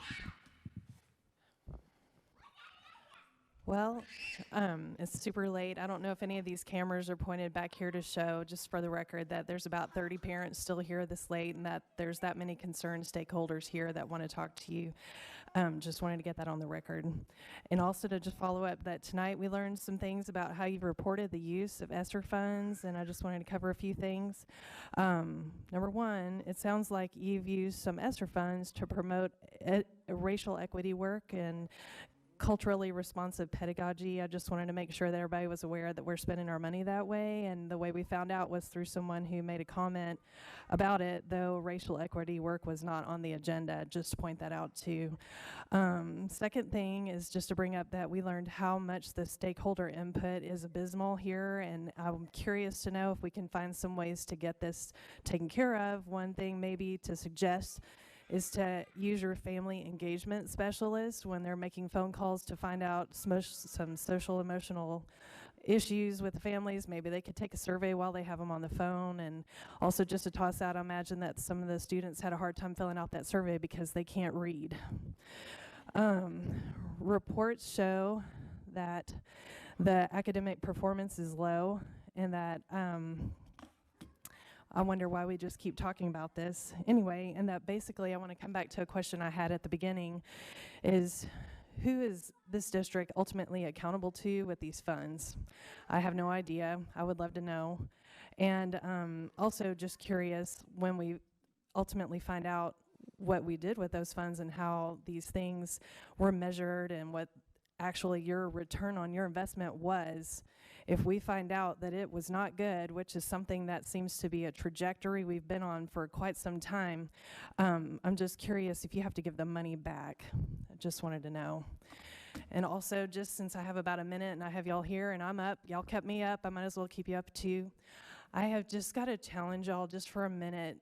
I have done a lot of studying on what's going on in schools these days. And I really want to challenge you to take a deep look in your heart about what your part in that is.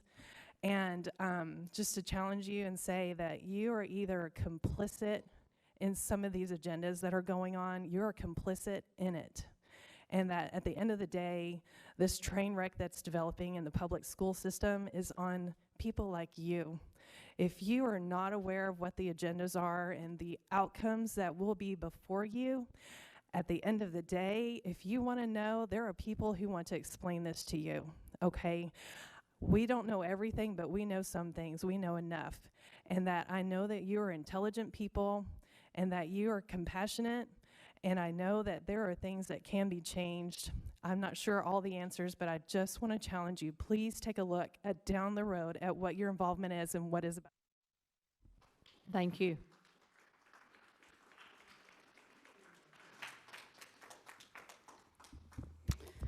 Good evening.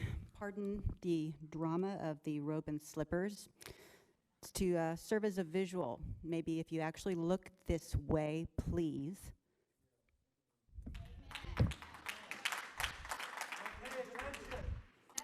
Guess not, Santos.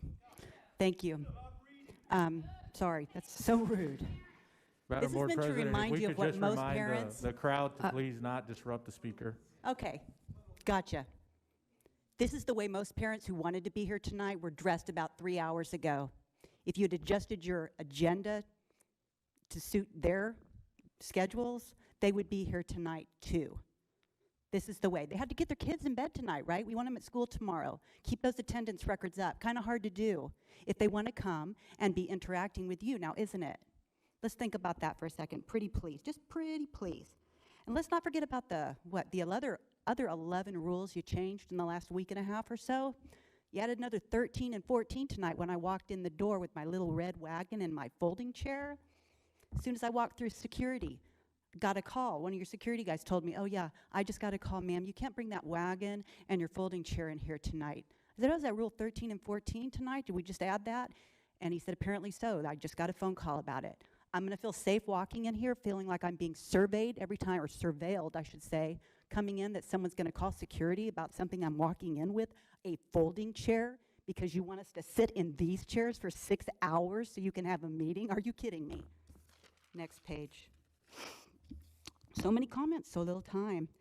District leadership, borderline lectured community stakeholders on not participating in the survey. I've been to almost every board meeting you've had since May, almost every committee meeting, almost every special board meeting. That's the first time I've seen that QR code, ever. You want a survey? You got plenty of people out here to survey. There are plenty of people that want to give you their opinion. You know that. You have our names, you have our numbers. I know because you've sent me a text before. Let's see. You want feedback? You got a whole community full.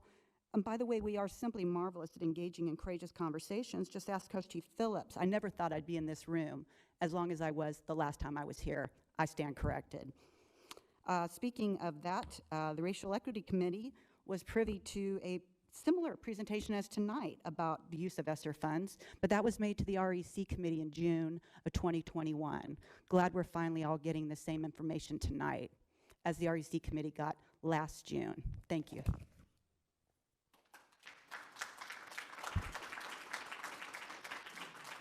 Holly Clemens will be followed by Mary Dunlop.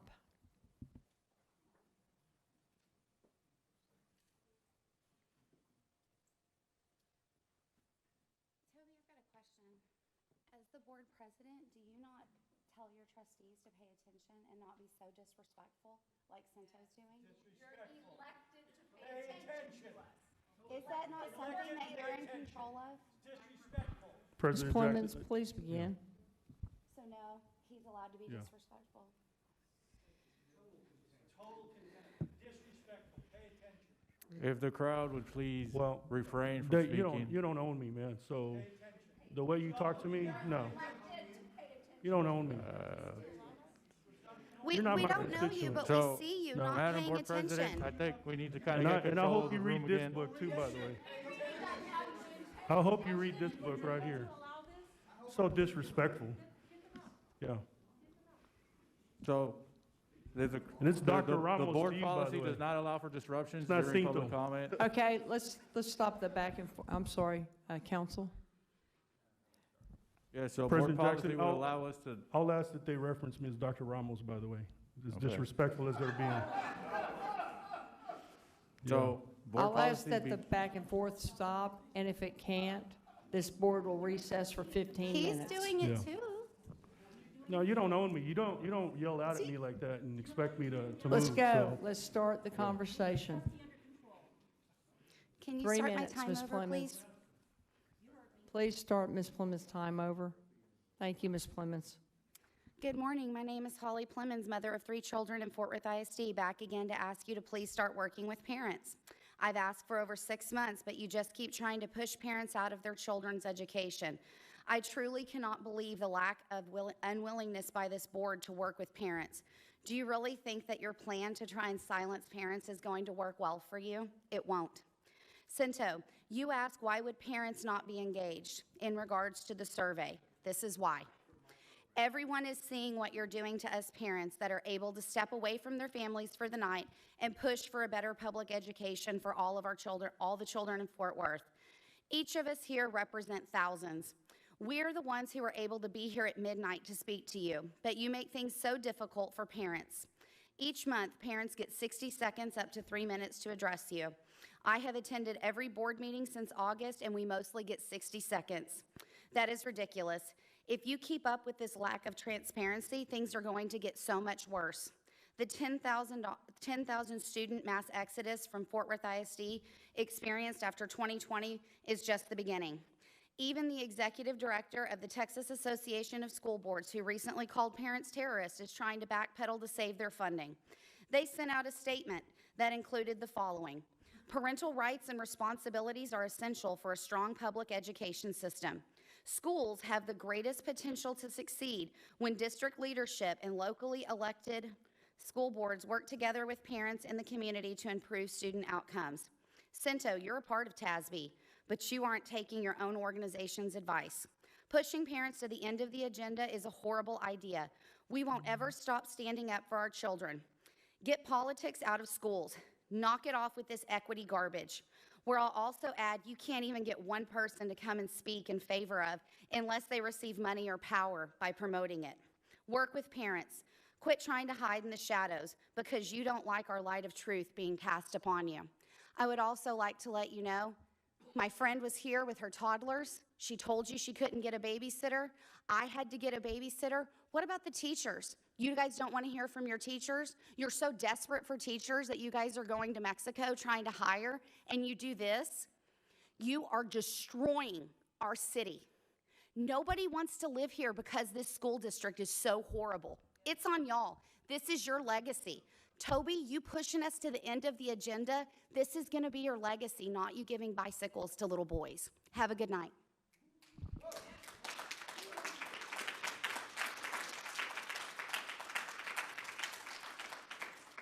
Mary Dunlop, Mary Catherine Nolan, and Christy Beck are our 3 final speakers.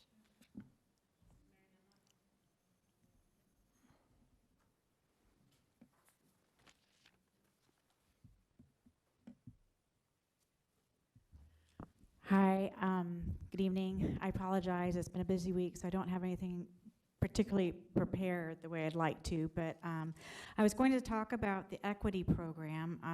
Ms. McKinney kind of beat me to it. She spoke in the earlier session, but that's okay. I'm a night owl. It's all good. And, she was thanking Dr. Scribner about what we saw earlier on the screens, and I don't see anything positive about the disparity in the literacy in the graphs that we saw earlier, especially when the lower numbers represent the largest portion of the student body. I thought that was kind of scary myself. I attended the Equity Committee meeting here earlier in the month, which ended up being an informal meeting, and it was similar to tonight. It went very, very late. Anyway, but I have to say, they were talking about white supremacy in it, and it's like the F-bomb word for me. I mean, I'm shocked when I hear that word, and I'm trying to understand it, because that is such it's terrible. And so I was trying to get a grasp of what is their definition, what is it, where are we, what is it, and is this kind of language and talk, where has it helped any school district, honestly? I mean, where? Is there an example? And we didn't really get an answer. Granted, it was an informal meeting, but we did not get an answer.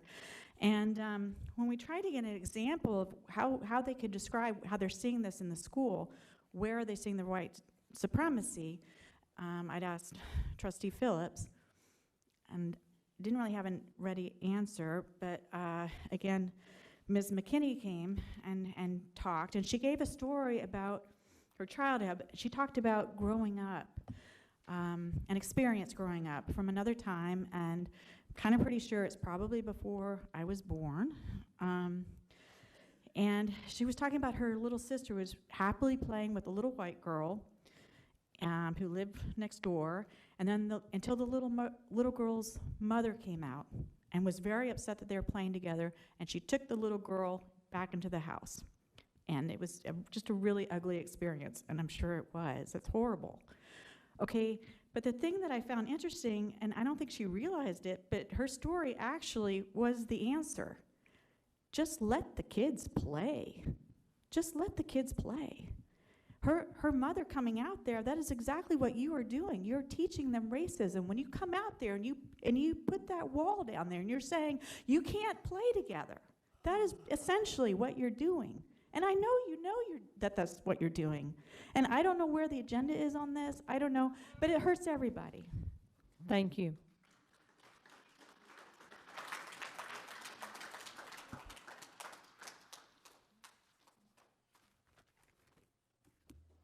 Hi, my name is Christy Beck, and I am a public school teacher, live here in Fort Worth. And I wanted to share my story real quick. I shared it at the Racial Equity Committee meeting last week. When I was a 4th grade teacher, I had a little girl in my class who was not doing very well academically. And the more I got to learn about her story and what's going on in the household, I found out that her home, she had a dirt floor in her home. Dad was an alcoholic, mom was trying to keep things together but was working a lot, out of the home a lot. She had lice multiple times at school, probably absent 23 to 25 days. And the parents' solution to that was to shave her head and send her to school. Now, my question that I ask, that I will ask you, is does it matter what color her skin was? When you come from an environment like that, how can a child be expected to learn and grow academically when there are so many other issues going on in the household? So when we talk about, when Warren Norrid earlier talked about having a 2-parent family, having 1-parent family, having a parent that's incarcerated, I mean, there are so many factors that play into academic success. And it does seem like everybody here focuses on race. I understand you have to look at data and that breaks down the racial groups. I totally get that. But at the same time, if you're not going beyond that, looking for other factors, then you're missing the solutions. There are so many solutions that you're missing because you're so focused on race. So I would ask the district to start really looking at other factors that play into student achievement to improve these scores. Just look beyond this whole racial issue. I did want to address really quickly this science of teaching reading that we heard about tonight, this presentation. It was interesting that she said this is a seismic shift in pedagogy, and that is a red flag for me. Whenever you have to go with a seismic shift in the way you teach reading, that's crazy. How have people read and learned to read? What in the district was working? What have the master teachers been doing that is working that you could duplicate? Why do you have to bring in something, a seismic shift in it to change it and alter it when you have great resources? Find out what's working and duplicate that. Thank you. Thank you. I'll ask at any time, do we have any comments from any trustees or from the superintendent? Trustee Dar. Thank you, President Jackson. And Ms. Griffin, I believe you have some pictures to share. Do we have pictures? Okay. So I just wanted to say thank you to Southwest High School for hosting the Unified Basketball Tournament on Wednesday of last week. Let's see if we can get some of these pictures up because they will make you smile. Well, that's a t-shirt. That's the back of the t-shirt for the event. Basically, this event is the best of inclusion, and it is a best practice example and exemplar that has actually been shared all over the district, not just Fort Worth ISD, but all over Tarrant County and the surrounding 10 counties, with other special education administrators regarding how students with disabilities and students without disabilities can work together to be a team and to work toward a common goal. And the joy in this facility was fantastic. I was fortunate that Trustee Phillips was there with me to experience the joy, the elation, the healthy competition with students who are able-bodied and students who are not, who were working together toward a goal. So thank you very much to Southwest for hosting. Thank you to Lynn McGuff, David Olson, and Kendra Shields, who are adaptive PE teachers in Fort Worth ISD. Thank you to Todd Vesley, the athletic director for Fort Worth ISD, who provided the referees for the event. To John Engel, the principal at Southwest High School, who is always so supportive of this program and of these students. To Michelle Riley, the education and training program teacher at Southwest High School. Darcy McCready and Sean Hadd, who are the media tech teachers, David Ackard, who is the RISE teacher, and Summer Cox, who is the parent and community liaison, but most especially, I would like to thank the students, because not only did we see some fantastic athletics, we saw some even better sportsmanship. So it was a great event. I look forward to it next year. Thank you. Thank you, Trustee Dar. Trustee Dr. Jacinto Ramos. Thank you, President Jackson. I want to thank you, or however we came to celebrating the great Miss Opal. And I know we'd look forward to be able to spend some time with her as she sat here in the front row. But as my colleagues, I'd like you to take a look at this book if you haven't. These books, there's images in here where Miss Opal speaks to not only her story but the history of slavery and the Juneteenth and how we got to that part of it. There's other interesting things that I didn't know that I learned from just reading the book tonight. Miss Opal was 12. Angry neighbors burned down her family's Texas home because of the color of their skin. From that day forward, Opal decided to speak up for equality. We had a human being who's a legend because she fought and pushed back against the system surrounding her and her community. And she even noted in her book, blacks and whites lived separately when I was a child. Jim Crow signs littered old Fort Worth in every public place. Goes on to say that black families were banned from Forest Park Zoo, except one day of the year. And it was on Juneteenth. And they could do a picnic, a party, and ride the Ferris wheel. And she says, I hated that zoo. And she also says, I loved it too. The birdhouse was my favorite. And there's a quote from a black child on the bottom of this page that says, Buddy groaned and shook his head. He said, the old days don't sound good. This is a human being who's living and sat in front of us, and we recognize and honor her, and so appreciative on how and why we got here, because I didn't know these parts of her story. And I'm so grateful, because it's a sense of empowerment that I think our community is looking for, and I'll speak for what's true for me. This was pretty amazing for me to read and look into tonight. So thank you, President Jackson. Thank you. Trustee Martinez. Public schools educate 9 of every 10 students. So this week, I'd like to recognize Public Schools Week and honor all of the teachers and administrators and support staff that work in public schools today. So I just want to celebrate you all and know that you are making a difference. I am a product of public schools. Attending MH Moore Elementary, Meacham Middle School, Diamond Hill Jarvis High School helped shape me into the person that I am today. A small business owner, nonprofit leader, community advocate, wife, mom, and of course, Fort Worth ISD trustee. So again, I want to just celebrate Public School Week. I also want to tell Amy and Ryan and the other parents that have reached out to me about the racism that their children have faced on campus, Fort Worth ISD, that I pledge to take a stand in support of racial equity for all Fort Worth ISD students, families, and staff. I will listen first and seek to understand others' perspectives and experiences, even if it stands in direct contradiction to my own. I will examine my own biases and actively seek to change them. I will speak up when I observe situations of prejudice, racism, and the exploitation of any person on the basis of their race. I will reach out to those who are different from me in order to break down the walls that divide us. And I will commit to honor and embrace diversity and treat individuals as I would hope to be treated. And just in case you don't know, that's the Fort Worth ISD Racial Equity Pledge.